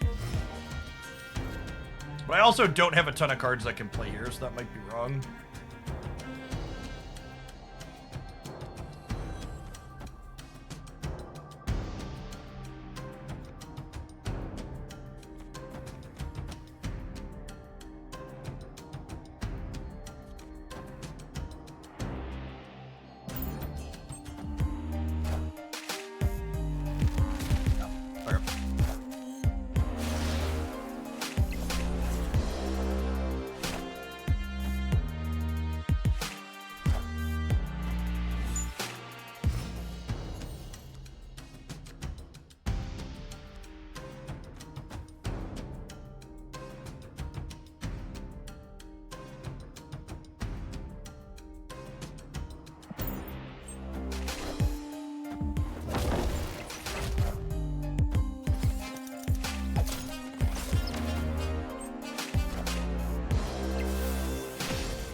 Uh-huh.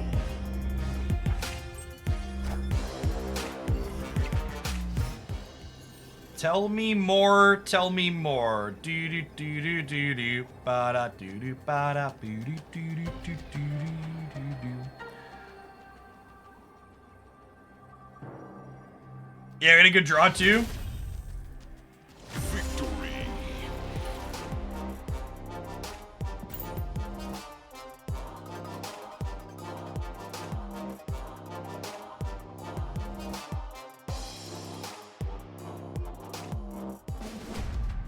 Destiny will arrive.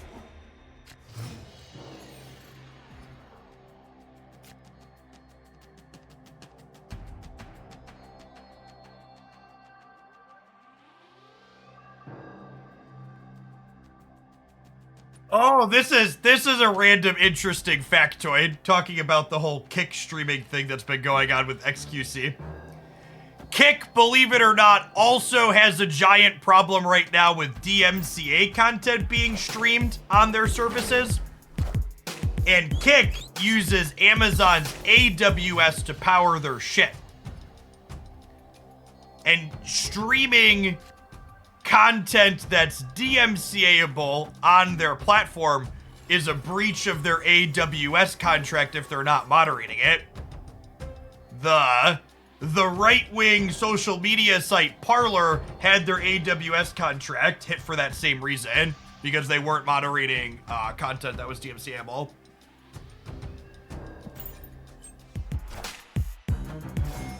Electrum incoming. Yeah, potentially.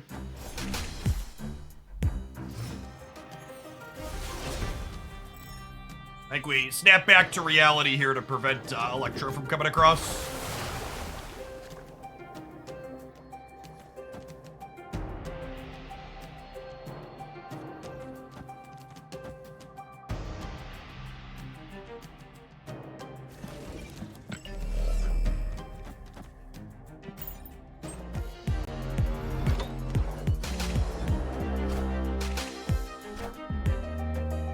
Oh wait, how does this work? Oh, it only moves the face-up one. Okay, so like, this is one of those... Why does Oscorp Tower not move my face-down cards, but Hala destroys my face-down cards? Why is that? That's an inconsistent language between the things.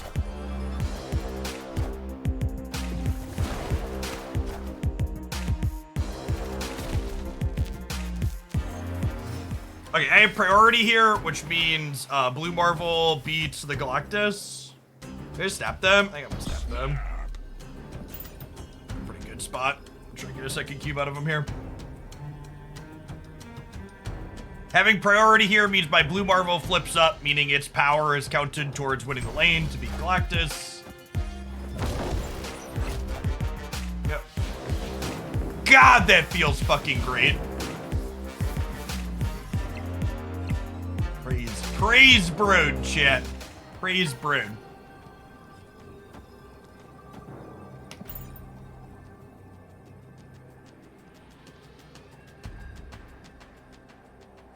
Spider-Man Strange Academy could have won it for them. Yeah, possibly.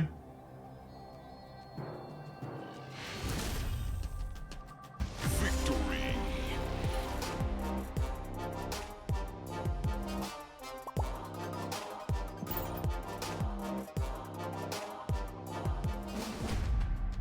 The universe shall be set right.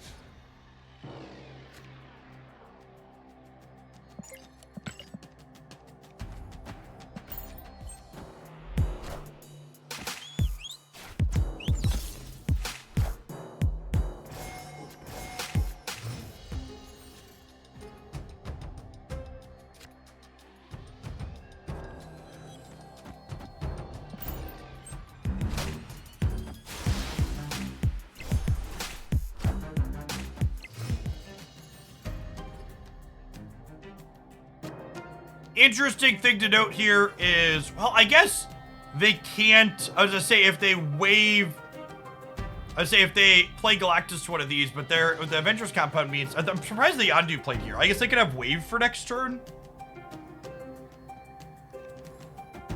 I suppose.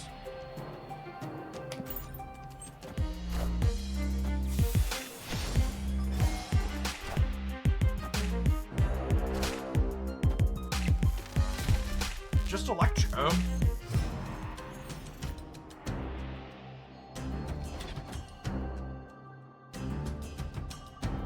Are they like gonna Doc Ock me into the Avengers compound to fill that with trash?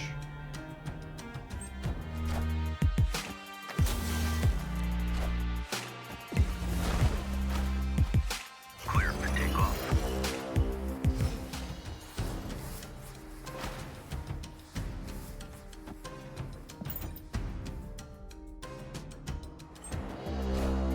They could be destroying, yeah.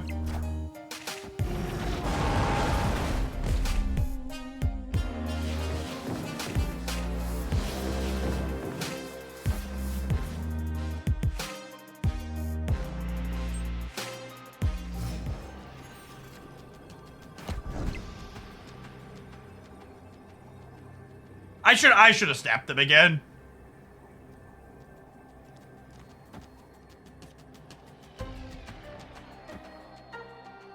Galactus wins the middle.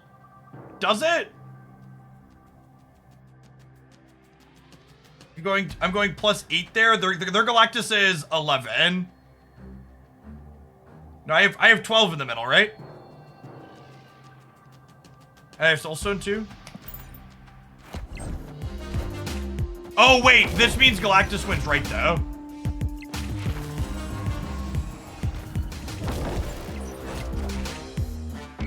Fuck me. Messed it up. Yeah.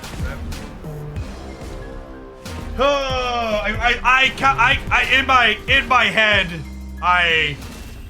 my head, they were only ever playing Galactus middle, and they played it right.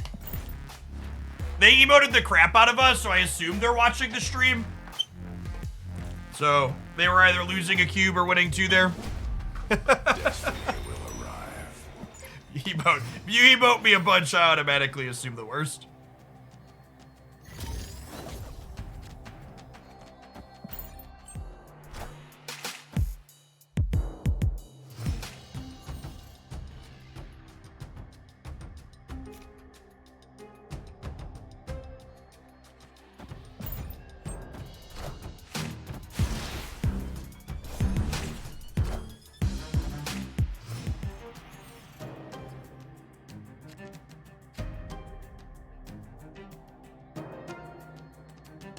Elysium is better for me than it is for them, right?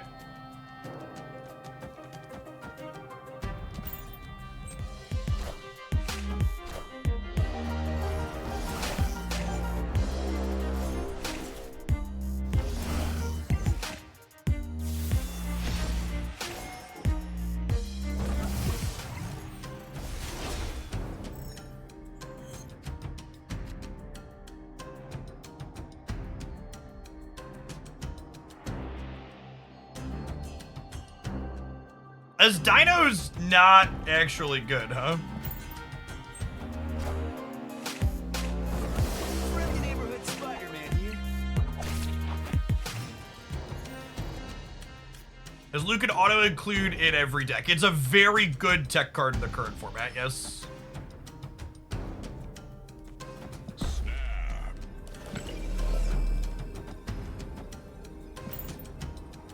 Yeah, order for Mystique here.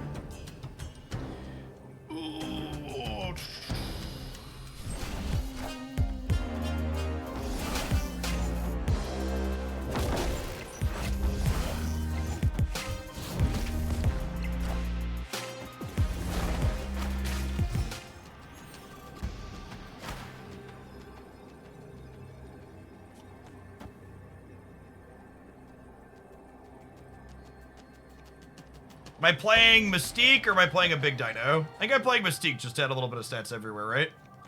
Let's say they have something weird like Doctor Doom. There would be 9 here, and I would be up 1 to 6, 7, 8. I guess this loses to Doctor Doom. Is there anything their deck could be playing that playing Devil Dinosaur loses to? What's a real Marvel Snap card they could have that this loses to?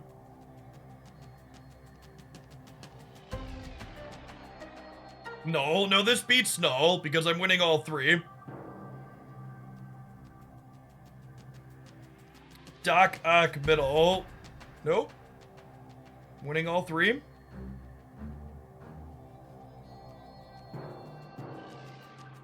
They only get 1 card, chat.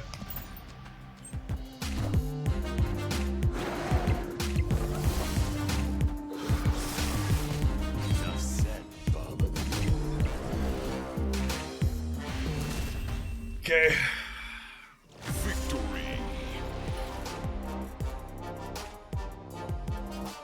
Arrow. No, we win whatever path they arrow us into. The universe shall be set right.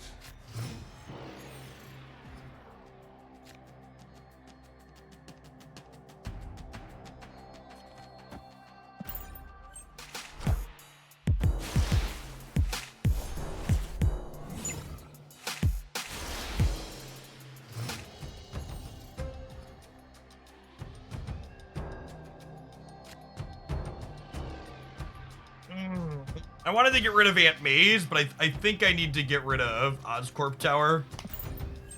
I want them to be able to electorate. Nimrod Death. Chat, they waved. They couldn't play 2 cards. Is Silk a possible candidate for downgrade to Series 4? No. Even under the old system, Silk was gonna be... Even under the old system, Silk was gonna be Series 5 for 2 months still. It just came out. Under the current system, it's probably gonna be Series 5 for 3, 4, 5, who knows how many months. Well, that worked out for them.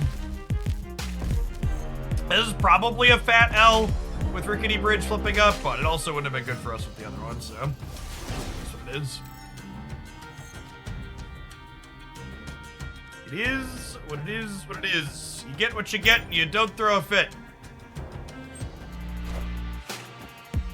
They need Wolverine to win Rickety Bridge. Reality is oft disappointing. Oh my god, they played the Wolverine into Ant Maze. Okay, that's great for us. This means I just have to win left and right, right?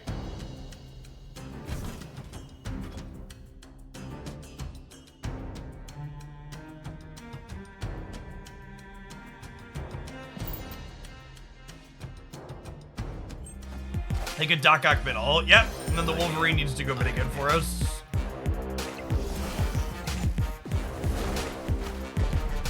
Enough said, Bob.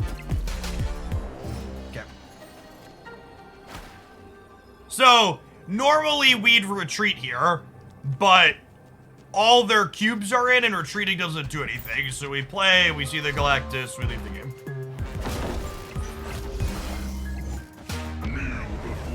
To get credit on the Call of Dragons, so you just gotta get your city to level 7. It's a city building game.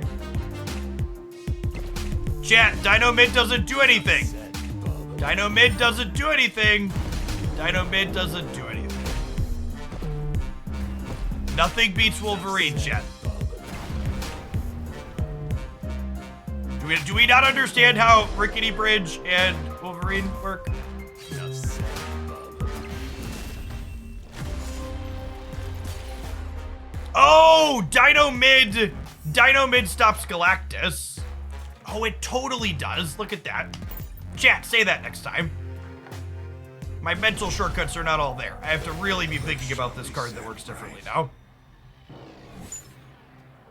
It's got a different text box that I played with for 8 months. Elaborate your position.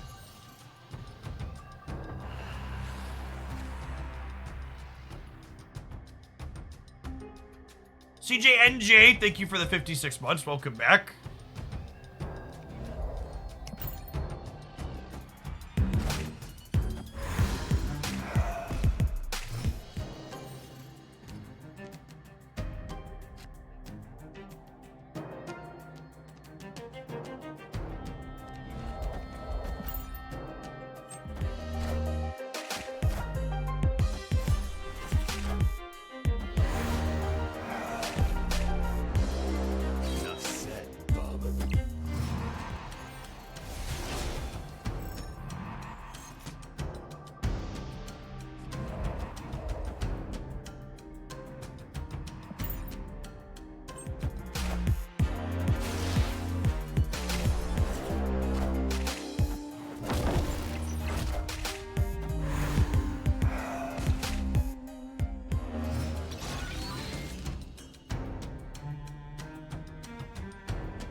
Space Stone. Let's just pull a friend into the middle.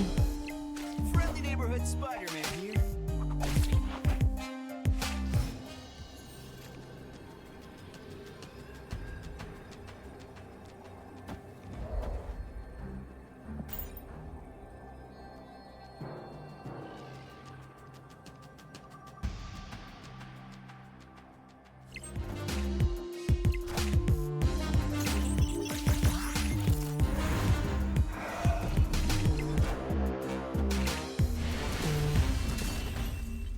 Alright, so we should have won that 8-0. We won it 6-0. And we're sliding along to our finals of our gold conquest, huh? It's a really subjective question. Psycho Black, you should get cards you want to play games with, is the answer. We got better booster equity by waiting a turn. That's true, you know. Just the facts.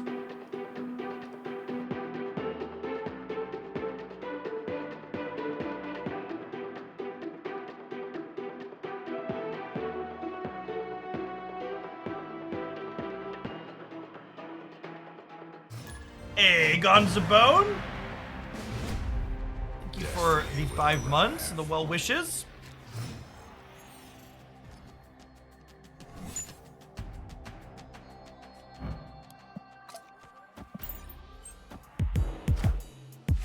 Will you only be paired against 2 win gold players? I don't actually know the answer to that question. We know that they don't cross pair, meaning you won't get like silver or proving grounds opponents in gold, but I don't know how closely they match the records to each other.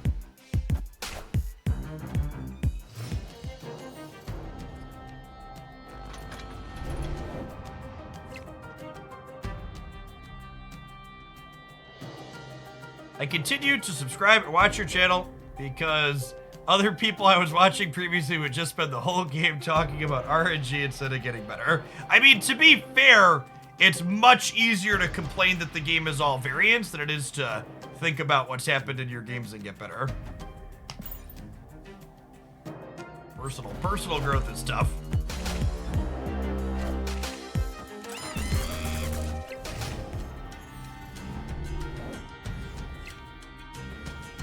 Just won my first gold conquest with the good stuff deck you highlighted. Yeah, that one is quite excellent.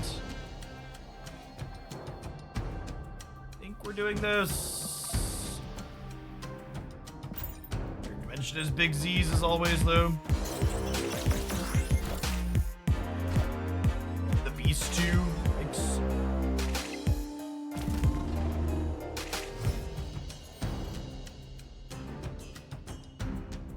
Yes, your ad blocker will not behave nicely with the sponsored thing we have today. I'm going to turn that off if you want the link to work.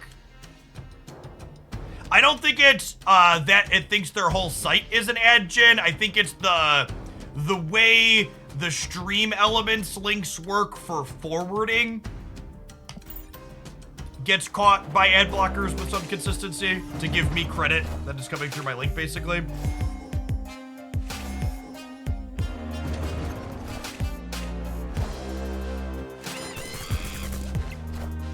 Were they afraid of wave? They must have been afraid of wave, huh?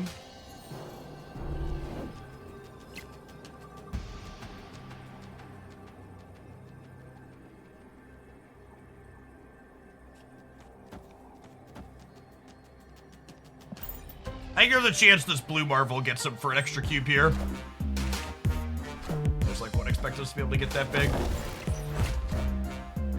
I am. Nice.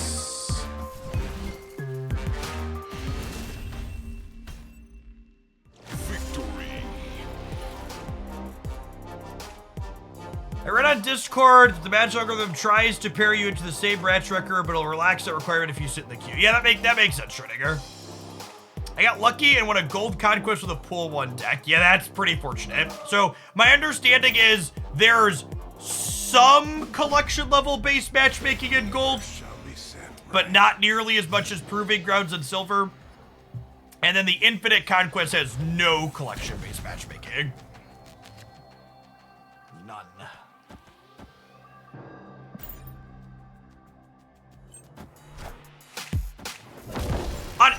honestly, I think it being not collection level based matchmaking for the higher ones is like perfectly fine. This is supposed to be a kind of end game player tournament competitive mode, and you're not competitive if you're just a pool 1 player. You need to learn the ins and outs and get your feet under you. I mean, I bet there's probably that could be a fun exercise. Taking a series 1 and 2 only deck through Gold Conquest. I bet that's very doable.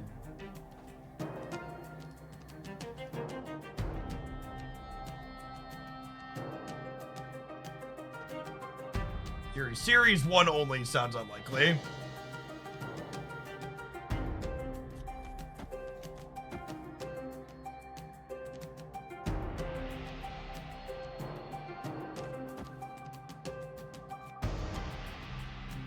Five on the Psylocke for now, because she's about to get bigger with Best. What deck are we going to play next? I don't know. This is our only viewer submission I have at the moment. I also haven't really been pushing for them, so we'll see what I'm feeling. Just gonna kind of go with where the day takes us.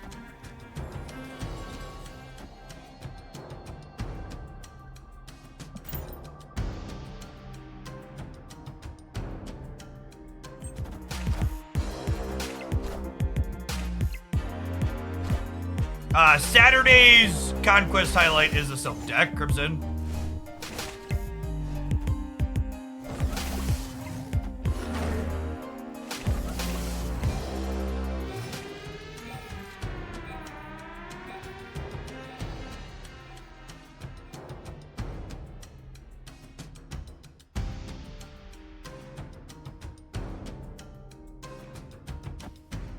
They just bastard their demon. Listen, chat, we've all been there, okay? Calm down.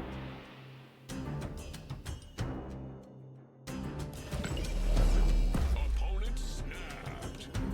Really?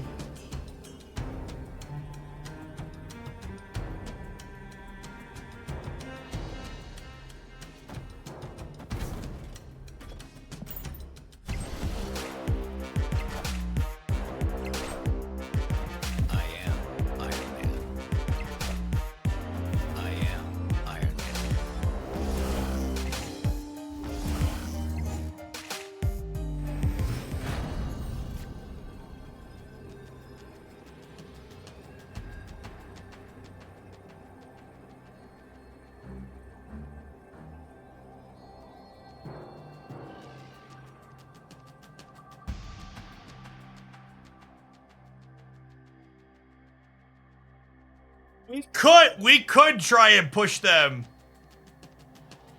We could try and push them into an 8-cube game here and bully them out. I think we're also kind of likely to win with the Ironheart, though. I kind of want to just do this and just play for 4 cubes. I really don't want to be 2 to 8. I think being 10 to 4 is plenty advantageous.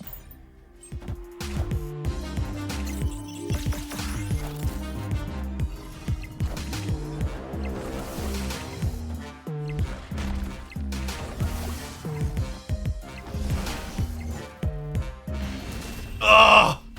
They're on Darkhawk and Iron Man? That's brutal.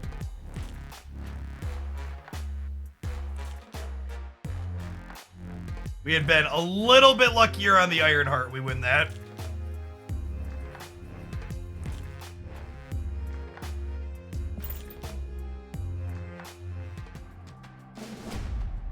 Destiny will arrive.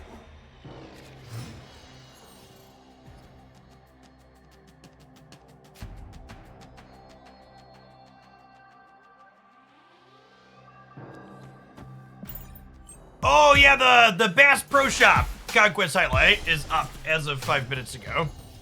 That's a really good set, Marty.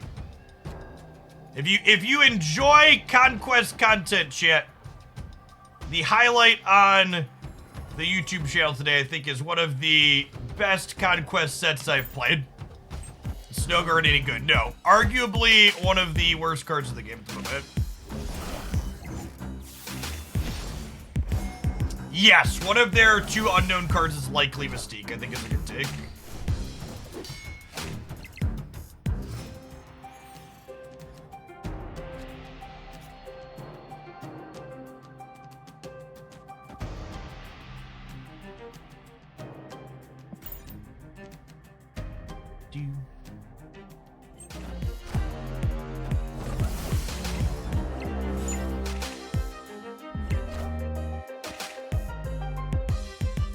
Honestly, there's a good argument for just leaving here. Elysium and London are both good for them.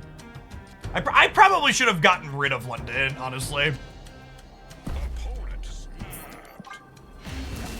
Take your cube. Fuck off.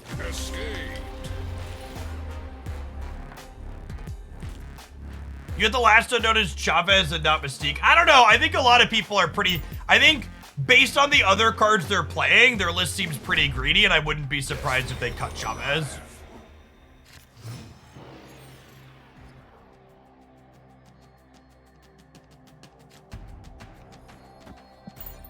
Okay, well, we're guaranteed to draw Reality Stone here. I think I'm fine with the snap because I'm going to Reality Stone the Bar Sinister, and the rest of my hand is fine here.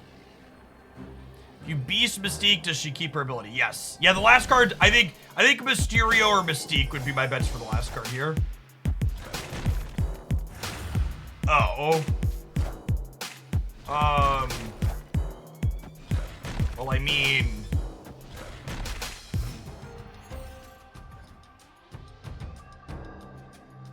Oh my god. What a just brutal fucking series.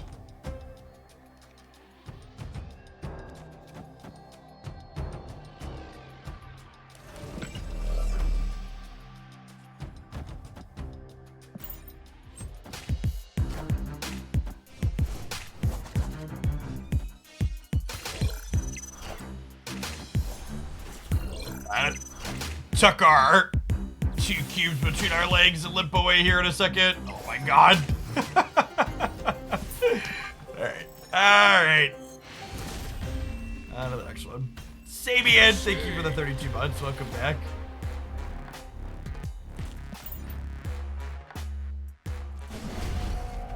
The universe shall be set right.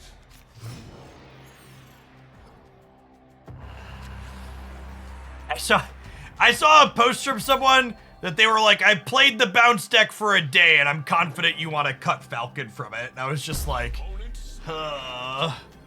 is this it, Chad? Is this the hand? I don't think this is the hand. It could be. Nah, fuck it. Run it. Come get my cubes. I want to win 3. I don't want to win 2.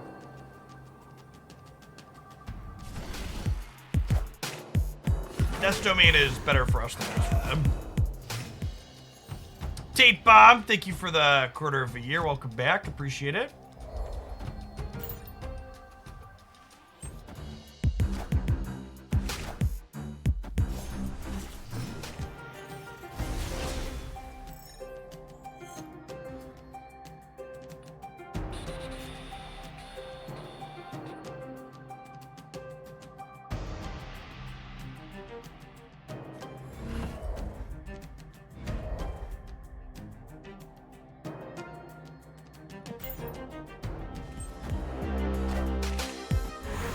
Okay, so their last card was Mysterio.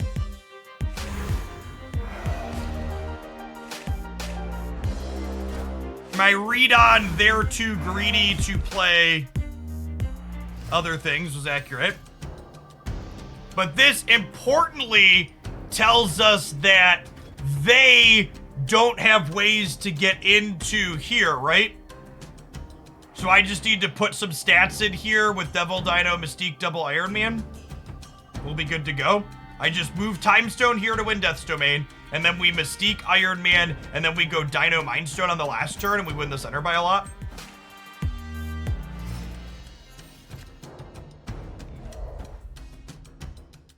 Is Dino better or is Blue Marvel better?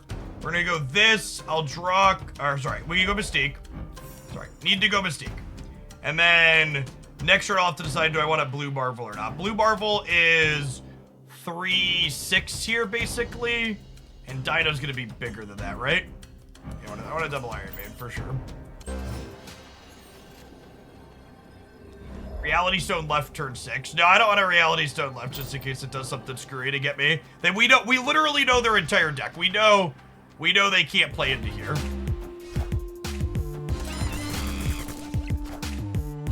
I am Iron Man.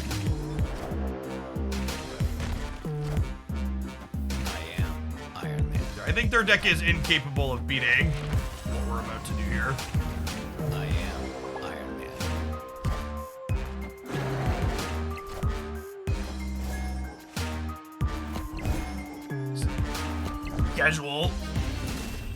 Casual 17 power Mindstone. Victory.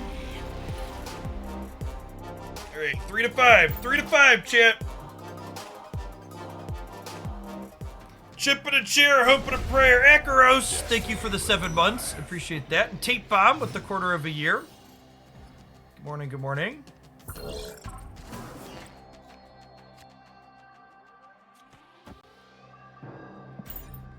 All right, Mind Stone. 1 time stone, please. Rats, never a lucky rubber ducky.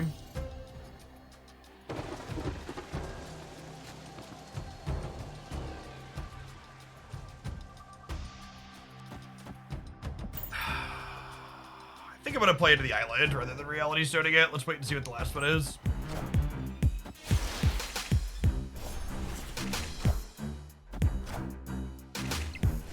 Oh yeah, they totally didn't snap turbo this time. That's funny. Matthias, thank you for the quarter of a year. Welcome back.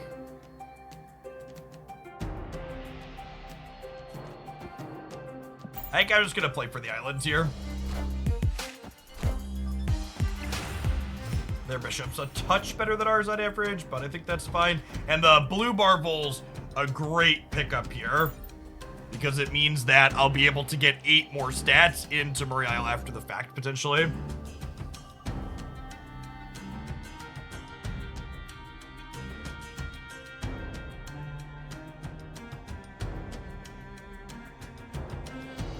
Snap. Opponent snapped.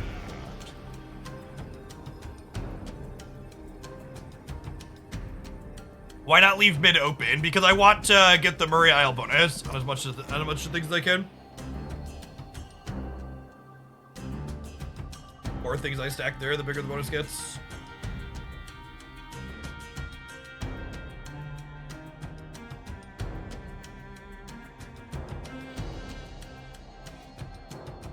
Yeah, and I have Blue Marvel, Mystique, Bishop, Ironheart, lots of extra ways to add more stats to the center after the fact.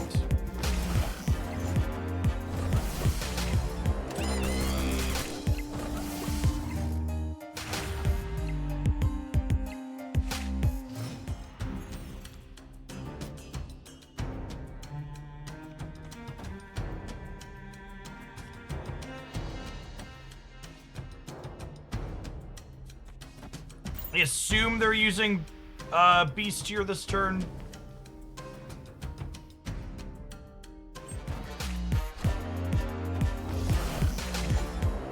Wow, Angela was the best thing they had to pick up? Really? That's kind of wild.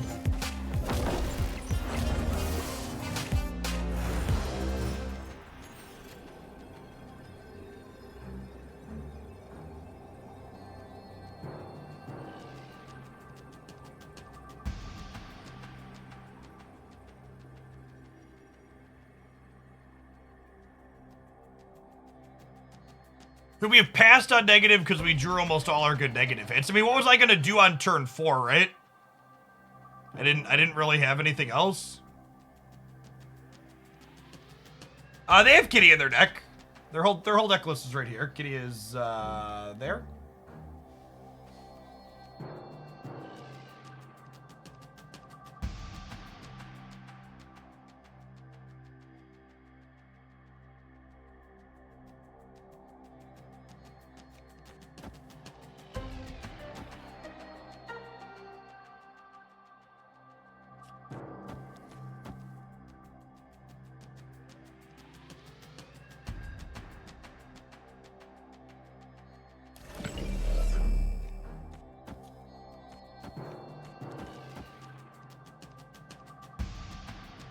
think I like this. It's hard to know where they're gonna play for.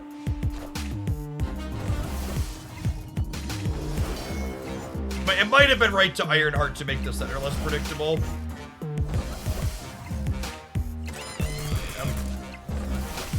We were dead either way? No? We're definitely dead here, but... Yeah, they punted the right.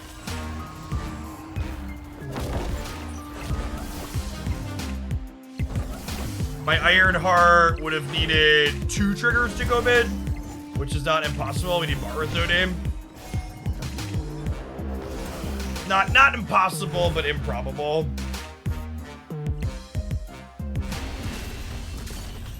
Well, they put the real Mysterio right? Feels weird.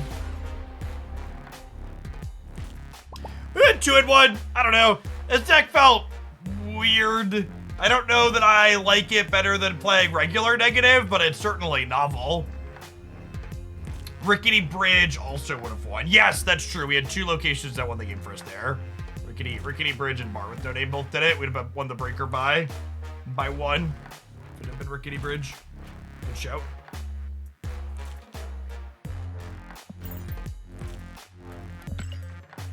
We played Negative Destroy a bit earlier. I think we're gonna do some other stuff. We got 10 silver tickets. I think we're gonna try and convert some of these silver into gold. So that way I don't have to spend gold for viewer submissions.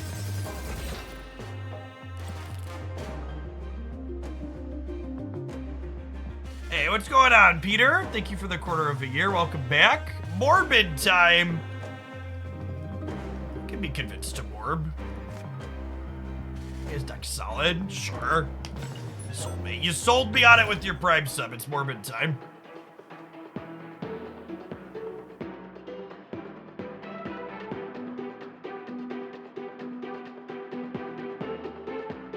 Converting silver into gold. I thought we were done with alchemy on this channel.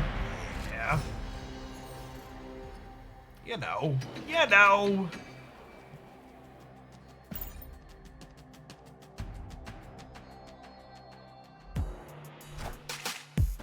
I think this deck's pretty solid into the high evolutionary stuff people are playing. It's a fine choice. Oh, snap. I'll snap on the Morbius draw here.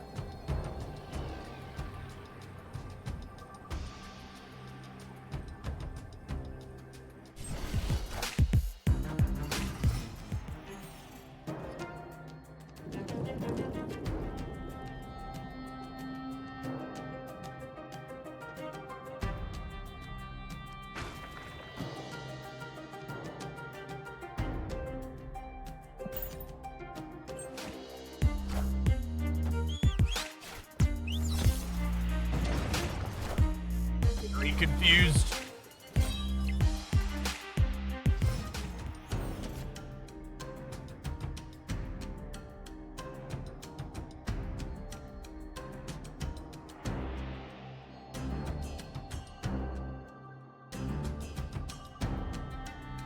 There aren't bots in Conquest after your first couple, chat. Part of the reason why you're bad at Marvel Snap is because you're also bad at spotting bots. Yeah, it's probably a Guardians of the Galaxy meme deck. I think I'm just passing. I don't really want to lady sit for a gambit. Yeah, that's totally what it is. They did, Grindal.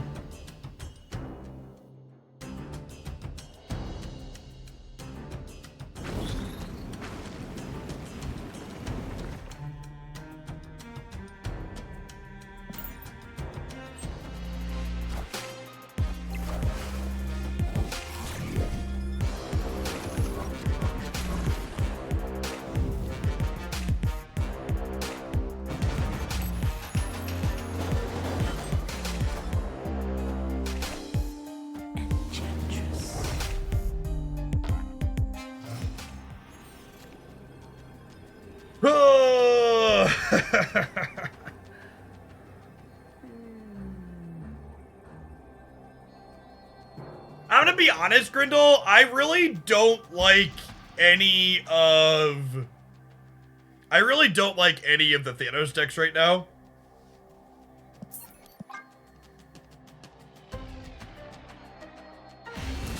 Don't think any of them are very good.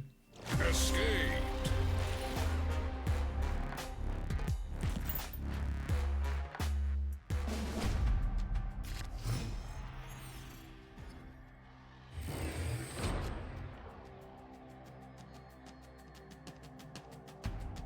I'm gonna make a viewer deck command so people can get a feel for what I expect.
I don't know that I can compete in the vault.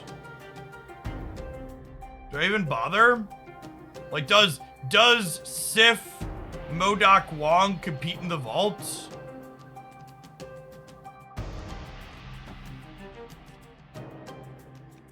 I think I want them to have to commit more resources here.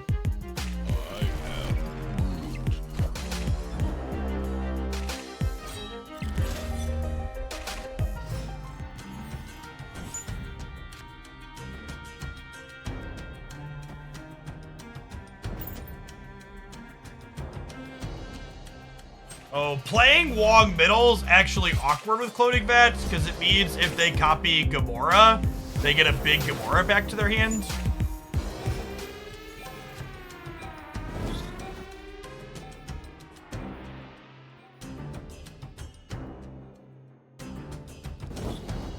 Oh, that's such a shame. This is so late.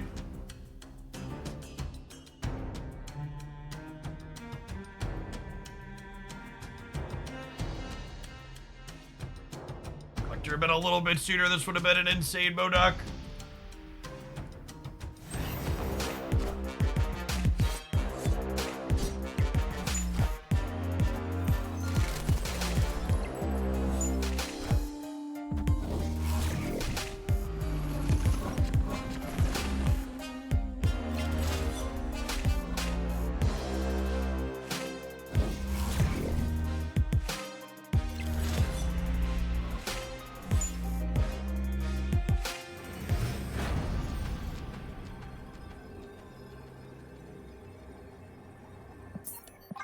Yeah, you really need a Morbius or a Collector early to have a shot with this deck. You know, one of those things to be generating stats so you can slam down Apocalypse and Swarms to win the other one. Hey, what's going on, Impromptu? For the over 3.5 years, welcome back.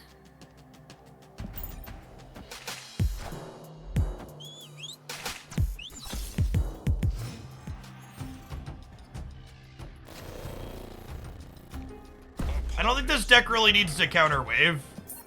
Our deck's really bad against Mindscape. I'm leaving again. Escape.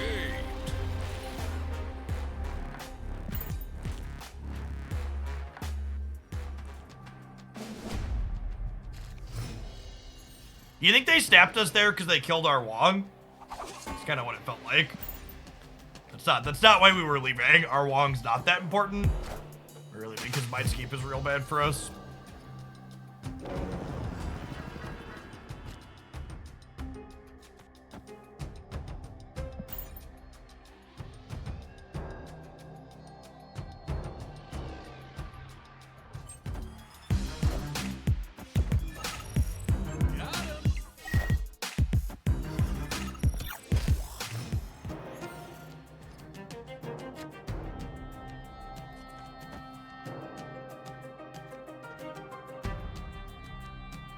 I don't think I need double Morbius here. Collector, well, I guess I have Rogue also, right, is the problem?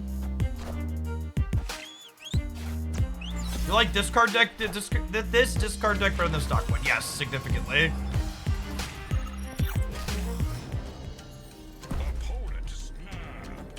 Single that kind of sucks.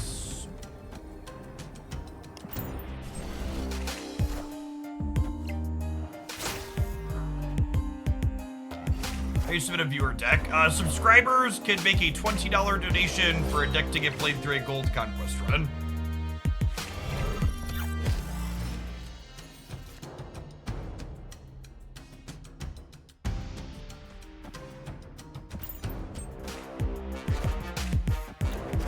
Out of here, lady.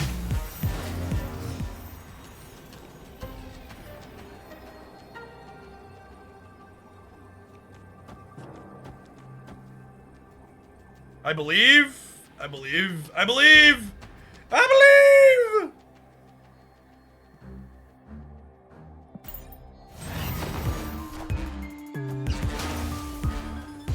Oh my god. All right, Gambit. All right, Gambit.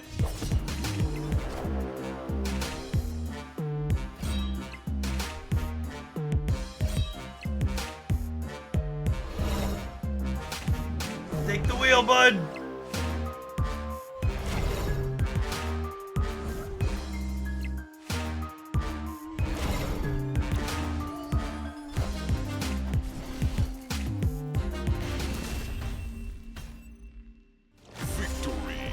Highly trained Gambit sniper here. You got that little smirk on his face. I wasn't even worried for a minute, chat. Easiest dub of my life. What's going on, Norin? Thank you for the 5 months. Welcome back. It's good to see other Magic refugees here snap-a-lapping. We know the entirety of their deck, by the way, now. We're gonna have to get a little bit lucky to get past these people. They are so much ongoing hate. They have Rogue and Enchantress.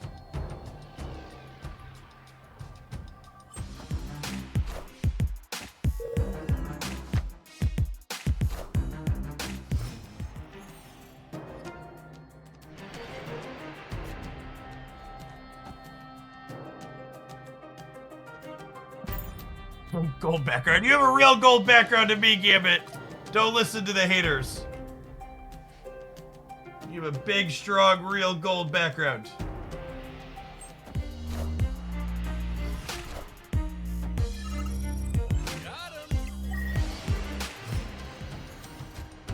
I understand why they're playing the Guardians deck, chat. They are so good at guessing where we're about to play.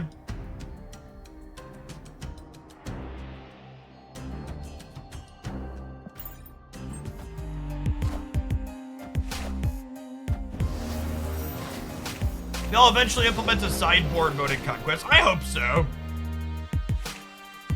I personally would enjoy that a lot.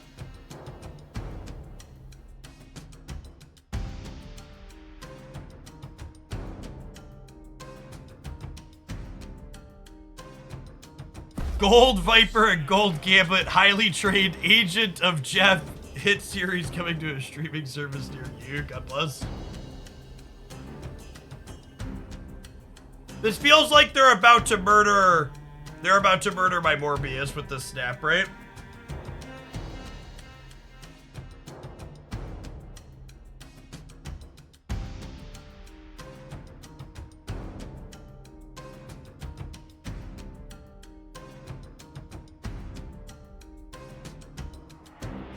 What if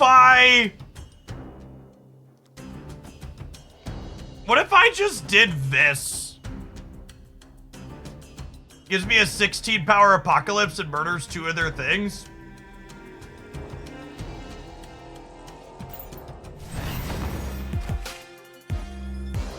Oh, they're just going after Wong?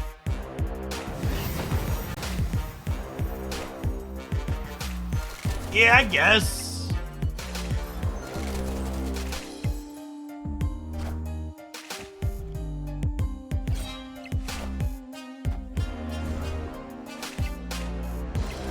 We need to hit something middle, ideally, I think.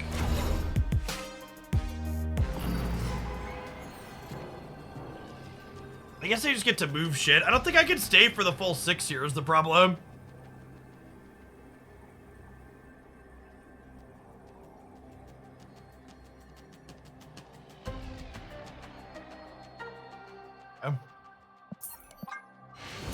It's an uphill climb from here. Escape. I don't know. This type of matching really makes me wish this game mode had a sideboard. Cause like, my opponent literally has just queued up with 2 main deck hate cards for my deck, and I'm just fucked it at a huge disadvantage for the entire set, right? Like statistically, I should just end my Conquest run now and try again. Because my opponent has 2 ways to murder my ongoings, and I have no way to swap that or protect them. So I'm just locked into what our deck started with.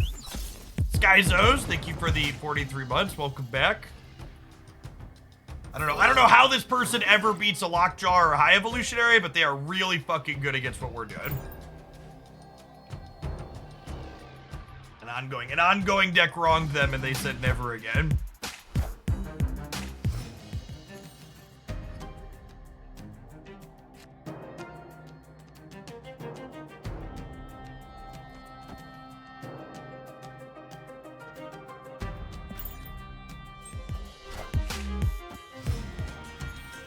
Wouldn't sideboarding be wonky though, because Marvel Snap's tech cards are too strong? Listen, if you think Marvel Snap tech cards are too strong, I want you to come over here and sit on Papa Jeff's lap and let me tell you about something called Ancient Grudge and Rest in Peace and every single other fucked up Magic the Gathering sideboard card that's ever existed.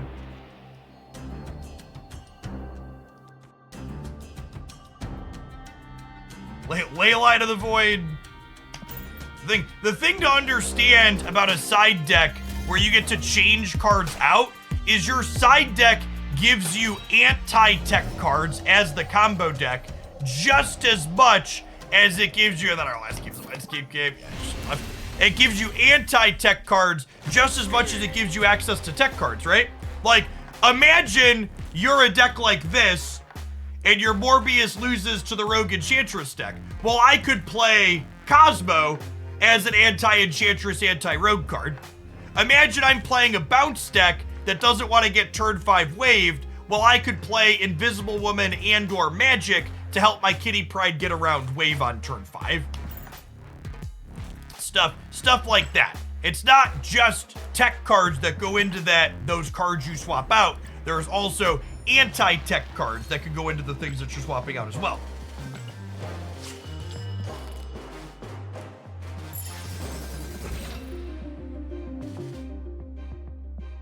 Person said, I don't know much about Magic. Please tell me more about these cards. Basically, think Killmonger plus. They're very, very strong and polarized. It's my way of saying the tech cards in Marvel Snap are no better or worse than the tech cards in Magic. And side decks work fine there.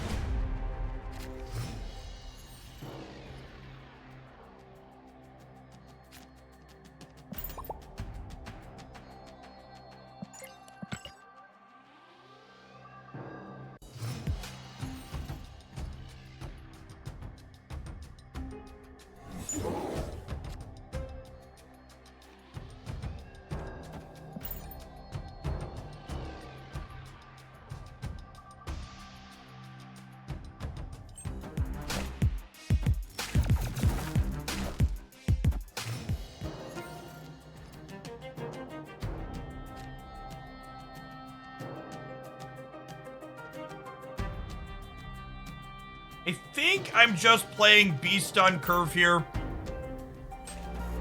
And then we'll like Sentry next turn into Carnage Widow.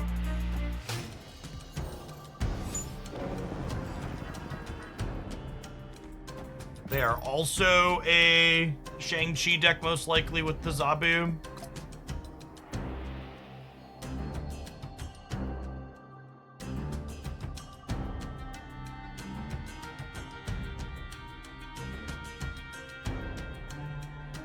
Do I still enjoy Magic now? No, Magic the Gathering had a fundamental design shift. Gosh, how many years ago was it? When did Fire Design start? A number of years ago? And I really stopped enjoying their gameplay patterns when their design shift happened. Stopped being fun for me. A lifetime ago, 2019. It's like, yeah, someone please hurt me and tell me how long ago this was. It's been a minute. Summer of 2019. No, War of the Spark. War of the Spark was the first Fire Design set. It was not Eldraine. War of the Spark was the first Fire Design. Okay, there's the Shang-Chi we knew was coming.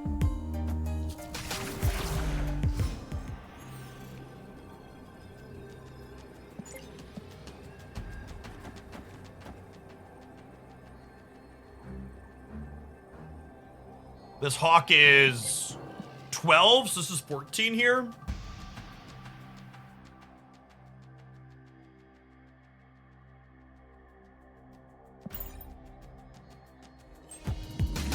Holy fuck. All right, we're winning Baxter Building though, right? Even if that's a 4? Yeah, got him.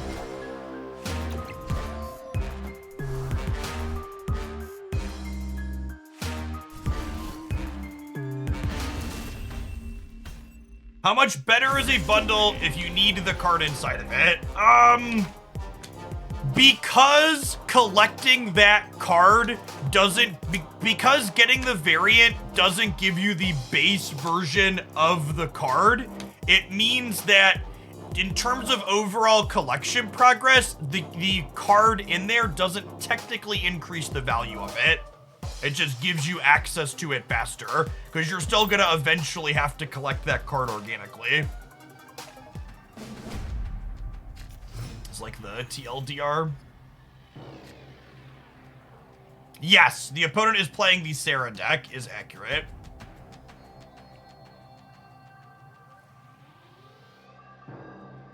I did see Wizard continues to balance their format at the speed of smell.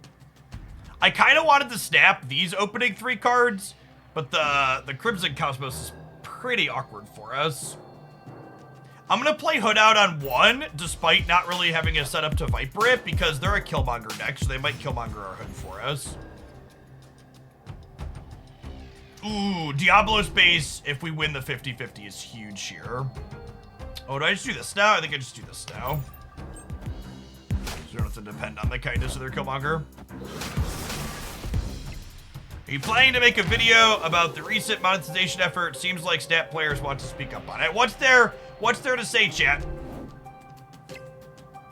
Everybody's always like they should monetize cosmetics, and then when they monetize cosmetics, everybody throws a fit that they monetize cosmetics.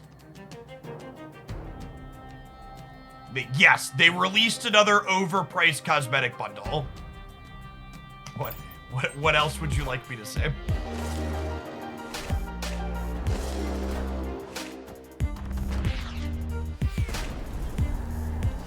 Look. Horse Armor 2023 edition. Yes, basically. Do I Viper right? I don't know if I Viper right. I kind of want to set up the Sentry. I could also do this though. It's like kind of good. All right, yeah, I'll do this.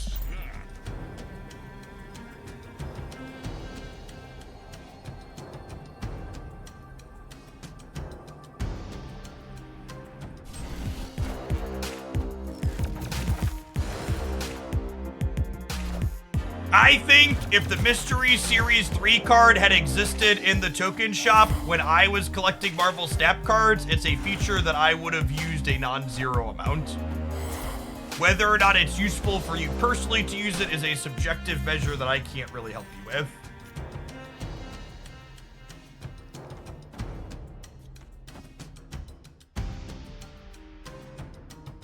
Wait, how does this work? So these 3 come back to my hand, and then beast, and I end up with some amount of beasts in play.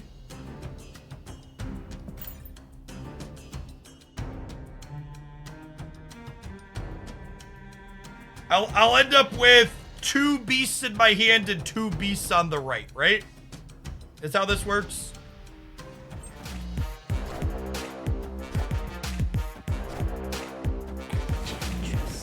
Oh, losing my Zabu is I guess we're losing their Zabu too, huh?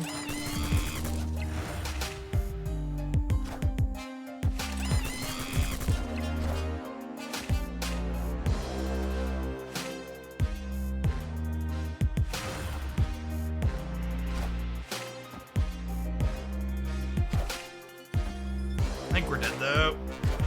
It's edge.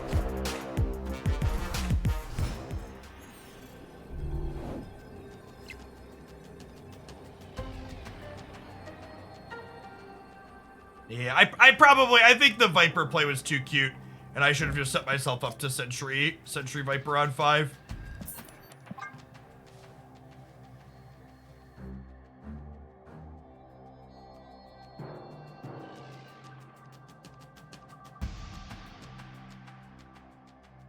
I want to make a video talking about Snap monetization in terms of min-maxing and optimizing and some of my thoughts on the specific bits of it, but they've told us for a hot second that there's another change coming to how monetization works, so I don't really want to like put a bunch of effort in and crunch a bunch of numbers, and then like have it not be relevant, you know, 2 weeks or a month from now. I don't know, maybe that's long enough that it's worth doing, but I've been waiting for that reason for the most part.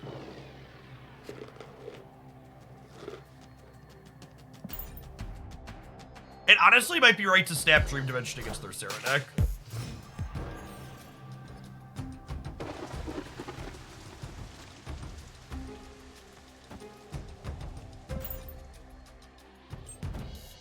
The Goose is a little bit loose against their deck in general, and the fact that I don't have Zabu. It's tough. Let's do this now. I think I'll just do this now.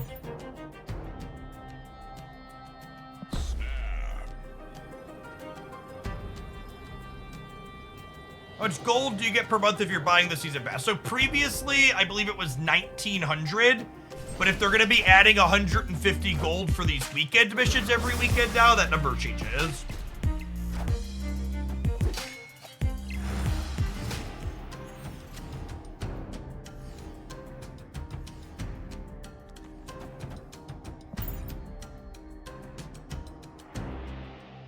So we'll play these middle so they can pump up the island bonus.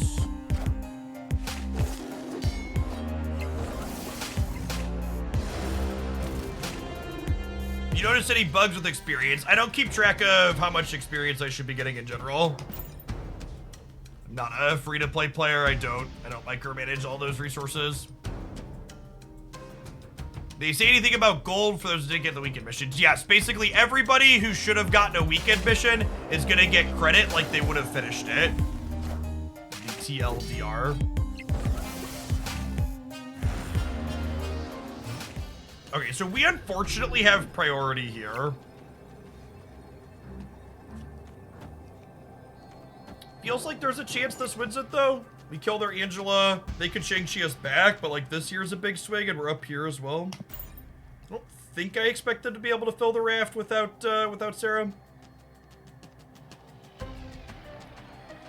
What was the issue? The weekend missions just didn't show up for most people. I don't know what the specific problem was.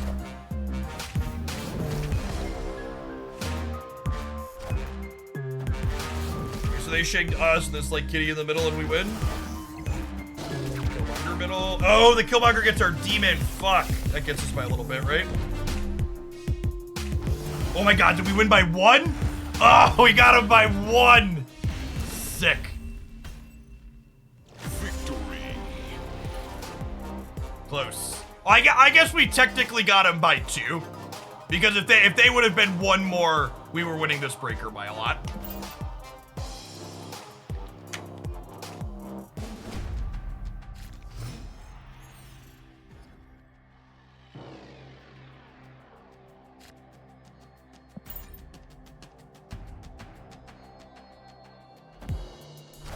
It's all Shangs all the way down. We're definitely looping back around to it being a good Shang-Chi metagame. It's definitely the case.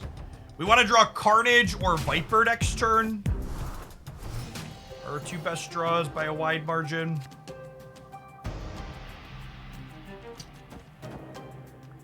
I'm gonna sit on the hood for a second, because if I draw Carnage or Viper, it's just so good into the bar.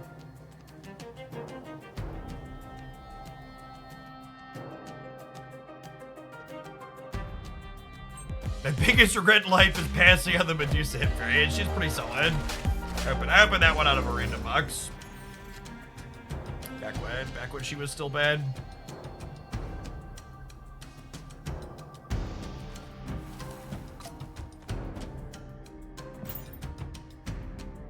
Oh, you know what?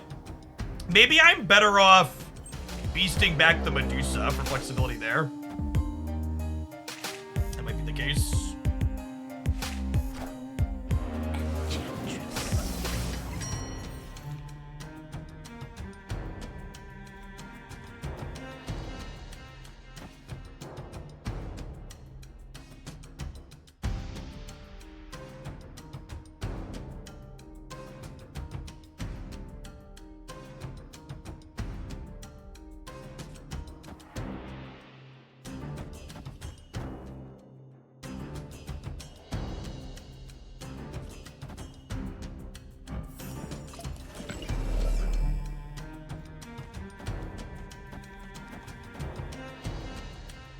I guess I'm getting a bunch of demons. Isn't just Viper left better? I mean, I still only put 3 Vipers here. I don't know. I want all the demons out of here, right?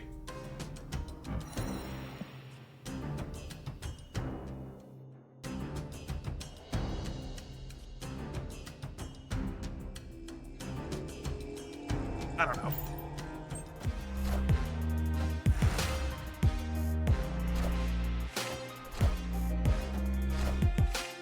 The way priority breaks here, this is probably bad for us. I suppose if we hit our Viper, we might maintain priority.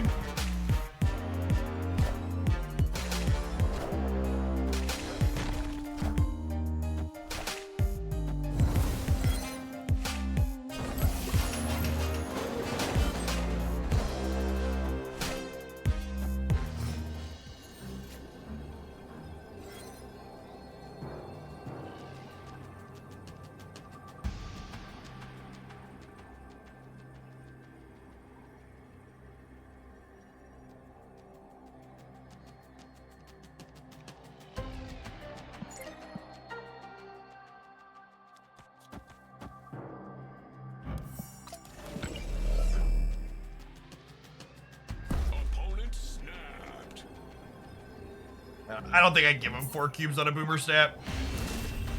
Take your one and fuck off. Escape.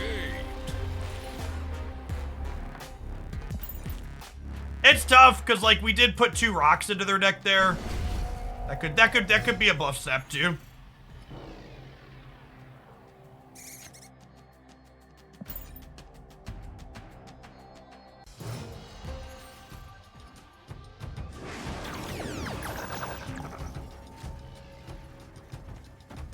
This is definitely better for them than it is for us on average, I think.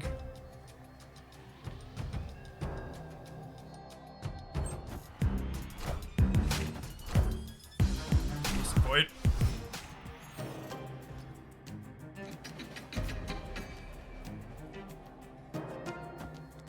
What could they have had? Killmonger, chat? Their whole deck is right here. I mean, there's no guarantee they had Killmonger. They were like 60+% to have Killmonger, though.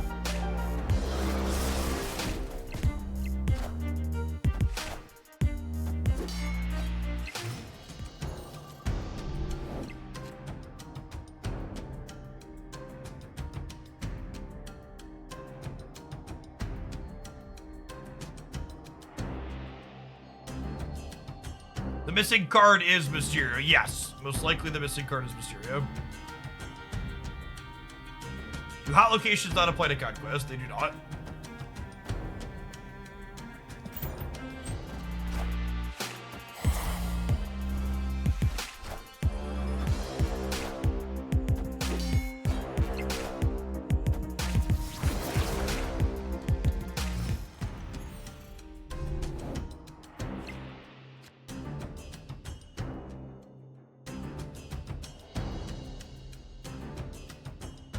I don't think I can throw a priority here, right?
It's not Destiny.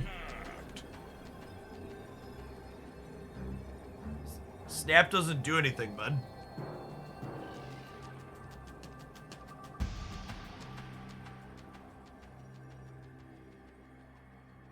I think we just have to keep waiting. Escape. Got one more round to try and take 4 off of them.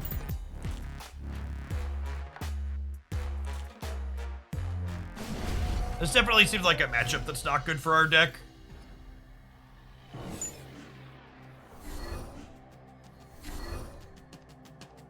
Oh, snap.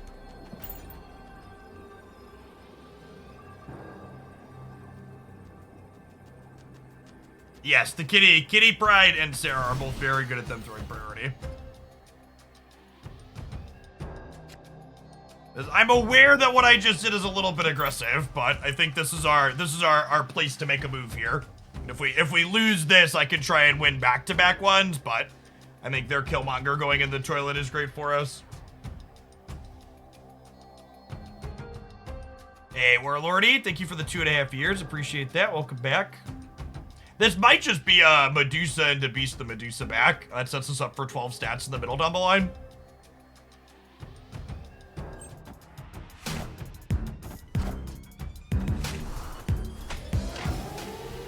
See what we draw here. If I draw a 1-drop, I'll probably go like Zabu 1-drop.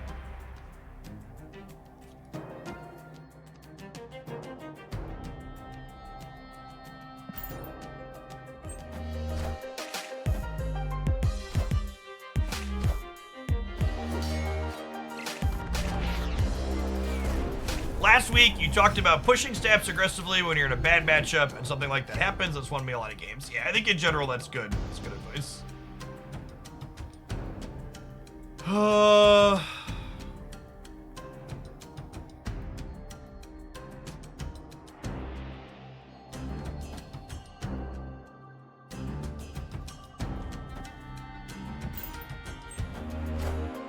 just stacking up middle for now.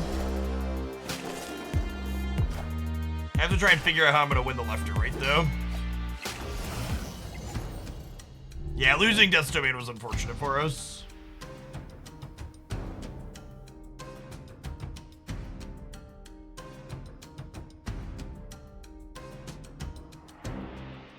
Yeah, I think we're going to die here.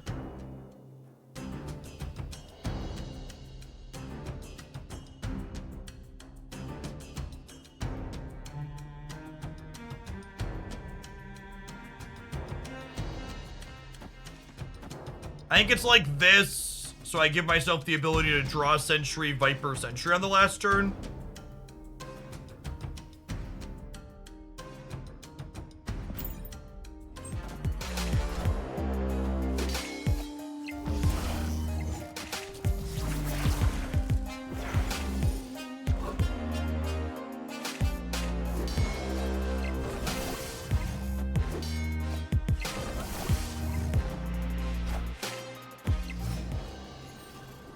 Call of Dragons is a city building game.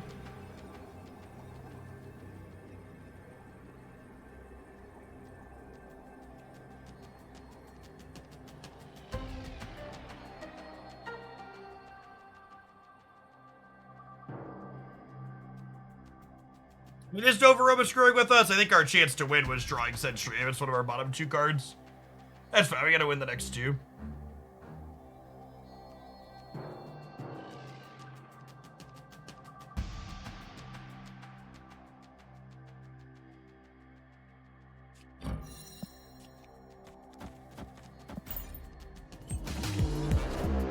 Right, anyways.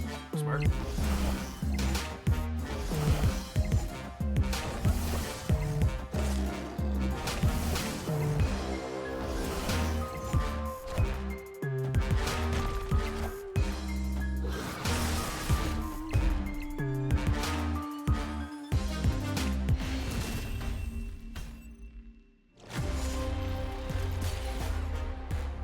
Pull 2 only Silver Conquest run. No. Very little desire. I said maybe at some point in the future. Very little desire to try and smash my head into that wall today. Also, there's also a good chance that's not content people will click on, so a lot of people only want to watch stuff that's applicable to them, and the number of people playing Marvel Snap that are in Pool 2 only is incredibly low. I mean, I've talked about it before, but even content that I tag as Series 3 only tends to not do well these days, just because most Marvel Snap players are past that point.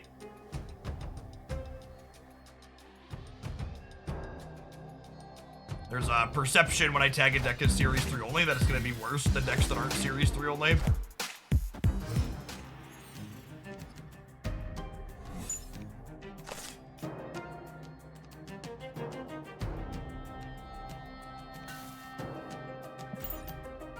I think I'm punting the right.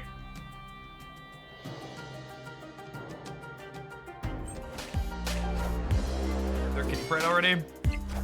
Angela Path is hard to keep up with. I think we just play for Invalor and Dream Dimension.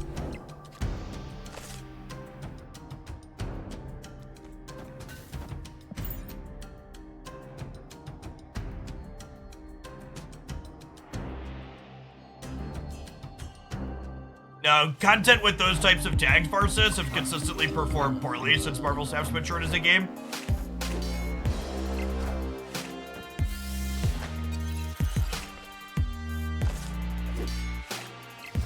Gang Left and Laster could do well. Maybe the problem is that,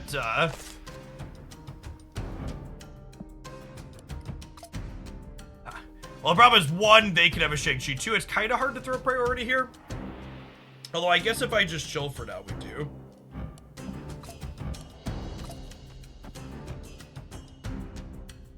Do I just do this, and then I Shang Miles on the left of the last turn? And we just hope that Century, Medusa, Absorbing Mangoose is enough to win here? I think that's the plan. Because Absorbing Man will copy Medusa, so he'll be 6. So this will be 10, 15, 21, 23 here in the middle.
Hey, Benedrix, thank you for the brand new Prime. Appreciate it.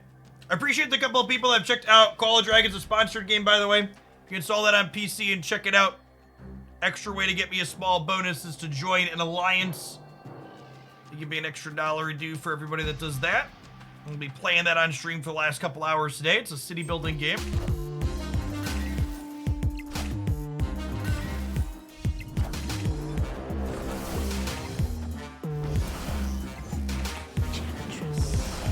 All right, and then then there was a final game. Round 8, let's go. Clever to play into the Dark Dimension for them, as they could avoid their bishop on the Shang-Chi, because I think their White Queen likely copied our Shang-Chi, so they knew it was coming.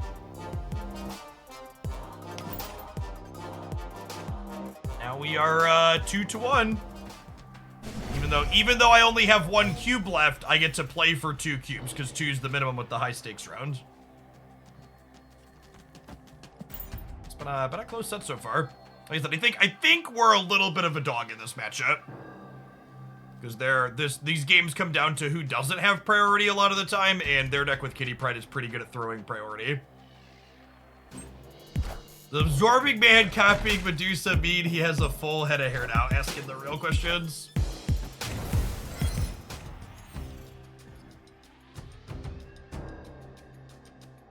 What a fucking round 8.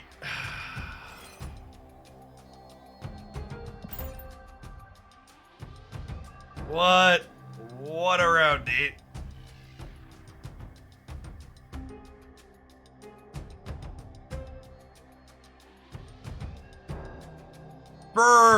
For better or worse, this is one of the tough things about, you know, Conquest as a format. Is one of the very good things about Marvel Snap's design is that short games make bad variants easier to shrug off, right? Like, your opponent gets a turn 1 Sarah off a Sakara on the ladder, you just shrug and like you wasted 30 seconds and you move on with your day. But in this game, my opponent got a turn 1 Sarah in the deciding game in a match that I've been playing for 20 minutes now. And that bad beat stings a lot more when I'm more committed to the game that I'm playing. So you kind of lose part of that nice thing that Snap does with the longer games.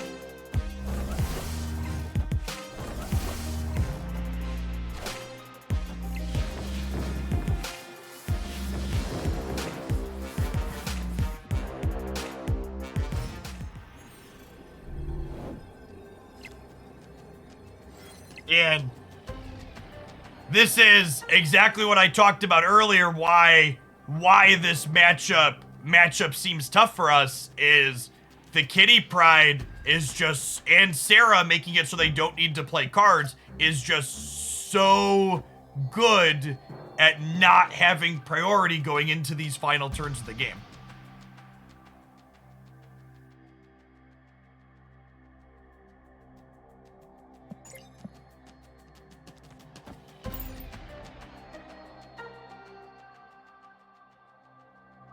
Yes, formats like Conquest are less forgiving to playing off meta decks. You can't just catch people by surprise with your sweet thing and grab some cubes off of them, because you got to play something more consistent over the wider course of a game.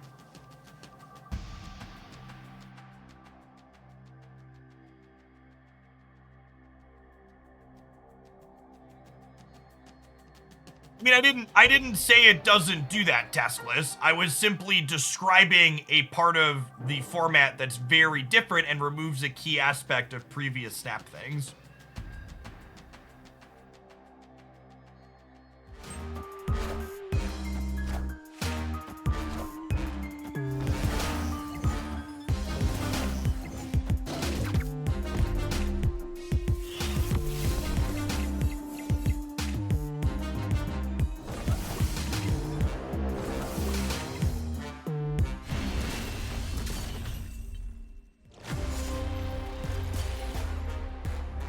I understand it's deck dependent, but you find you more often do or don't want priority. It's deck dependent. Are you playing Shang-Chi, Enchantress, and Killmonger? Then you don't want priority. Are you playing Cosmo or Armor or Wong? Then you do want priority. Are you playing something like Arrow? Then you do want priority. So different cards want priority more or less. Yeah, I mean, like, this game was close, even with them having a turn 1 Sarah. Just kinda is what it is.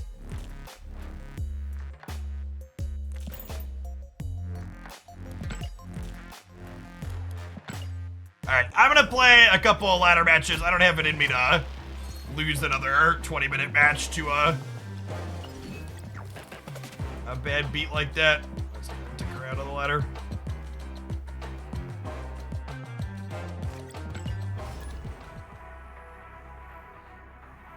What deck is good against Sarah Control? Sarah Control doesn't have bad matchups. It has bad draws.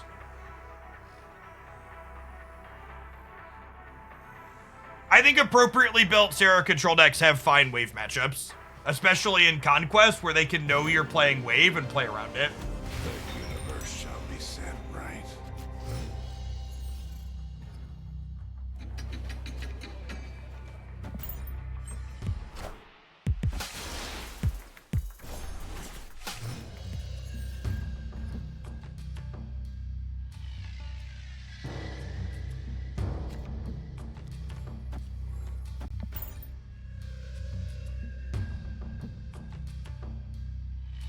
Wave is a lot worse than Conquest. This is correct.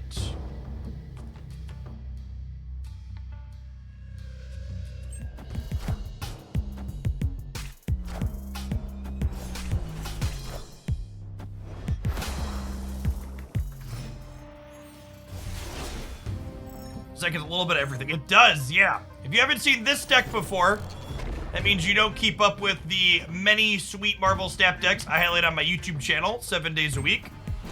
Featured this one last week. Gotta make sure you're subscribed over at Hooglandia Snap to keep up on all the latest and greatest. Okay.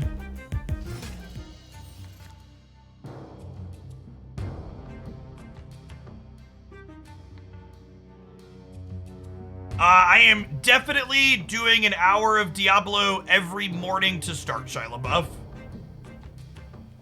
So Christy and I actually did Diablo for an hour this morning too, to start the stream off. So like 8 to 9 a.m. Central, we've been doing it.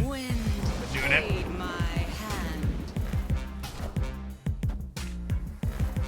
Spider-Ham over Iceman or Korg in the bounce deck. Well, you can't cut Korg in the bounce deck because if you're playing Korg, it means that you're playing Darkhawk. Christy and I are almost at the end of the campaign for Diablo 4. That's 100 with this deck. It's so versatile. It's a ton of fun.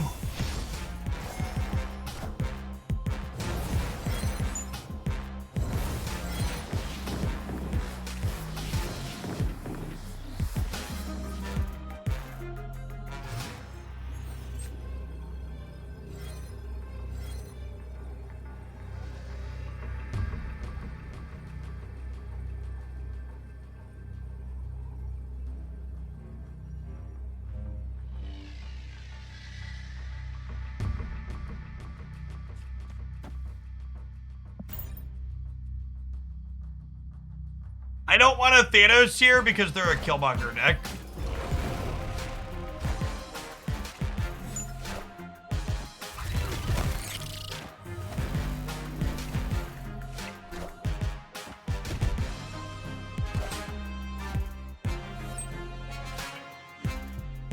Easy dub.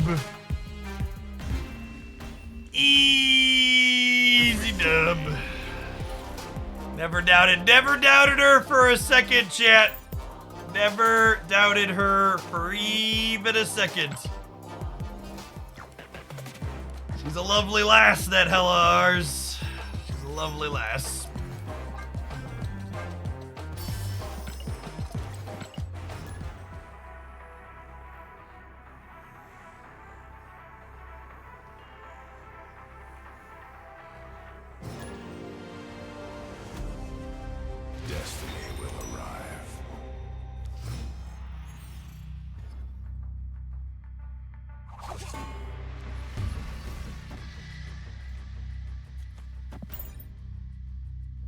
Like to Reality Stone, one of the unknowns at the first locations neutral. I just want to start drawing some cards here.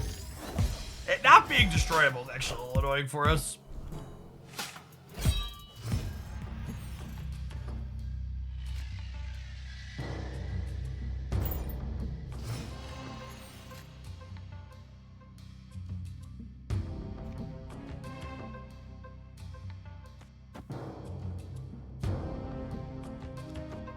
Yeah, let's let the Black Cat discard. That makes Hella a good bit better later.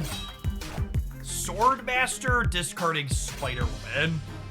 Okay.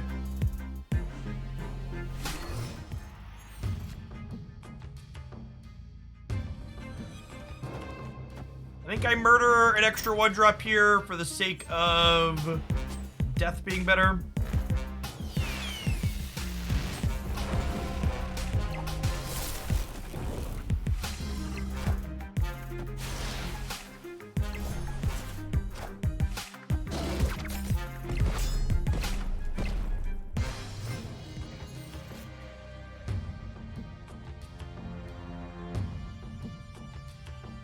The OTA tomorrow. OT updates are on Thursdays.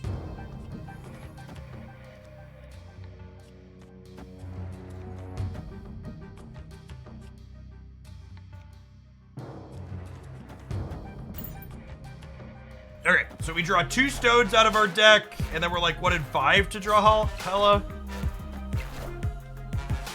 Oh, they're LOL. They're Agatha. And we're dead. They're Agatha and we're dead. Opponent snapped. I was gonna fist bump them and then they boomer stamp me, so I'm leaving. Escaped.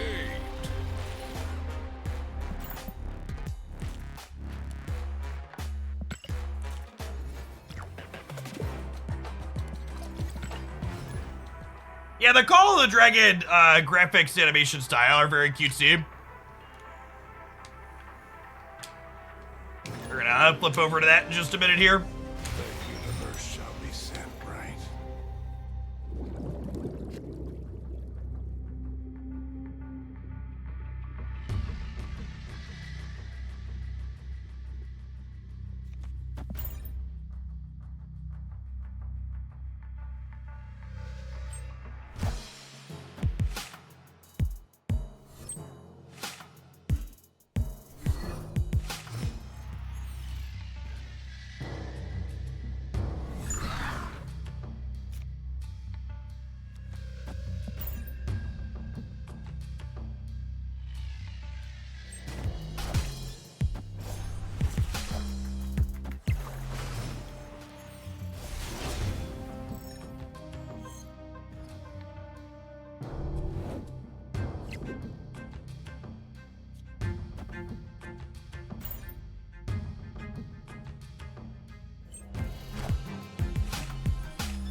All right, Gambit. We've trained for this, bud. Line them up. Damn it, Gambit.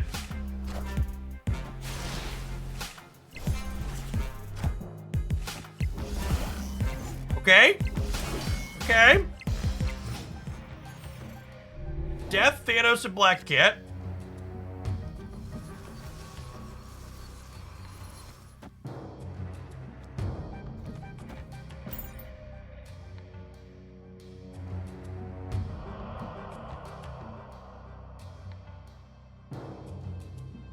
Abs Gambit would have hit because he trades harder. That's probably true, you know?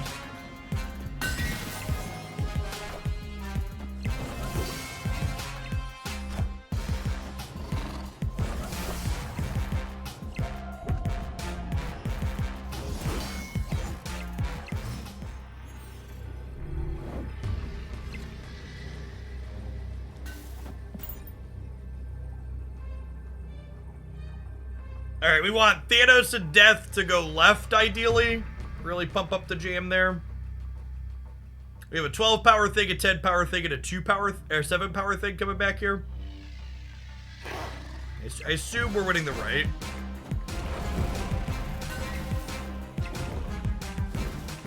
Is 35 enough for the middle? I don't believe 19 is enough for the left, right? Even if the fake Mysterio is not there. Oh gosh. Yikes. Yikes! Alright, well 17 is certainly not enough for the middle.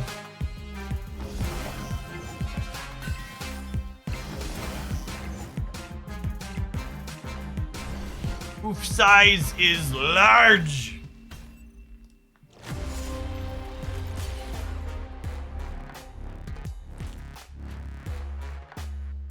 All right, chat. I think it's time to call some dragons.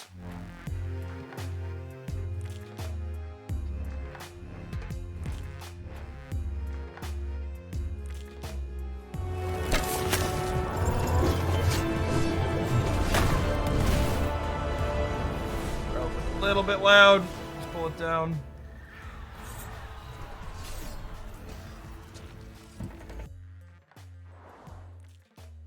Greetings, my lord. I am Eretrin, a sage of the forest. I picked the forest sage people, chat. We'll see if that was a good choice or not. There were three different factions when we went live. Okay, before we dive into this, I am going to run to the restroom and fill my water bottle really quick. The last couple hours of the stream are going to be sponsored segment for this. You want an easy way to support my content? Check out Call of Dragons on PC using my link there. We're going to dive on into it here momentarily.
The ancient prophecy has come to pass.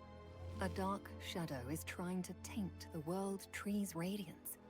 I will do my utmost to aid you, and to defend the forest against its enemies. It's a prophecy, chat. Dark shadow and the taint. Greetings, my lord. Tip of the hat. Is the game audio at okay level? At the moment, our sight is impaired by a mysterious mist. We must strengthen our homeland before disaster can strike. Building a lumber mill will provide us with the resources we need. Alright, look at our little town, chat. I can't click on things yet. We have a bunch of little people flying around. If the link for the download doesn't work, you need to disable your ad blocker for the site. The way the link forwards work, ad blockers get caught up on it. as it jumps through some hoops to track credit for where the download came from.